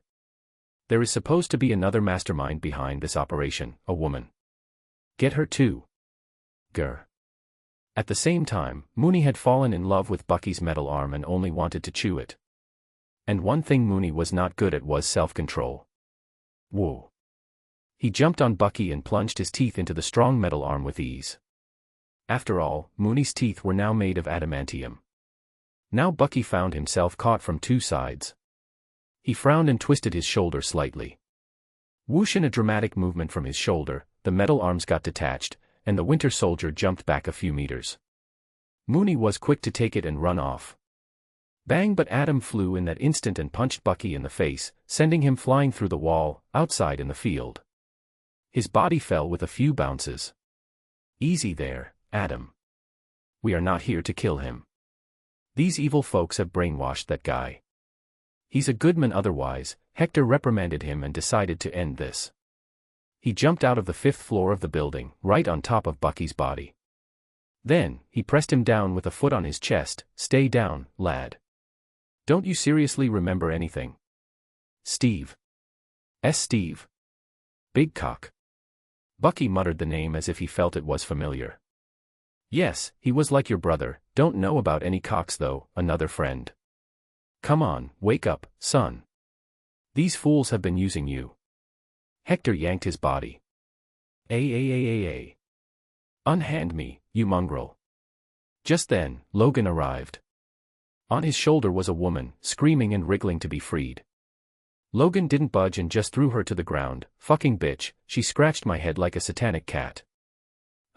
I guess I will take answers from her. Bucky, good night. You will wake up with your best bro soon. Bam! Hector punched Bucky on his head and knocked him out. Then he walked toward the woman. She seemed middle-aged and had a face that only a mother would love. What's your name? How? How are you alive? You have to be an imposter. She was shaken by seeing Hector there. Mercilessly, he slapped her, breaking a few of her teeth, instantly making her cheek swell and bleed. Answer to what I asked, what is your name? Tears fell from her eyes, feeling completely weak. I'm called Madam B. Yondu, Logan, and Hector burst into laughter. Mooney, too, howled. *Pa. Another slap was received by her other cheek. Madam bitch, tell me the code you used to activate Bucky. I don't know. She cried in pain. I'm just responsible for training female assassins. He slapped her again. That makes you even worse. Woof. Dad, she's not lying, Mooney voiced. I know, boy. But she deserves these slaps.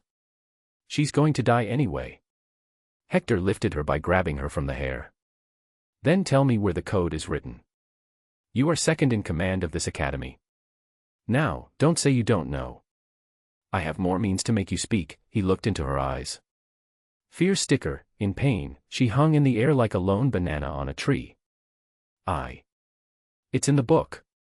In Dracov's office. Hector nodded and tossed her at Logan. Take her somewhere secluded and execute her. Hydra, Red Room, and all such organizations only deserve death from me. No. Don't kill me. Hector didn't spare a glance. I wonder how many poor girls said the same last words to you. Bucky was still lying unconscious. So Hector looked back up at the building from where he jumped out.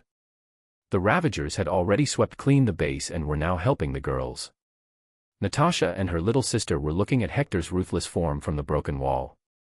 Pick the armless lad. We will bury him in the Arctic. And it's time we head to the United States. I don't know if Captain Marvel has crashed by now. He ordered Yondu and Adam. He went back to the dormitory where the girls were. The Ravagers were helping them pack their bags. Kraglin Obfontery had used the system scanner feature of the datapad to copy all data from the Red Room's computer systems. The world was in the year 1995, and computers had become much better. Even better because Alan Turing was still alive and innovating with computers. President, I got the addresses of 18 of the girls. The rest of the 12 are orphans with parents either killed by these folks or naturally abandoned. What should we do to these girls? Hector took the datapad and read the details. The girls had come from around the world. Natasha and Yelena had no parents, though. He could bring the girls who had parents back to their homes. But what about the rest? They have been given the serum and can't possibly be left out there to be exploited. Get them all to enter the ship. We will drop them all off at their homes. He ordered. Then he walked to Natasha and Yelena. Well, where do you two want to go? Disneyland. Yelena chirped excitedly. Fine, Disneyland it is. Hector wanted to rush to the United States, but he couldn't just leave these girls on their own. From Brazil, Europe, America, the former Soviet Union, and Asia. The girls had been brought from everywhere. But unfortunately, records revealed that not all girls survived the mind-breaking training. The success rate was just 5%, which means that these were selected from a batch of 600, and the rest died. That made him feel like all he did with the Red Room was right. They deserved to die. Not just that, he destroyed the damn location with a bomb from his ship. Hopefully, they didn't have the recipe for the serum anywhere else. Hector accompanied each girl while being disguised. He first saw if the family was decent or not, if they even wanted the girl back or not. Almost 15 of them were good folks who had their daughters abducted. Hector gave them a gold brick to help them and also a demon contract, punishing them if they break it. The remaining 3 girls had crazy parents who sold them for money. He didn't banish them to another life of pain. Hence, now he was in Disneyland, with a Mickey Mouse head over his head, babysitting 115 kids. Yes, the Ravagers, Yondu and Mooney were no different than the kids. The funniest part was that they could be aliens, and nobody said anything since people thought they were wearing costumes. Heck, many people came up to them to take pictures. But they had to divide the responsibility. Logan and Adam were serious folks. Logan especially was only interested in smoking and the punch measuring game. Adam was not amazed by anything. So they babysit the Ravagers. Yondu, too, stopped being a fool after getting smacked. Hector was responsible for the little girls and boys. Mooney and Peter were supposed to behave, but they too joined. Woof. Dad. They won't let me on the roller coaster. I wanna, Mooney complained. Sighing, Hector walked to the park manager and bribed him $100. That was a lot of money in 1995. So what if he was supposed to be the upright Mr. President? He would do anything for his son. Soon, loud, excited howling and laughter resounded. Hector was left with Yelena as she was too young to be on the roller coaster. So, where do you want to go? She looked left and right, trying to think of what to eat. Soon enough, her eyes fell on a small stall that was selling some good-looking food. Her stomach growled, and she held it. Cutely, she stared at it for a few seconds, then fiddled in her skirt's pockets. But, her face turned sad soon after. Nothing. Hector shook his head with a sigh. She was too innocent for her age. It was understandable. She was young, so her training had not started. Without waiting, he let her hand go and picked her up to place her on his shoulder. Ah, I am feeling hungry. Let's see, maybe we should try that. He walked to the stall. 2 bowls, son. Soon, Yelena had a bowl of chicken fried rice in her hand. Hector, too, took one and ate it silently. But Yelena enjoyed it a bit too much as she wobbled on his shoulder in happiness after her first bite. Waah. This is so tasty, freedom glanpa. Hector chuckled and proceeded to the next stall. He'd be lying if he said he adored children. In fact, he didn't like them and only preferred Mooney. But, he was not an evil man. Yelena's cuteness was enough to even make Captain Marvel's emotionless face show some good acting. What next? Ice cream or cotton candy? He asked her. By now, she had forgotten to worry about money and chirped, both. Wahahaha, fine, but don't complain if your stomach goes bad later. She sat on his shoulder, holding his long white hair like they were the reins of a horse. She shook her head and cutely answered, I be good. Mommy and Daddy never gave tasty food. I ate secretly from the kitchen. Mommy scolded me for eating bad food, but I never got sick, hee hee. She showed her little biceps and proclaimed to everyone from the height, I'm strong. The poor child did not even know she was not being cared for very well. Hector felt terrible for her and some anger at her fake parents. If I ever meet them, I will rip their hearts out to see if they feel any pain. Chapter 125, 125. Anger erupts. Their one-day trip to Disneyland went pretty well. Yondu and the rest of the clan members all bought souvenirs, ranging from Mickey Mouse caps to whole bodysuits. They were fascinated by the adventure and culture of a low-level planet. Because in modern space planets, most tourist attractions were whores, food, drinks, and some extreme rides. But it was time to do something about these girls. They needed a new home, and there was no orphanage where they would be safe. If not Hydra, then S.H.I.E.L.D. will take them in. He didn't want them to have such a life. They deserve to study in a regular school and do whatever they want in their life. So, he asked all 20 of them one question: do you know about X-Men? Yes. There was an overwhelming reply from them all. It was understandable, as X-Men were world-renowned superheroes already. Just restricting them to being heroes in natural disasters ensured that all countries loved them. Then, I am sending you where they all live. They will be teaching you, and you will complete your normal school from there. Okay. He offered them, knowing well that they'd be better taken care of there. Beep beep. Suddenly, alarms started to sound across the giant ship. Kraglin Obfantary came running. President, 2 ships were detected by the sensors. Are all Kree?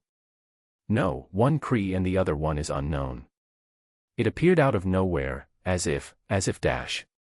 It was always there. Hector completed his words, knowing that this was the Marvel's ship.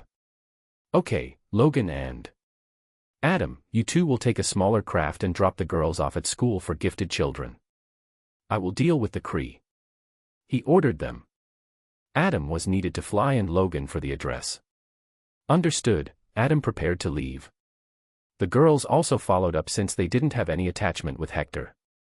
Well, maybe except for one. She didn't care about Hector but rather Mooney. Yelena jumped onto the fluffy boy and hugged his neck. Mooney felt loved and caressed her with his head. No. I won't leave Mr. Mooney. Hector frowned. He didn't really want to take another child. He was no Angelina Jolie. Taking Peter and Eric was already pushing it. Dear, you need to study at a normal school. And I live in space, meet aliens, fight in wars. What I do is very dangerous. Yelena pouted her face and hid it on Mooney's fur. Her muffled voice was still audible. No. I stay. He had no choice but to use Natasha. Why don't you persuade her? Space is dangerous for you. Natasha silently glanced at her little sister. She was still not comfortable enough to open up to anybody. Then she looked back at Hector. She was still coping with the fact that the president was alive. He was in space, and aliens were real. A bit too much for an 11-year-old. But did she want to stay on Earth? The place that brought her all the bad memories and possibly where she will be hunted by someone again someday. Not having an answer to that, she let fate decide. I go where my sister goes. Degree. Woofu. Mooney said something. Dad. I'll be her papa now. __. No. You can't. How would you do that? You're a child too, don't forget. You can't even care for yourself, how will you care for her? He asked the boy. I will change, Mooney persisted. This was the first case of a dog adopting a human. Peter, tell them how dangerous it is in space. Peter nodded, taking the cue that this was what Hector wanted. Yes, space is dangerous. You should not come with us. You a baby too, Yelena argued. This hurt Peter's heart. No, I am 15 years old. That's a baby still, she shut him up good. President. It seems like a fight is going on. Kraglin shouted. Hector sighed, fine. We will discuss this once we've dealt with the situation. Logan is gone, so take Freedom 1 into orbit but keep it hidden. Kree accuser ships will be arriving soon. Yippee. Yelena jumped and hugged Mooney tighter, much to Hector's dissatisfaction and adoration. These were conflicting times for sure. In orbit, a heated battle was taking place between the Kree Star Force led by Yondu and Captain Marvel at Marvel's laboratory. However, Captain Marvel was at a disadvantage, even after being so powerful. She soon found out it was due to the chip on her neck that connected her to the Supreme Intelligence and suppressed her powers. She overpowered it and freed herself from control, immediately getting a buff in strength. Yet, unable to understand her powers quickly, she still lost the fight. Yondu and Minerva quickly took the lab space pods to follow Nick Fury, the Skrulls and Maria Rambeau to get the Tesseract, but as he tried to take a pod to follow them, Captain Marvel got to him and tried to damage the pod. He used his gauntlets to knock her off the pod mid-air and went after the Quajet and shot at it, causing minor damage to it. But unbeknownst to him, Captain Marvel was now able to fly suddenly, and she followed and damaged his pod, causing him to crash land in the Mojave Desert. Fight me. Yondu challenged her. Boom. She just sent a simple energy blast and incapacitated him to the ground. He stared at her in hatred. You were never one of us, a failure to begin with. I'm thankful for being a failure then. Haha, but how will you stop them? Yanrog looked at the sky. Dozens of Kree ballistic missiles were headed to Earth to kill her and the Skrulls. In your dreams, she flew up with full power and rammed straight into the missiles, destroying them one after another with the chain reaction. Each warhead was much more powerful than any nuke ever made. But she saved the planet and, in the process, destroyed 2 Kree accuser ships, leaving only one, which escaped on time. Then, feeling proud, she smirked smugly at the leaving site and headed back to Earth. I guess they abandoned you. What? Are you going to kill me now? Do it. Yanrog challenged her, knowing all too well she wouldn't. No, you will be a messenger for me. She extended her hand to him, and he took it, thinking she would help him up. But, instead, she started dragging him towards the escape pod. Whoosh! Out of nowhere, an enormous spaceship landed in front of her, the hatch opening pretty soon. Hector came out of it, looking as fine as always, his beard and hair waving with the wind. He was followed by Peter, Mooney, Yondu and other few Ravagers. Natasha and Yelena were not allowed out. Leave the Kree on the ground, Carol Danvers, Hector bellowed in an ordering voice. Captain Marvel stopped, her brows furrowed as she noticed the arm patch. Leave whichever hole you came from, Ravagers. I know you're kind. Yanrog recognized Hector right there. You were that infiltrator of Hala. Captain Marvel seemed to remember that part of her life, so it was you. So much fuss about an old man. What do you want? This planet is out of reach, I protect it. Does this numbskull seriously not recognize me as the president? Hector frowned. This was going different from what he expected. The Kree Empire is my enemy. Yanrog is a criminal. He dies right here. Captain Marvel hid Yanrog behind herself, having made up her mind to confront the situation. Not on my watch, old fool. You are none to judge him. He will go back and deliver my message to Supreme Intelligence. Yondu snorted, and you think Supreme Intelligence will apologize to you? Sorry, we hurt your feelings or something like that. Yondu Utanda, a wanted criminal, I can kill you instead, she barked back. Hector sighed and rubbed his face with his hand. This woman was getting on his nerves now. Listen to me. You don't fight an enemy by announcing you are going to be attacking. Didn't you learn anything in training? Exactly. Even bloody Yanrog agreed with Hector. Bam! She slammed her fist on one another, producing an energy blast. Get back into that ship and leave, or I will make you. Woof. What the woman doing? Mooney asked in barks. Nothing, just being the usual pain in the ass.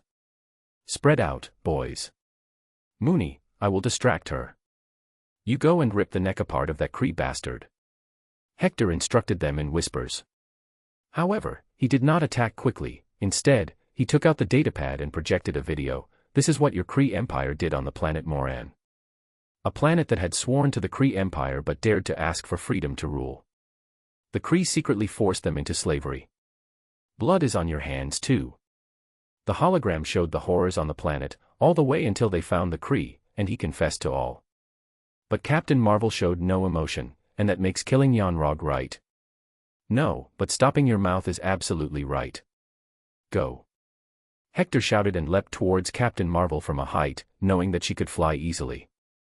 Boom, she smugly sent an energy blast on him. However, Hector just crossed his arms in front of him, and nothing happened. Your lights won't work on me. Bam.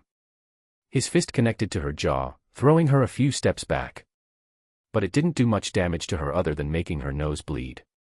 She wiped it off with a finger in anger. You're dead. Do it. As soon as Hector's command came, it confused Captain Marvel. She thought he was taunting her, but then she glanced to the side and saw the giant white wolf leap towards Yanrog. Without thinking, she raised her fist to him. Not on my watch. Whoosh. Complete silence took over abruptly. All heads turned towards Mooney, whose body just got thrown a few meters away with a loud thud. The boy didn't move. His fur was also burning. Hector's heart nearly stopped. Letting Captain Marvel go, he jumped to Mooney and held his head. Son. How are you feeling? Can you heal fast? Woof. Mooney breathed fast and in short breaks. His neck was broken, so he could not turn his head, but his eyes stared at Hector, looking painful. Yes, that was all he said. Hector's eyes nearly welled up, although he knew Mooney could heal quickly. The fact he had to go through pain was enough to make him feel as if someone ripped his heart out. You fucking bitch, you hurt Moony. The outburst came from Peter, who, for some reason, started to radiate some strange energy, his pupil turning blue and sparks of electricity appearing around him. He looked utterly pissed as his face turned red. Hector patted Mooney on the head and stood up. You rest. I will take care of this banshee. For a few seconds, he didn't move. Instead, he caressed his right hand over the scalp to tuck his hair back. Then, without warning, he walked towards Yondu. In all her glory and pride, Captain Marvel kept watching Hector to see if he dared to do something. Sad for her, she committed the gravest sin of her life, one that would not be absolved even if she died 100 times. Not on your watch. Then watch this. Using telekinesis, Yondu's body came to Hector's palm on its own as his head landed on his palm. And without an ounce of mercy, he used his other hand to grab his torso and pull. Yondu screamed in pain that only lasted a second. But that second showed ruthlessness. The head slowly came off the torso, and a song of blood and gore played. The spine detached, the windpipe and various muscles snapped like ropes. The eyes rolled back, and blood came out of all holes possible. It was painful but quick. In the end, all that remained was the head in one hand and the body in the other. But Hector was still mad, and this was far from over. Next is you, Captain Karen. He threw the head to Captain Marvel to catch it. She did and proceeded to stare at it for a few seconds. Finally, she showed anger, and her face turned red and ugly. Her body started to shine in fiery light. A helmet came over her face. She showed her full strength and hovered a few feet in the air. Why you killed him? You mad, old scoundrel. She zoomed straight at Hector with her fist held out. Hector, too, prepared himself and dug his feet on the desert sand. He was ready to have a bloody fight with her today. She deserved to be humbled, just like the Ancient One. She thought she could do whatever she wanted because she is strong. She believes she dictates the rule. So it was time to prove she was just a fool. Boom.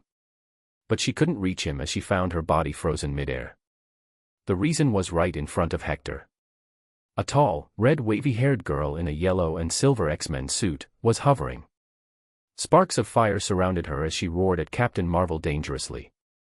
How dare you speak to my grandpa like that? Chapter 126.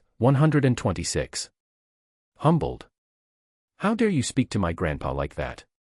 Jean Grey appeared, all grown up into a beautiful woman now, glowing like a flower blooming under sunlight.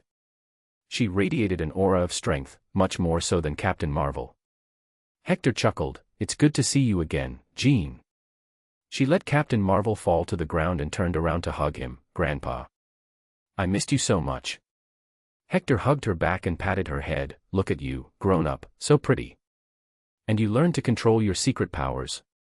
"I'm trying to, but it's no problem in beating likes of her." "Who is she?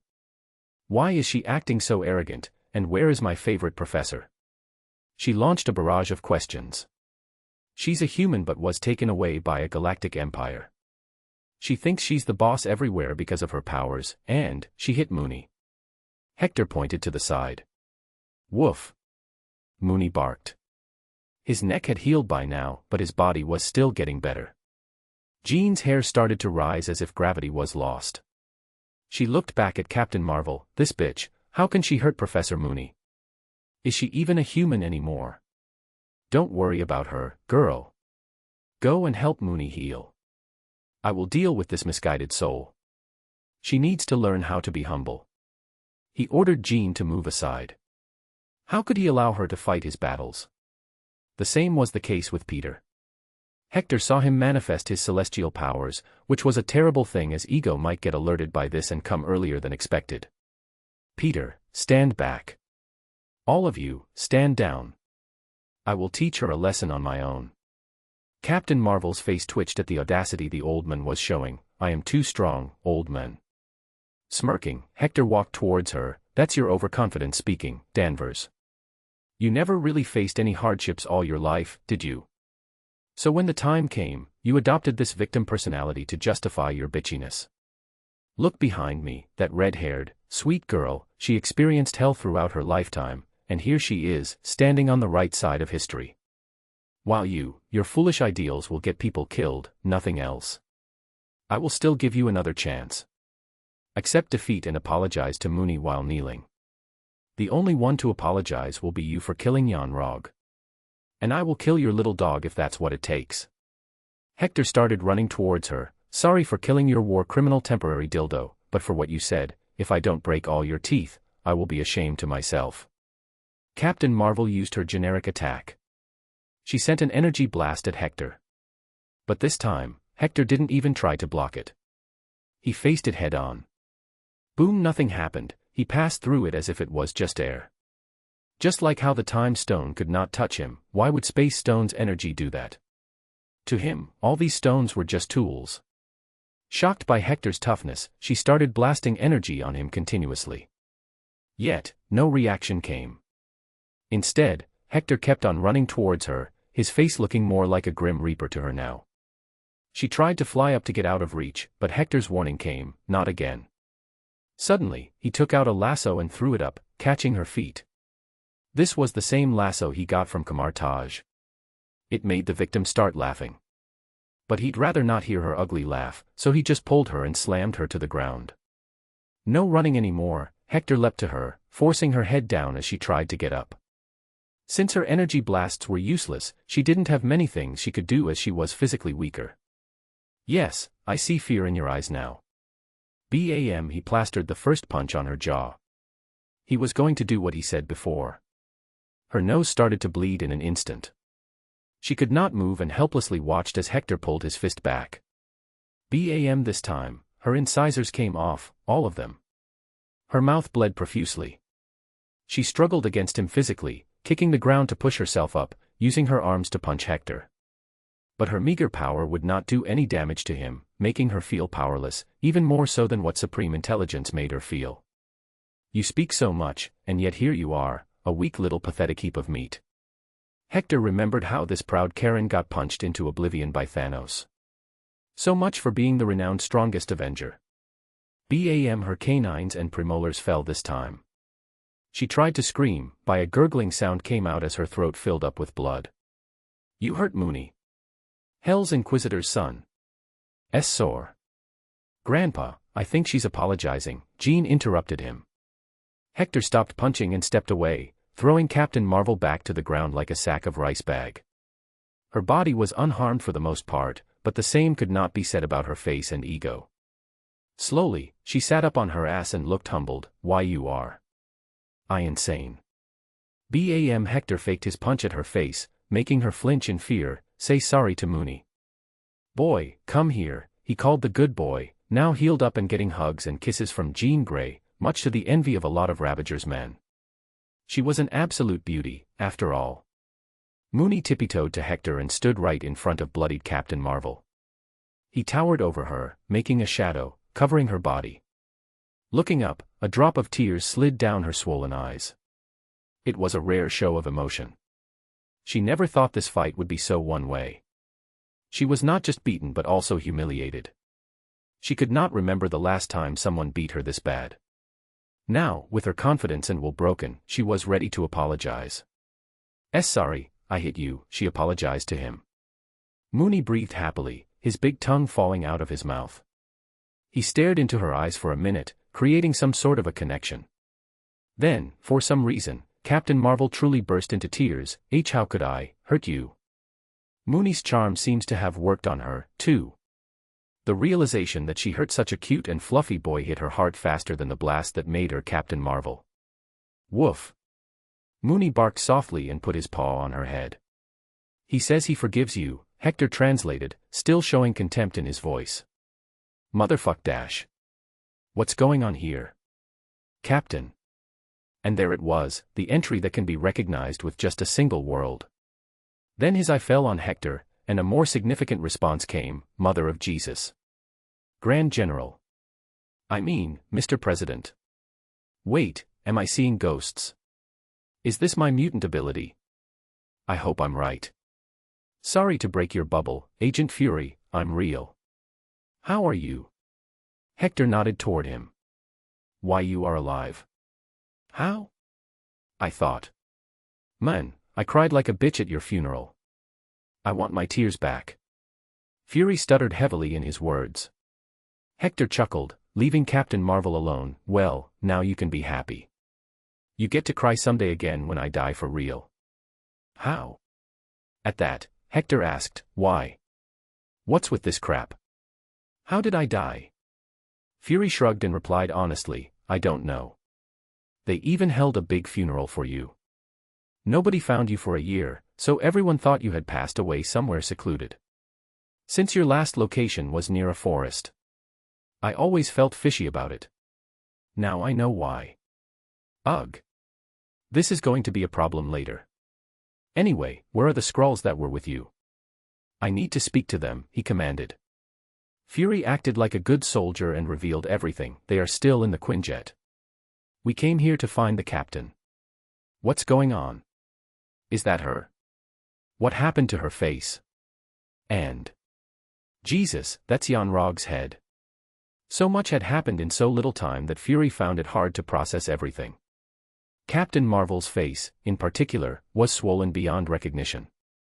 If she was not wearing the red and blue suit, he wouldn't even know.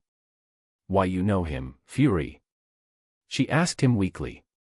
Facepalm, how the fuck do you remember being called girly in childhood and not the best bloody president of the United States of America?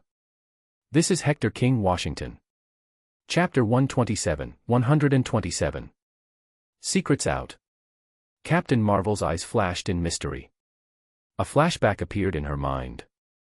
The memories that were repressed reappeared. Memory. Who is this, Dad? She asked, watching television. That's the president of the country, dear. He's a big hero who brings peace and freedom to those who can't fight for it. 7-year-old Carol stared at the screen, eyes shining. Dad, I want to be like him. Oh, he's many things. He was a soldier and then became a politician. Which one do you want to be? Soldier. Memory ends. It was as if a can of soda was opened. She felt the memories reminding her who Hector was and what she did. He was the reason she even joined the Air Force. Why, you are, but I saw on the news that you... Well, I am still in one piece, as you can see. And I also breath, so not a zombie. Hector was getting tired of being considered dead. Woof. Mooney says he will heal your face. Just close your eyes, he translated his words. Also, he winked at Yondu, so the guy would secretly record the whole scene. How? Just do it, Fury grunted from the side. She sighed and did as asked. Initially, she expected some energy or magic to be used, but then suddenly, she felt something rough making contact with her skin, like sandpaper. It caressed her face and gave off a warm, wet vibe. She felt disgusted, and goosebumps appeared on her body. What the? No. She pushed Mooney away. Fury already knew that Mooney's saliva healed people. He had read about this in an old report. So he reprimanded Carol, Captain, consider yourself lucky. Colonel Mooney is healing you with his magical saliva. I would have killed to take your place if you were not a friend. Logan scowled at the thought, you sick man, why would you dream that?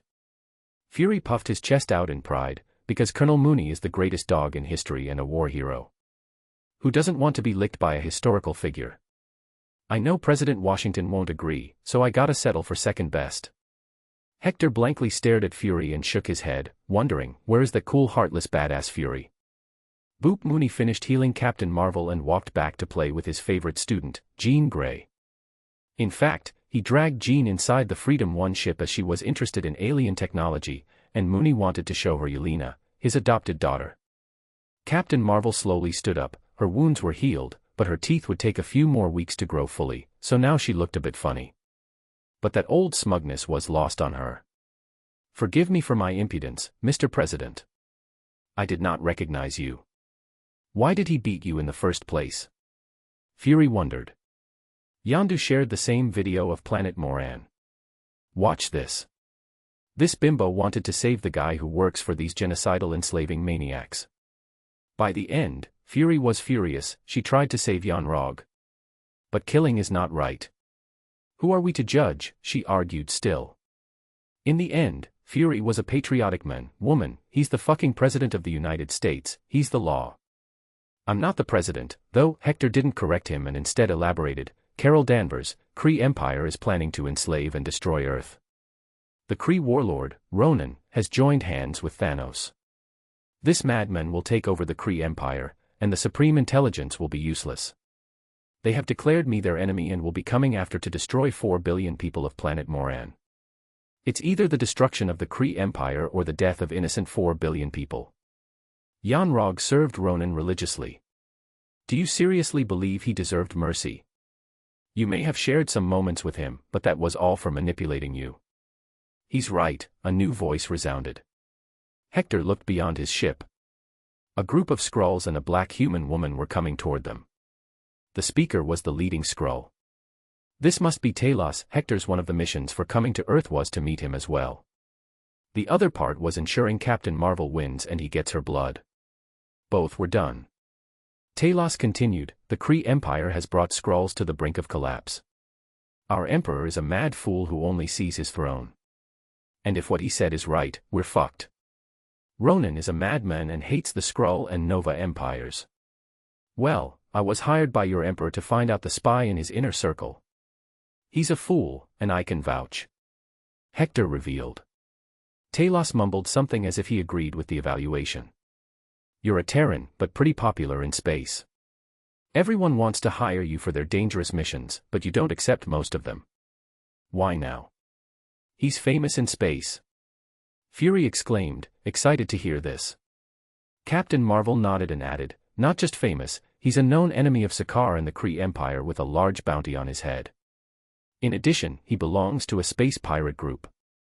Hector raised his fingers to shut her up, an ex-space pirate group. I have not done anything illegal or hurt innocent ever since I became the president of my clan. I even own a major cargo delivery business now. All my money is legit. It's Kree Empire and Sakaar who are the bad guys. I agree.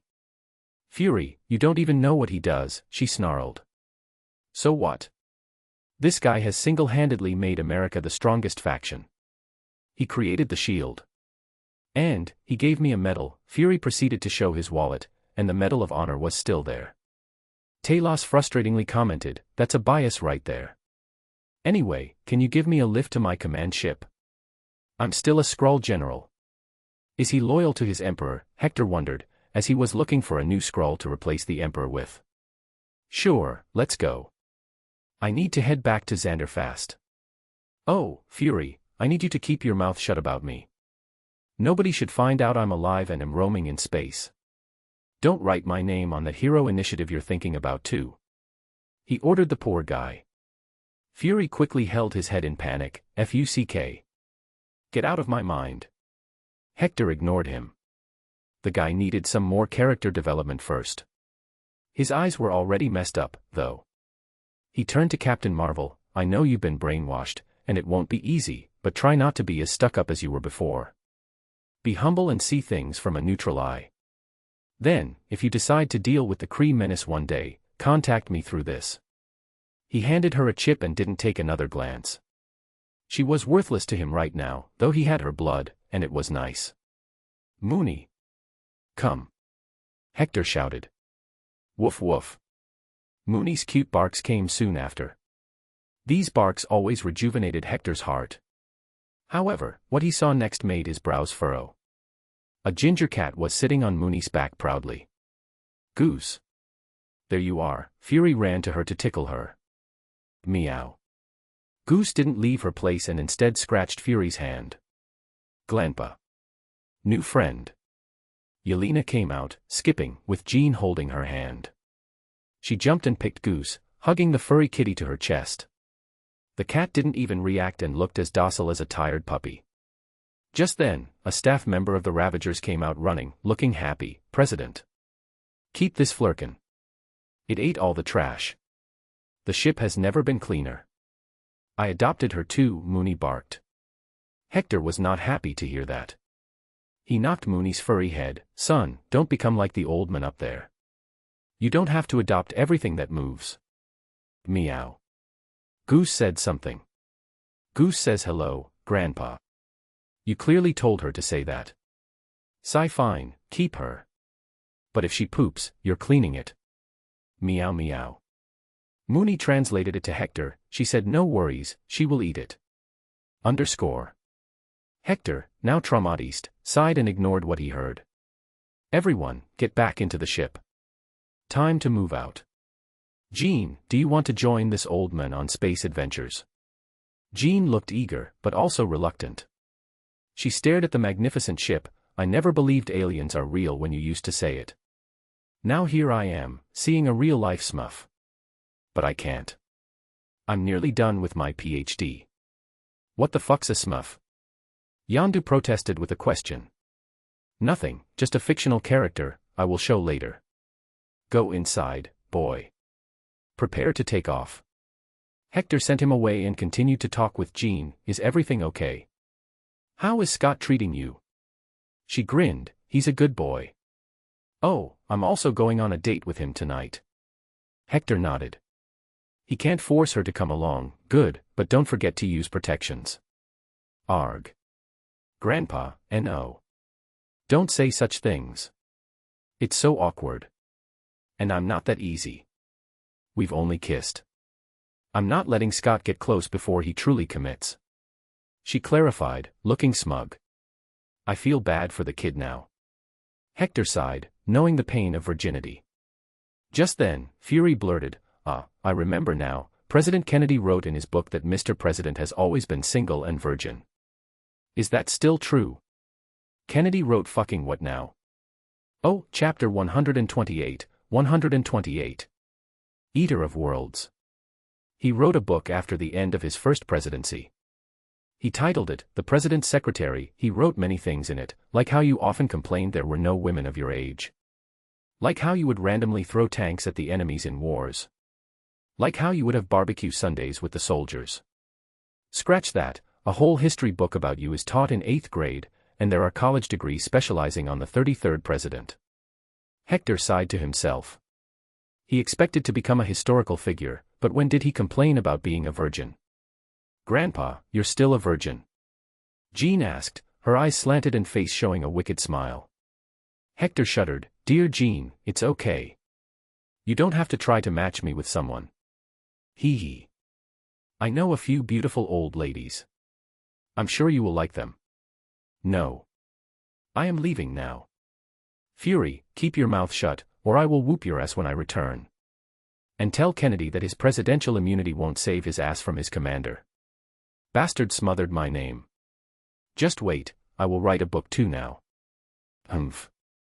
He didn't spare another glance, gave Jean a hug, and patted her head. Take care, you can contact me anytime, and I will come to take you. Space is much more exciting than you can imagine. Thanks, Grandpa. I will think about it after I complete my PhD. Bye-bye, please find a grandma for me. She didn't forget to pull his leg one last time.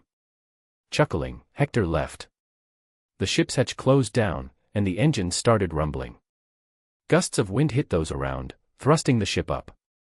Jean, Fury, and Captain Marvel were left standing alone. Fury gave Jean his card. If you ever want to do more, here is my card. S.H.I.E.L.D. is a great path. She scoffed and flew up. Grandpa told me to never join S.H.I.E.L.D. Bye. Fury frowned. Why? Wait, am I in the wrong profession? Then his eyes fell on Captain Marvel. Where will you go now? She was confused and just watched the ship vanish into space. I don't know. I think I will stay on Earth for a bit and try to find some answers. You're always welcome to live with me, Maria Rambo suggested. And you can always join S.H.I.E.L.D. Thank you, but I want to have some alone time. And I think S.H.I.E.L.D. is fine without me. I'm not as reliable. Carrot. Fury folded his arms in annoyance. What's with you all hating on S.H.I.E.L.D.? Just listen to the name. It's so awesome. It's badass. Anyway, it's your loss. I'm heading back now. I need a beer. That I can agree with. Captain Marvel also followed. Freedom 1. A crowd of all Ravagers sat in one location, faces looking stiff and serious as if someone had just ripped their hearts out. They had a complete focus on the scene in front of them, and nobody made a noise, not even a cough.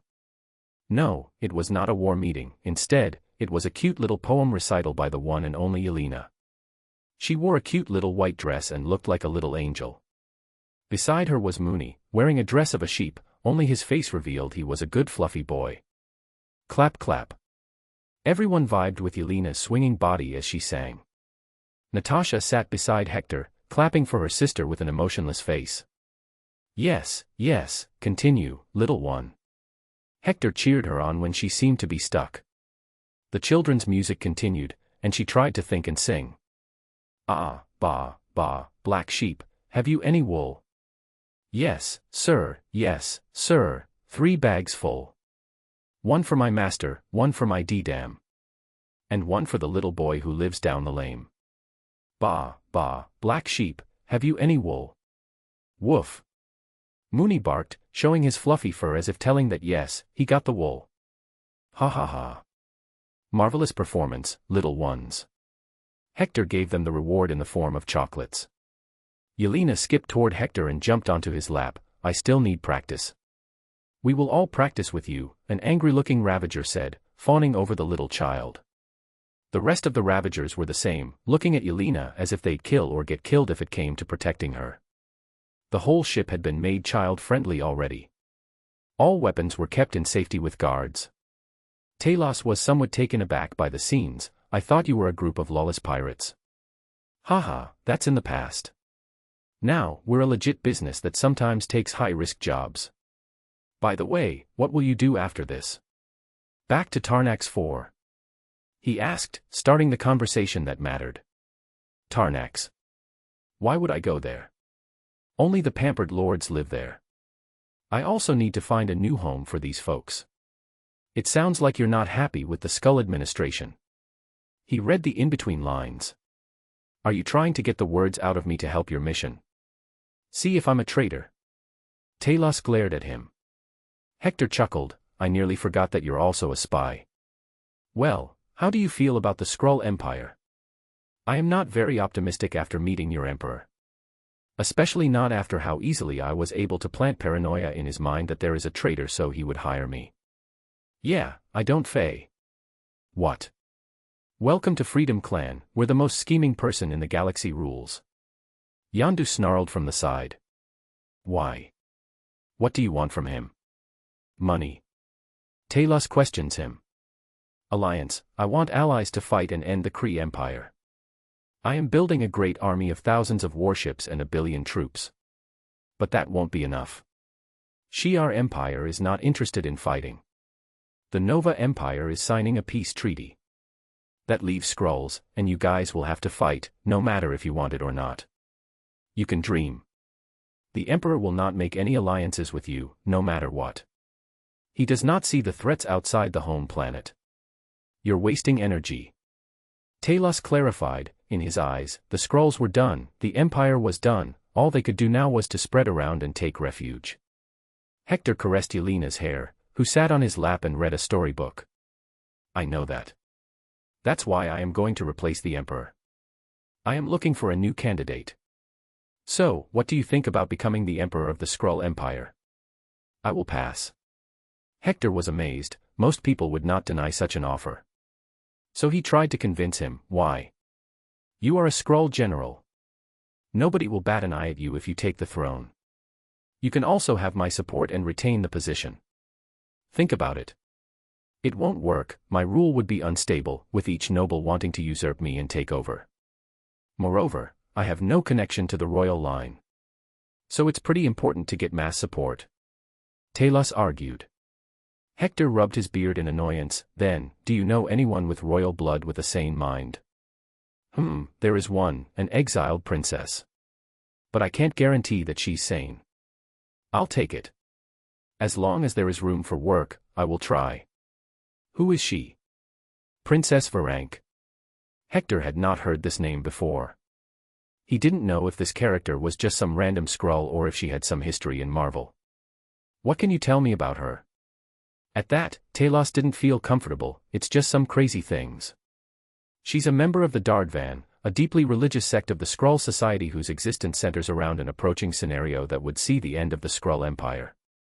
She saw something. Varank and her sect attempted to warn Emperor Dorek VII of the impending disaster of an Eater of Worlds and a wave. She challenged his claim to the throne that if he remained ignorant, then he was not worthy of it. Dorek felt his authority challenged, so he called her insane and a religious zealot.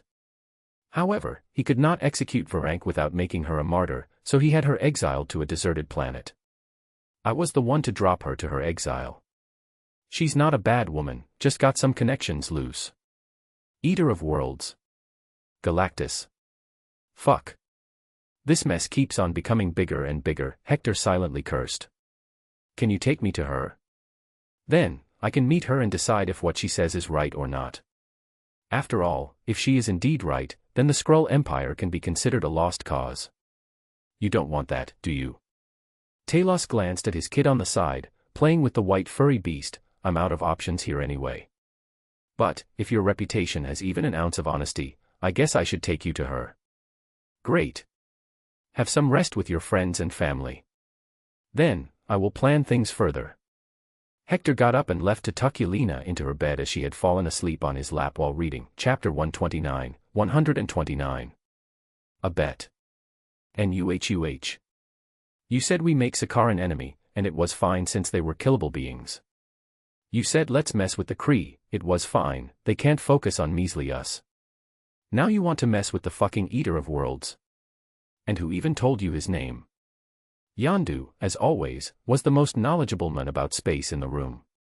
He had heard about the Eater of the Worlds, a scary entity that nobody would want to mess with.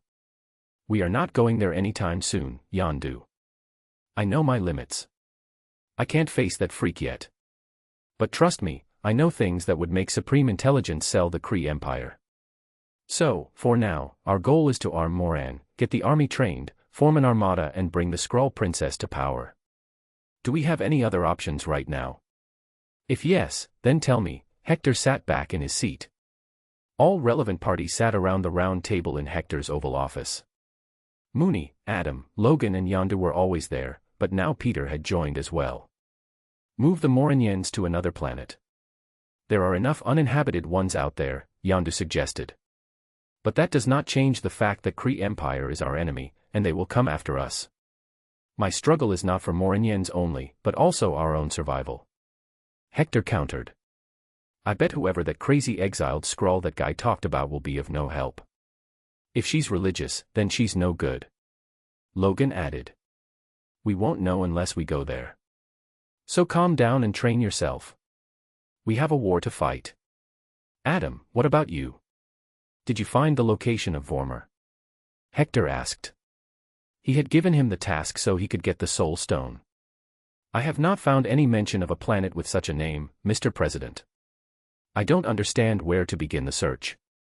The universe is vast. He caressed his beard and tried to think about a way. There was one, but it was risky. As far as I know, daughters of Thanos might know about this.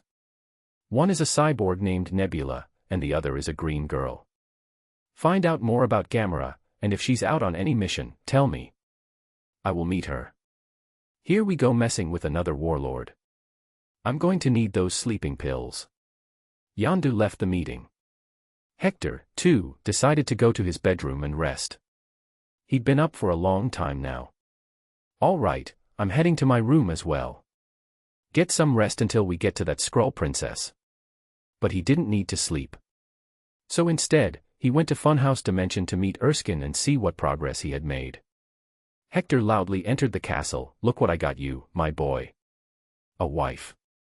No, I brought you the blood sample of a person whose body got mutated from the energy of the Tesseract, and she gained mad powers.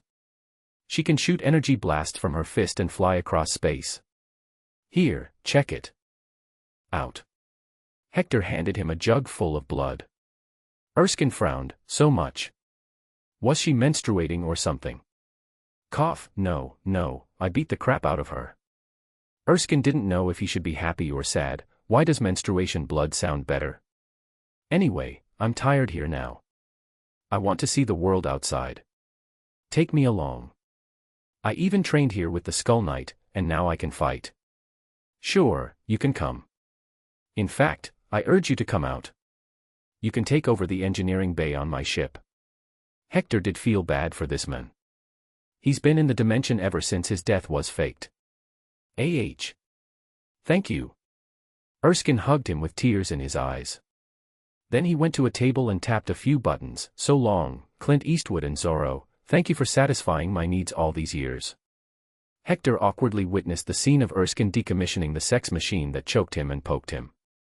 He did not feel it right to speak about them, so he focused elsewhere. Freedom 1. The ship was silently traversing through the various star systems, jumping from one point to another. Talos had revealed the location of the planet. It was space, so there was no day and night time. Instead, there were shifts according to which they slept and stayed up. Natasha and Yelena were given a small room to sleep in. It had bunk beds and an entertainment screen. The bigger sister held the little one in her arms as they shared the same bed today. Yelena was so small that she seemed to disappear in Natasha's arms. Why do you act so close to all of them? We barely know them. You can't just trust people like that, Yelena. Natasha warned her little sister, the only true family known to her. She knew they were not blood-related, but Yelena saw it that way. Yelena abruptly turned her face up, shoving her hair on Natasha's mouth. But Freedom Grandpa is so kind. He gave chocolates and, Mr. Mooney. It's Grandpa, not Glanpa. And they gave us chocolates in the academy too, but did you like that place? Natasha reasoned. No, I hated Madam B. She yells at me. As soon as she said that, her bad experiences resurfaced, and her eyes watered up. Big sister, I don't want to go back there. Is this why she acts so close to everyone? So they won't push her away and send her back, Natasha wondered silently. It was plausible, as Yelena was also selected for the Black Widow program, and she also had exceptional talent in mind and body.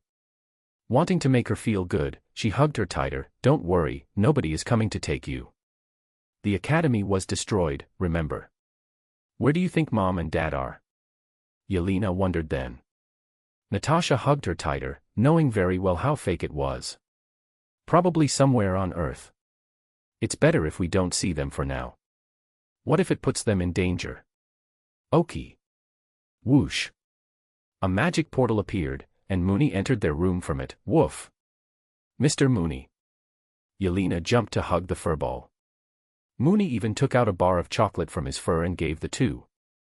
Then he jumped in between them, allowing them to hug him. Mooney also fell asleep right there. He was a dog from heaven, after all. If not him, who else would understand children the best? 6 hours later. This is amazing. The level of technology, even a single patch of this ship has more technology than Earth. This is madness.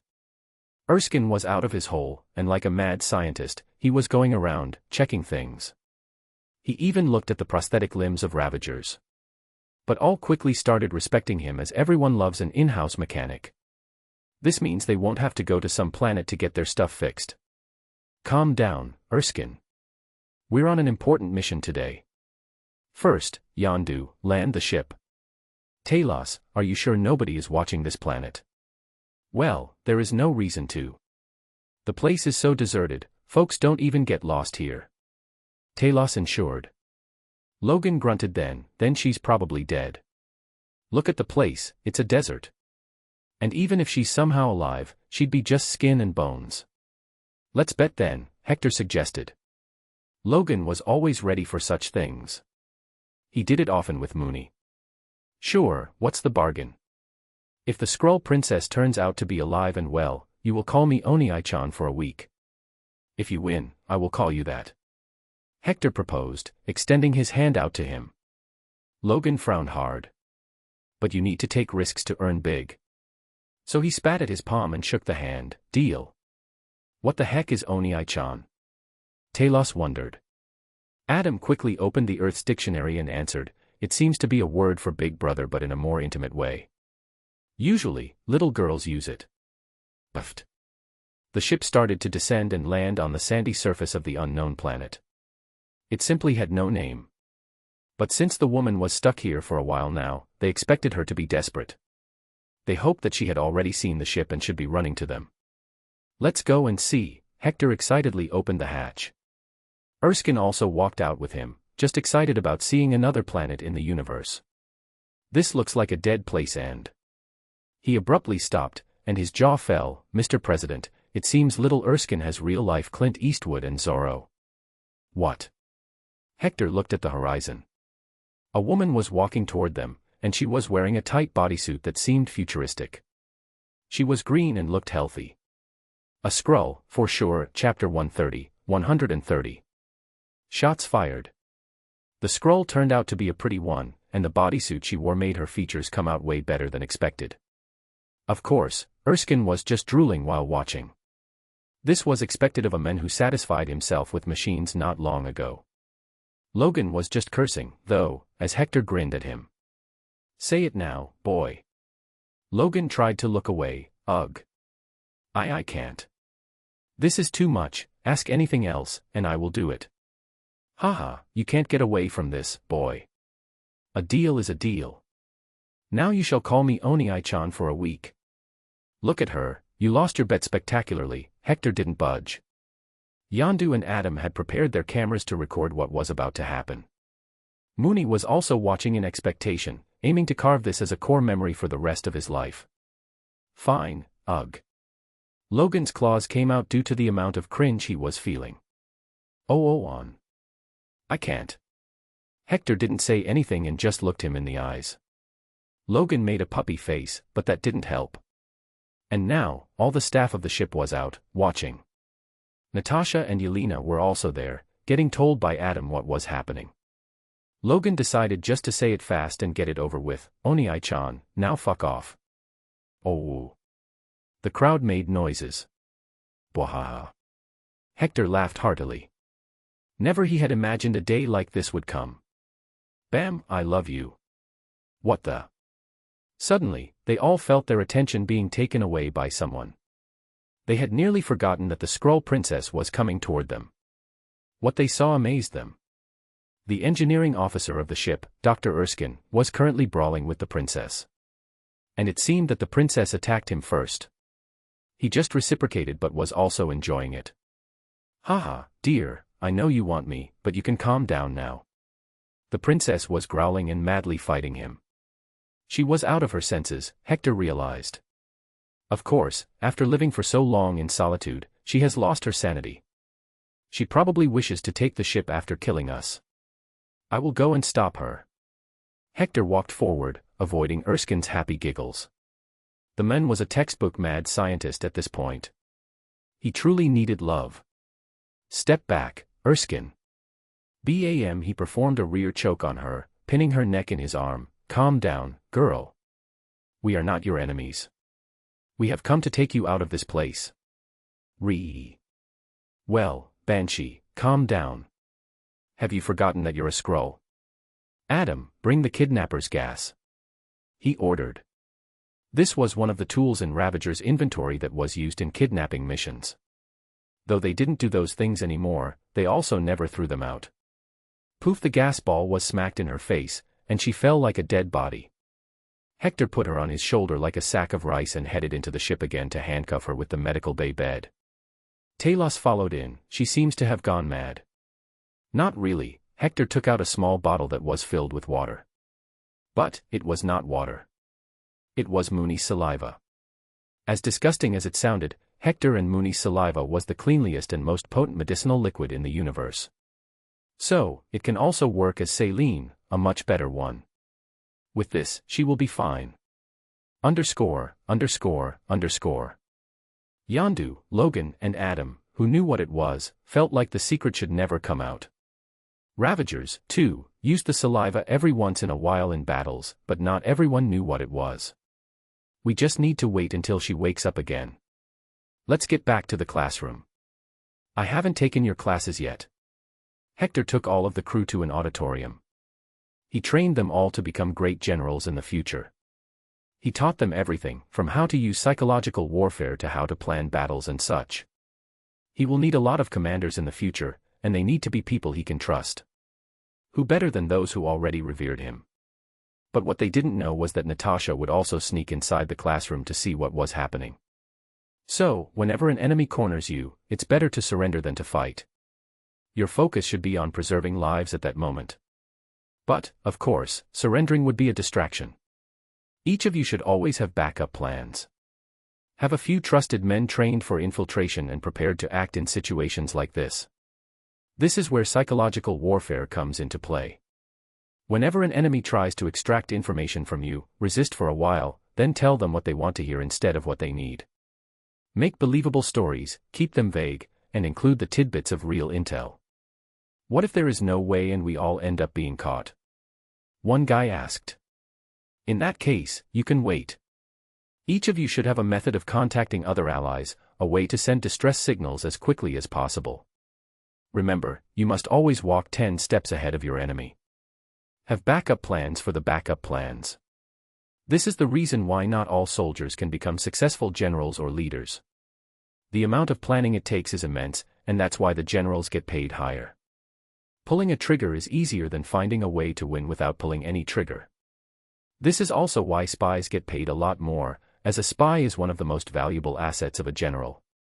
Getting enemy intel before any war can be the decider of fate. Hector taught them all he could. Natasha, hiding in the back, noted down a few things in her diary.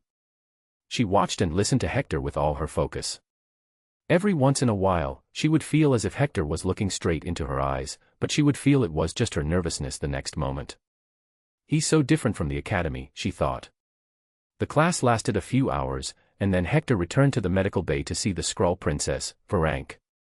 Talos had already told her about her situation. So you wish to overthrow Derek 7? She spoke the moment Hector entered. Yes, but before that, I need to know what exactly your prophecy said. Varank closed her eyes and started to recite, there will come doom to Tarnax 4 when the Eater of the Worlds will devour the planet, throwing the Skrull Empire into disarray. Then the wave will come, destroying what was left. The only place Skrulls can live again is one small planet, Earth. We must take that world as ours. Underscore. Bam. Hector knocked his manly fist on her head, making her fall unconscious once again. She wants to infiltrate my home planet. Talos, is this why you came to Earth? I don't even know what she's saying. Hector rubbed his chin. Fuck, I remember hearing about the secret invasion by Skrulls. So this was the reason. He glanced at the unconscious Skrull again and wondered what her use was for him now. Get back, Oni-chan. It's better to kill her. Logan entered with a shotgun in his hand. He was still salty about losing the bet due to her. It was the perfect payback time. Wait. Calm down, son. We can still use her. Her biggest fear is Galactus and the wave. I can deal with all those things. She doesn't have to infiltrate Earth. And I can ensure she doesn't mess later with a simple contract. Haha, an evil laughter did leave his mouth at the end, making Talos and Logan feel a sense of danger. Woof. Just then, Mooney entered and started to cry in his language. Woowo. Dad. You beat her again. States, one not completely under Hector's faction's control, asked the X-Men to help this time, as it was akin to a disaster. The X-Men did have the ability to intervene as they had their own jet that could fly to space. So they agreed without any conditions. Charles and Eric were still influential members of American politics as they served as senators twice. Now they had many subordinates who were senators and representatives. They didn't need anything. The team went out under the command of Eric. There were Jean, Raven, Nightcrawler, and Cyclops. The plan was simple. Eric would use his powers to pull the shuttle closer to their ship's entry bay. If the crew on the ship were unconscious, then Nightcrawler would bring them in. However, plans often don't go as planned. What they predicted to be a solar flare was something completely different. Primordial energy that creates and destroys anything and everything. As they were evacuating the crew, Jean noticed something coming toward their jet. And just like that, she felt her mind being swept away. Words would resound in her mind, come to me. We can be one. Jean. Eric woke her up after seeing another flare coming. We need to get away. We can't, Jean replied and jumped directly out of the ship in her spacesuit.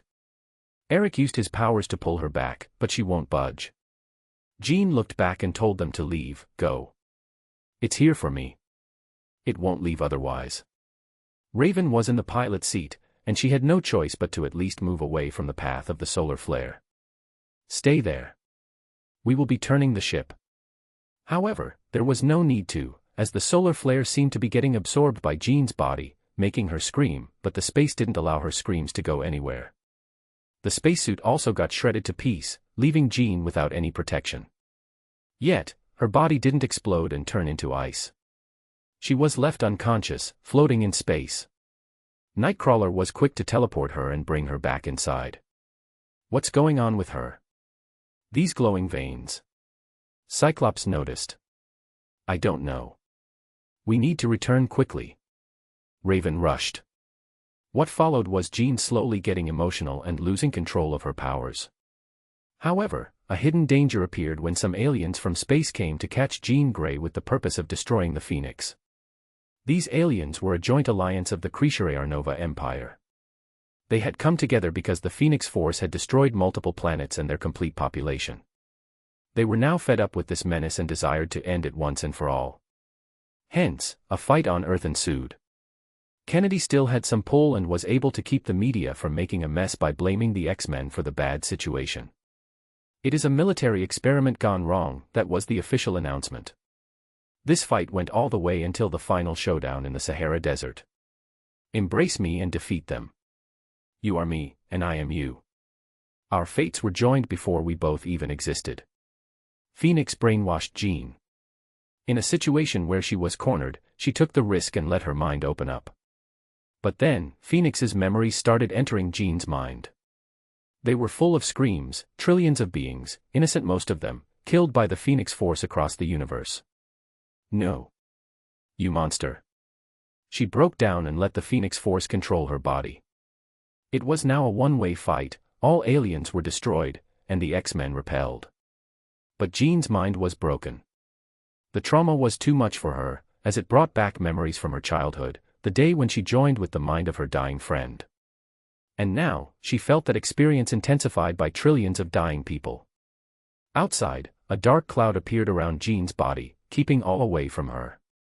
She started to fly into the sky, letting off a destructive aura. Jean's mind had changed things. The Phoenix that was supposed to create and destroy, now only knew the latter. Dark Phoenix was born, and Jean was not in control of her body. The X-Men could only watch helplessly as they could not go near her. Kennedy was a superhuman and part of the whole fight. He cursed, "Fuck. That old man warned me about this. Now it's all on you." He took out the interstellar pager, given to him by Hector in 1988. Dark Phoenix ran away. That was the message. All they could do now was wait. Freedom won. Hector's flagship flew towards the Milky Way galaxy in the hope of catching the Dark Phoenix. "Grandpa, I will fight too. I learned how to punch." Yelena jumped around Hector as the old man donned his red coat. He smiled lovingly. Despite not liking kids much, he was fond of this bubbly one, really. "But I am very old. It takes so much training to fight bad guys. Look at your big sister, even though she isn't ready to fight yet." Natasha wanted to refute, as she had taken all of Hector's classes secretly, but she couldn't reveal that. She was a spy, after all. Mr. President is right. Hector always felt disheartened when she called him by his official title. "Child, I told you so many times, call me Grandpa, like Yelena. You are not my subordinate." She didn't speak anymore. Hector felt she was the toughest person to read. It has been a few years, and yet she refuses to open up to her. One day, I will make her feel at home here. Woof. Mooney also arrived, having donned a red cloak on his back as a badass sorcerer would. "Dad, Baldy Master gifted me this." "Haha, careful there, boy. If she hears you calling her that, then forget your master rank. Let's go now. We need to head out." Hector didn't know how powerful the Phoenix Force was, but it was strong enough to erase planets quickly. So he reckoned it wouldn't be good to take the ship along. Hence, only he and Mooney would travel to Jean in a pod.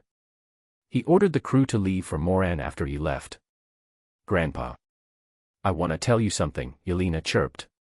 He lowered himself to her level. What is it?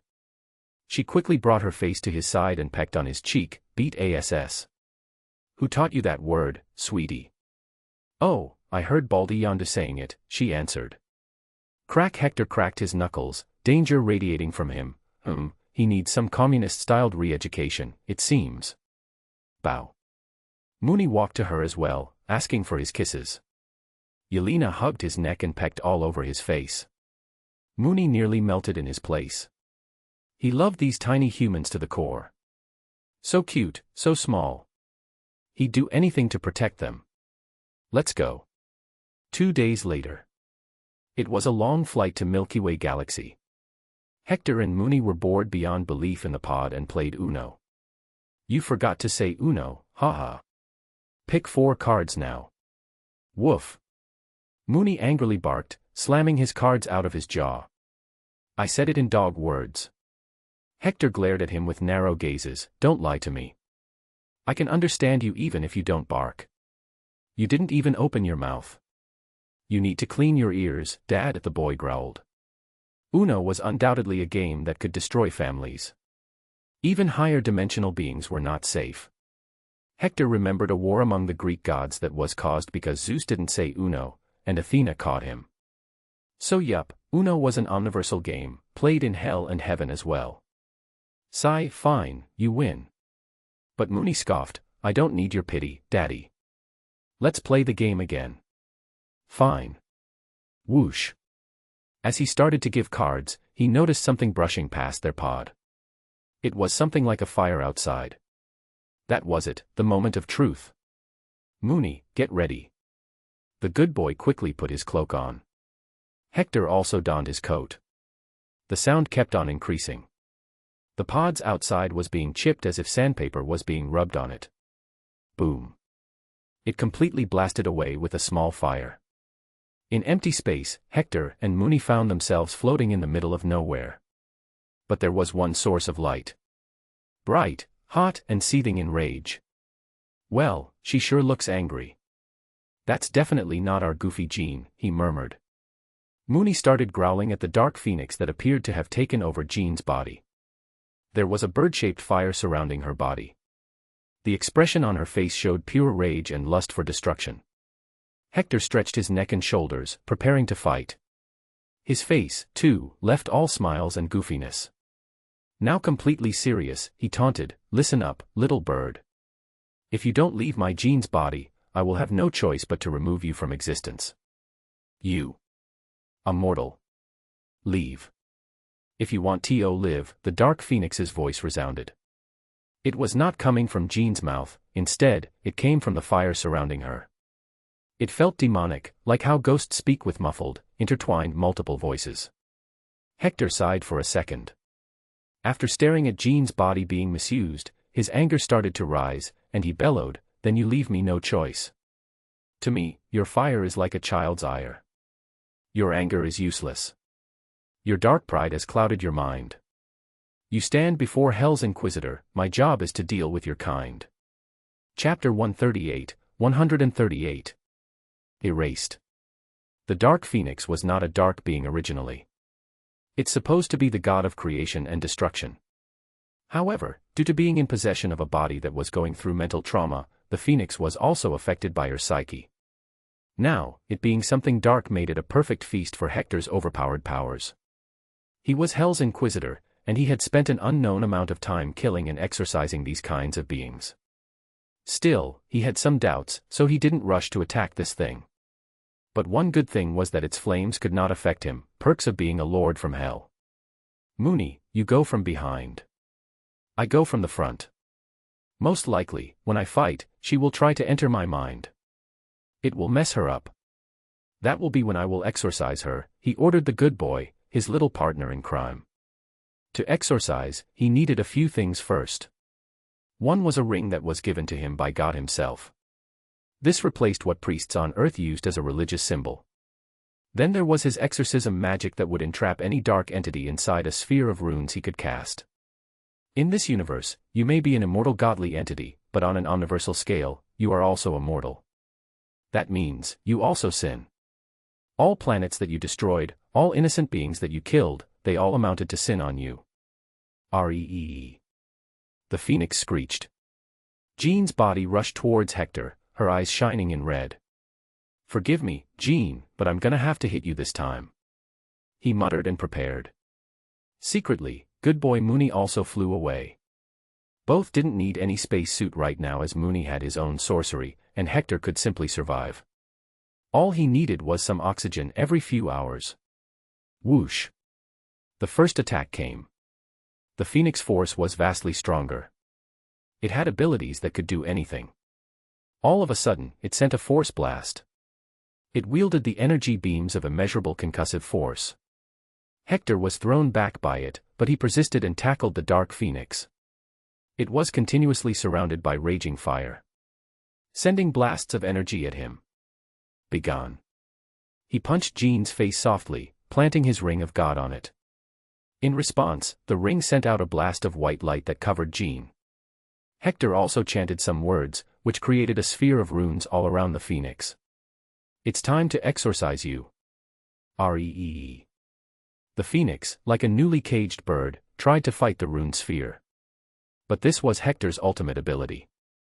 No dark being can ever escape it. The struggle was futile.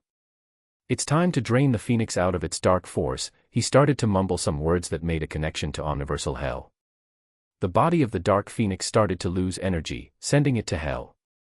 Hector waited calmly to see the Phoenix force losing its dark side. But even after what felt like an eternity, nothing happened.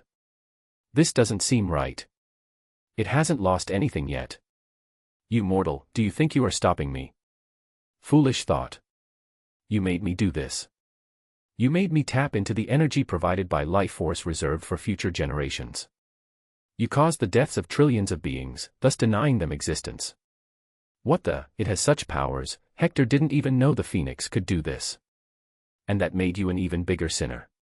Mooney, come, we're entering the sphere to beat it physically. He ordered the good boy. The two ran towards it and jumped. The rune sphere didn't stop them from entering, as Mooney was a heavenly good boy, and Hector was the master of the magic. Boom. An exorcising beam came out of his ring as he punched the Dark Phoenix. Mooney also opened his jaws and threw a white beam. These were powers that could only exorcise dark beings, and they didn't touch living beings that were kind.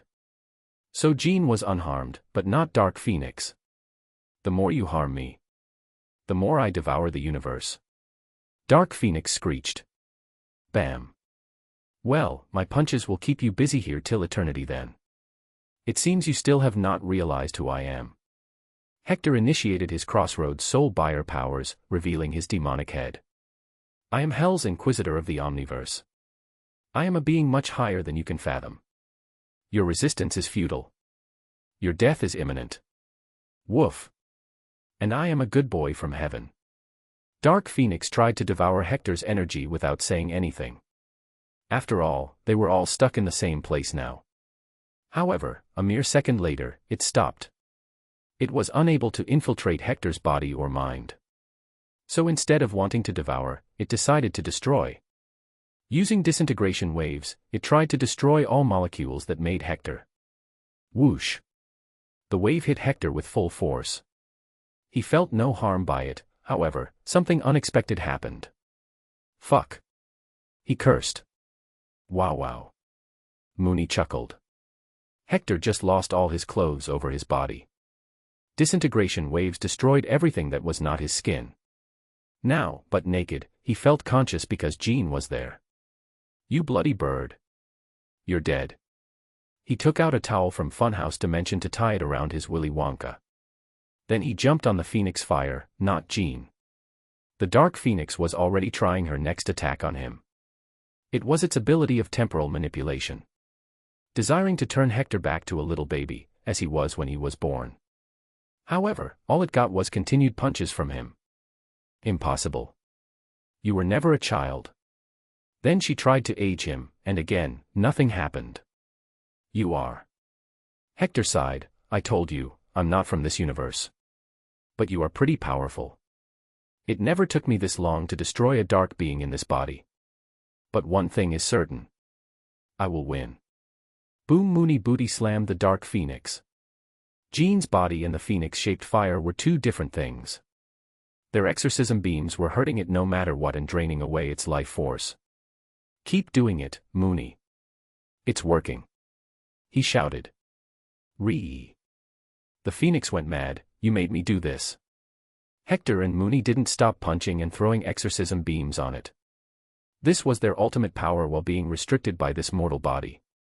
The disadvantage of being an omniversal higher dimensional being was that they could not exert their full might, or else the universe itself would break. The bodies of Hector and Mooney were what kept the universe from breaking apart and ceasing to exist. I can do this for eternity, he proclaimed and kept beating it, destroying the phoenix's fiery body. And I will destroy eternity. Dark Phoenix responded. It was up to something ominous. Earth. Ah, this is life. No bullshit press briefing to attend. Kennedy relaxed at home. His wife, Marilyn Monroe, was long dead, and he had great-grandkids by now. But he was still horny and had a lot of girlfriends. It didn't matter if he was 80. His rod was still tight. I hope the old man handles that phoenix crap nicely. Whoosh. However, all of a sudden, a white light appeared out of nowhere and then there was nothing. Freedom One ship. I miss Grandpa. He will be back soon, Yelena. Come, you can sleep with me. Natasha took her precious little sister to sleep. They shared a bed and reached dreamland in no time. But then a white light flashed everywhere, and there was nothing left. The two didn't even know something had occurred. Moran. We need to plan this better. Yondu was briefing a class of hand-selected 30 generals in training. They were all Moranians. Cull and Logan were there too. It was their job now to teach and make killing machines. But honestly, it wasn't Logan's cup of tea. I miss that fluff. Whoosh. And then there was nothing. Thanos' ship. Perfectly balanced, as all things should be. I took you away from your home, Gamoria, my dear daughter, but I did make your people prosperous again. I brought wealth and equality again. My ways may be ruthless, but if I don't do it, no one will. Thanos, the Mad Titan, taught his favorite daughter about what he did. Gamora was now in her late teens and remained ignorant of what her adopted father truly was. Father, I won against 10 trainers today. Just then, Nebula came running, expecting praise. But Thanos gave none. Gamora could beat 20. If you wish to acquire my praise, then you need to do better, Nebula. Nebula just stared at Gamora in anger at that. To her, this green sister was the real cause of the problem. If there was no Gamora, all that praise and love would have been hers. I hope this bitch dies, she cursed. Whoosh. And the white light swept everything, leaving nothing behind. Thanos was alarmed for a second, but even he could not do anything. Finally, Nebula's wish came true, but she wasn't the only one to go. Asgard. Odin was on his golden throne, in all his majesty.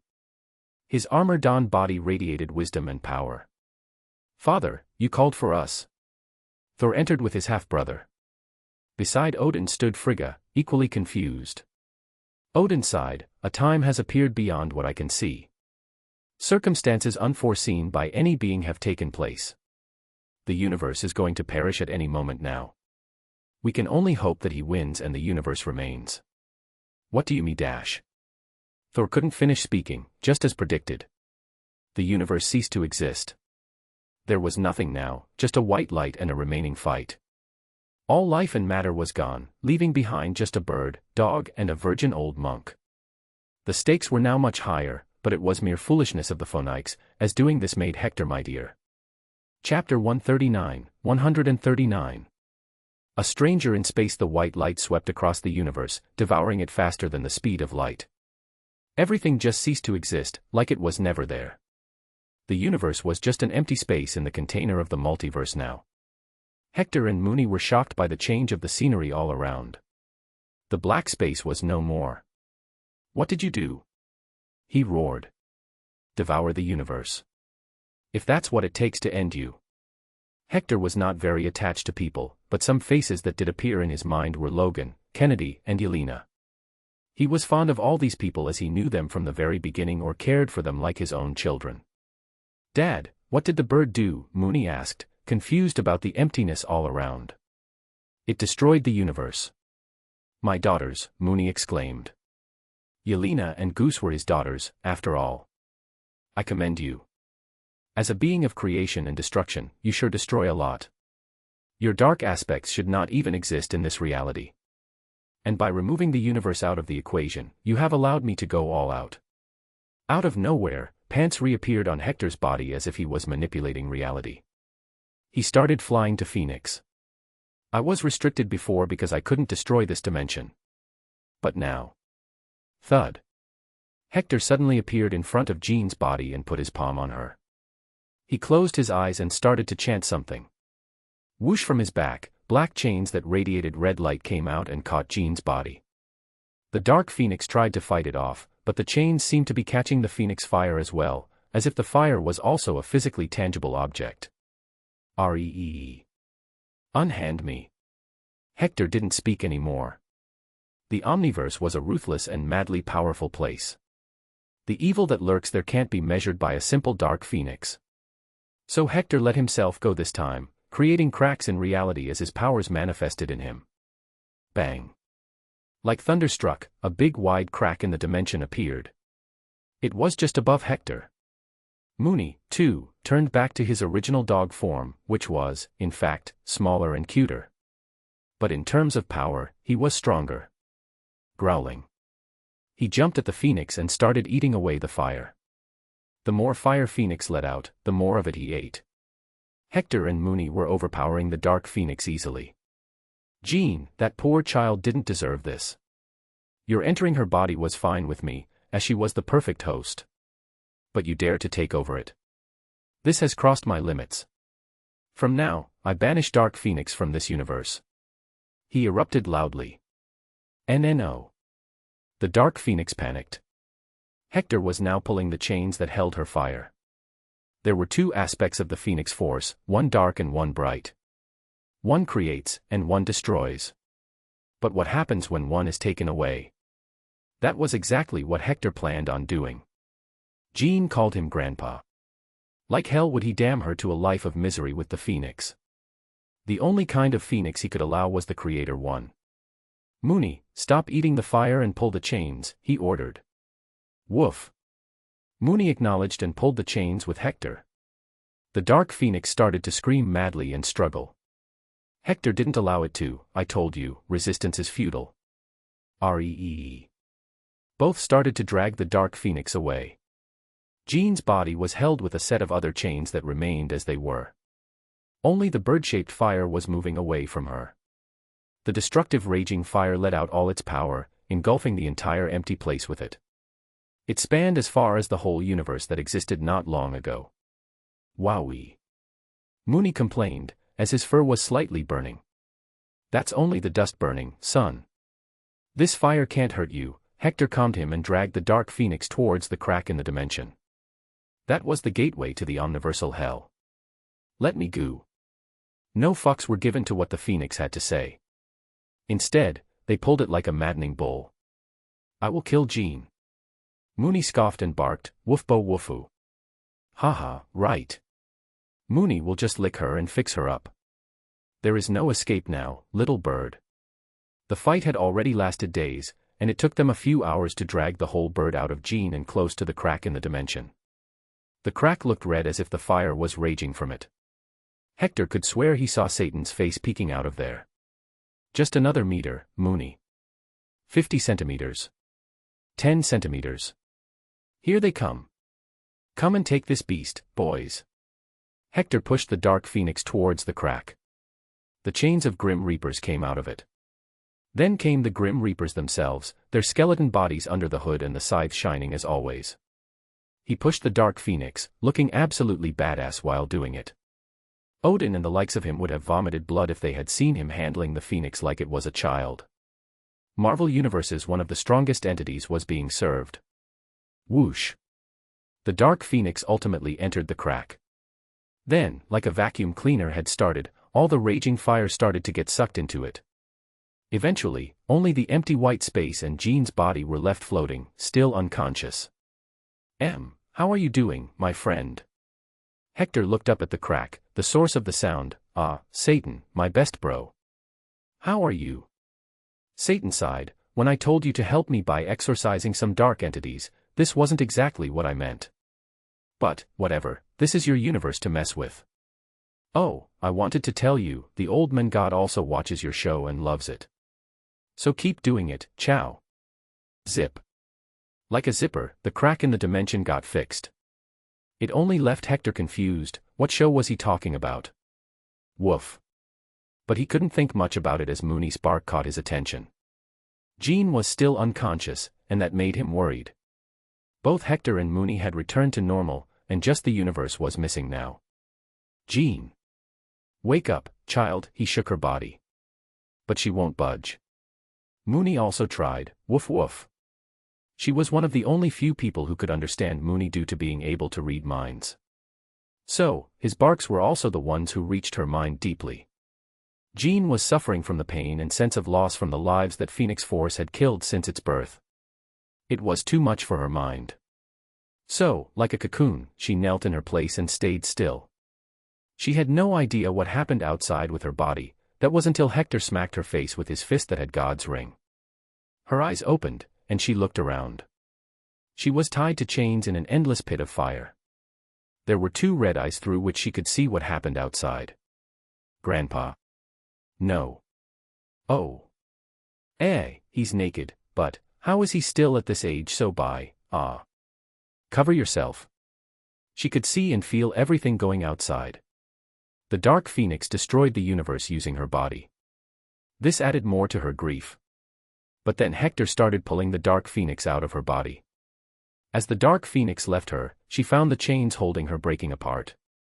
The fire that surrounded her started to turn into warm yellow light. Then, in the end, she broke free from the chains. However, now she was lost in that warm space with no way out. She was a prisoner of her own mind. Woof. Jean, where are ya? I will teach you more, come back. She could hear Mooney's voice in her mind clearly. So she started to fly towards that voice. Are you dead? I will give you my favorite cookie. I chewed your homework that day. Come back, I got lots of treats. I will not sniff the butt of your human friends, bitch. I promise. All these words made Jean laugh loudly. The remaining grief left by the Dark Phoenix and the memories vanished with the cute words of Mooney. She kept on following his voice. Outside, Hector held her in his arms. He noticed her eyelids moving a bit. Keep doing it, Mooney. It seems to be working.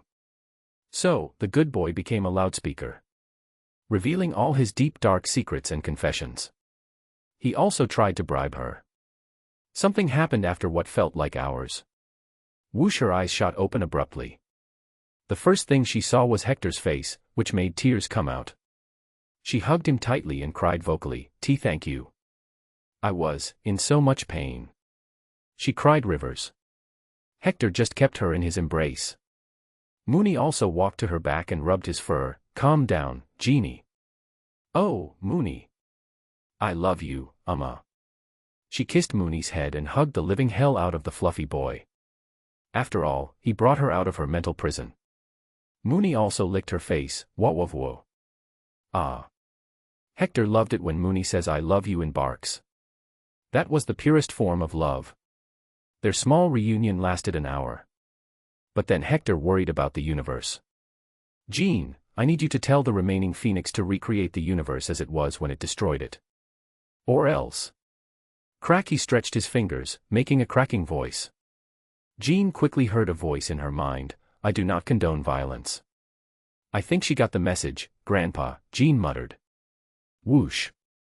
With them being the center, as if they were the origin of the Big Bang, the universe came into existence again. A spectacular scene of planets, stars, black holes and such forms appeared in front of their eyes. It was like fireworks, just more terrifying. The Phoenix Force was one hell of a powerful entity, and he just hooped its ass with Mooney. Done, she says. I'm going to have to talk to this bird in my head. She's a tenant who didn't pay rent. Jean was still conflicted about her body being used. Woof woof.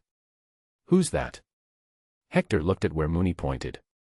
There, not far from them, was a woman, her black hair floating freely while she lay calm in the space.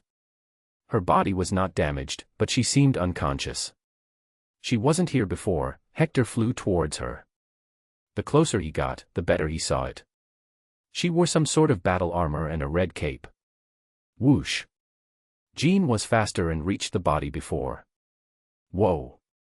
She's so pretty, but her face, it looks so sad. Of course, she would know those expressions. It was the face of something emotionally scarred. Then Hector also arrived and glanced. But it made him say just a few strong words, how the fuck. Chapter 140, 140. A multiverse apart, woof. Mooney barked at the unconscious woman. Dad, isn't this that woman? Wandering woman. Hector laughed, haha, well, this one certainly is a wandering one. But she does look sad. What is she even doing? She also looks old.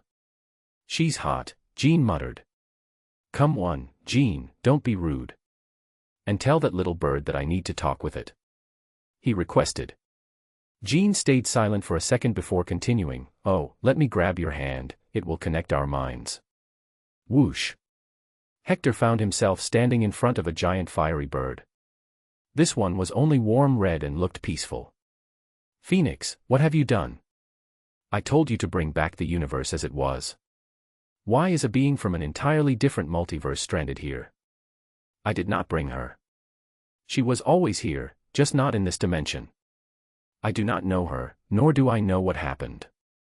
As even I cannot temper with things outside this multiverse. Sai, can you send her back?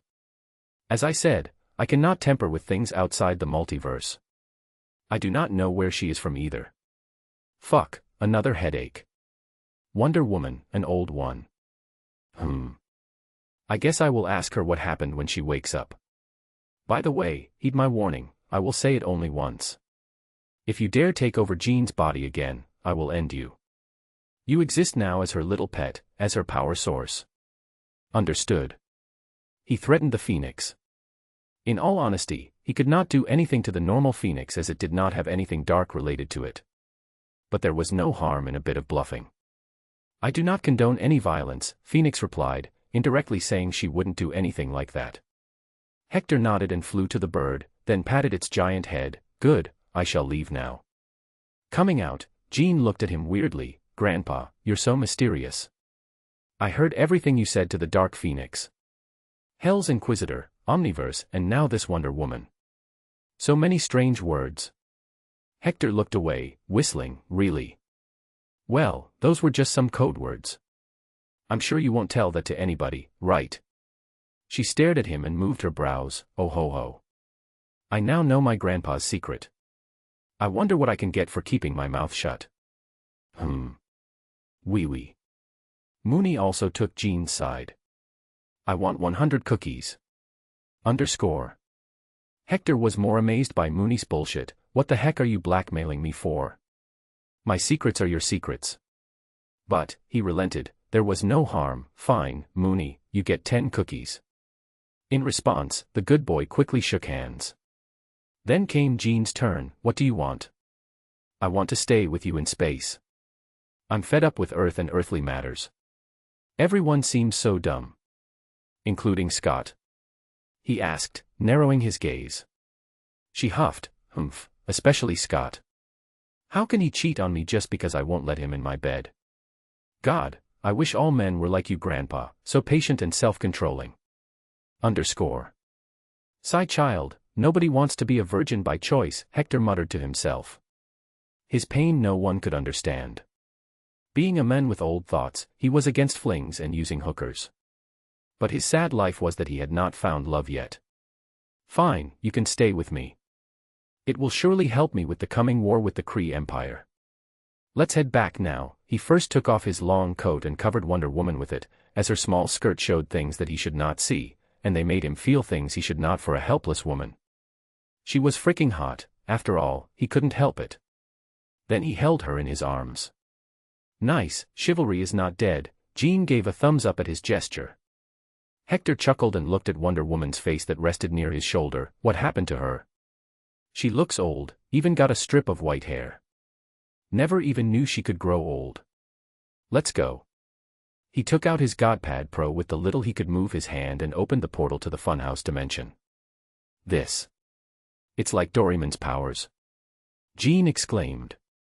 Doraemon. What's that? Ah, just some cartoon about a fat robot cat from the future. Kids in school love it. Where does this portal lead to? Can you make portals to everywhere? What's that thing in your hand? Is it your ability or science? Can I have it too? Hector was left dumbstruck by how quickly she could blurt out questions. Sigh, let's just go first. Hector arrived in the hellish dimension instantly and closed the portal behind himself. The various spirits of vengeance bowed to him immediately. But he didn't wait and opened another portal. This one led to his office in Freedom 1. Is this hell? Jean wondered. No, just a minor dimension which I seized from a demon. Let's go to my ship now and get this sleeping beauty checked. Whoosh. Freedom 1. Yelena and Natasha didn't even know that the universe had been erased for a few hours. They just slept merrily and woke up feeling fresh. Yawn, big sis, pick me, Yelena requested. Sighing, Natasha put her little sister on a small stool so she could brush her teeth beside the sink. They had gotten completely used to the lifestyle of constantly moving around. It was mostly studying and playing for Yelena, while for Natasha, it was playing and secretly training. Will Grandpa return today? I don't know, Natasha replied. This question had been asked dozens of times. Woof. Yelena got alerted. Phew. She spat out in the sink and jumped away. It's Mr. Mooney. She ran as fast as she could and soon found Goose snuggling around Mooney. She, too, jumped in to join. You're back. Woof. Mooney licked her face like a good dad. He was worried for these two since he knew they had died for a while. Hector chuckled. Did you just wake up? Take a bath and come to me later. I'll comb you. Jean's eyes were shining. She quickly lifted the cute little Yelena in her arms. Aw. So cute, so squishy. I saw you last time but never got to hug you. One more pretty big sister. Yelena giggled in the hold. But then her eyes fell on the woman in Hector's arms. Who is she, Grandpa? She is a sick lady, dear. I need to take her to the medical bay. Hector walked towards the backward section of the ship and laid down Wonder Woman on a soft bed. There were a few health monitors that he quickly connected to her body. The heart rate seems normal. Her blood pressure and pulse are good too. She's physically fine. He quickly diagnosed. At last, he tapped on her forehead to wake her up. But nothing happened. Let me try, maybe it's something related to her brain, Jean suggested. Hector shrugged, be my guest. Jean sat beside the bed and put a finger on Wonder Woman's temple, and closed her eyes. A few minutes passed. Mooney had come to the medical bay with Natasha, Yelena, and Goose by now. He cared for Natasha, too, after all. This was the duty of a doggo from heaven. And it wasn't hard for him to feel something. Woof. I know, Mooney. I can see it from her face. She's been through trauma or something. He agreed. But as someone who knew DC to some degree, he was confused about which Wonder Woman it was. He wasn't too much into the DC lore. Ah. Jean woke back. I can't enter her mind. I mean, I can enter, but I can't read anything. It's as if she has made a cocoon around her memories and locked herself there. The only way is to break open her mind, but it might hurt her. I can't imagine for how long she's been like this. Hector glances at her in pity, wondering what sad story this heroine had. Bam. Yelena somehow climbed on the bed with the help of Mooney. She softly crawled beside Wonder Woman and looked at her face. Whoa. So pretty. Grandpa. Look, she's got white hair like you too. Don't say it. Hector muttered. Yelena altered between seeing Hector and the woman's face. Then grinned and chirped. Grandma.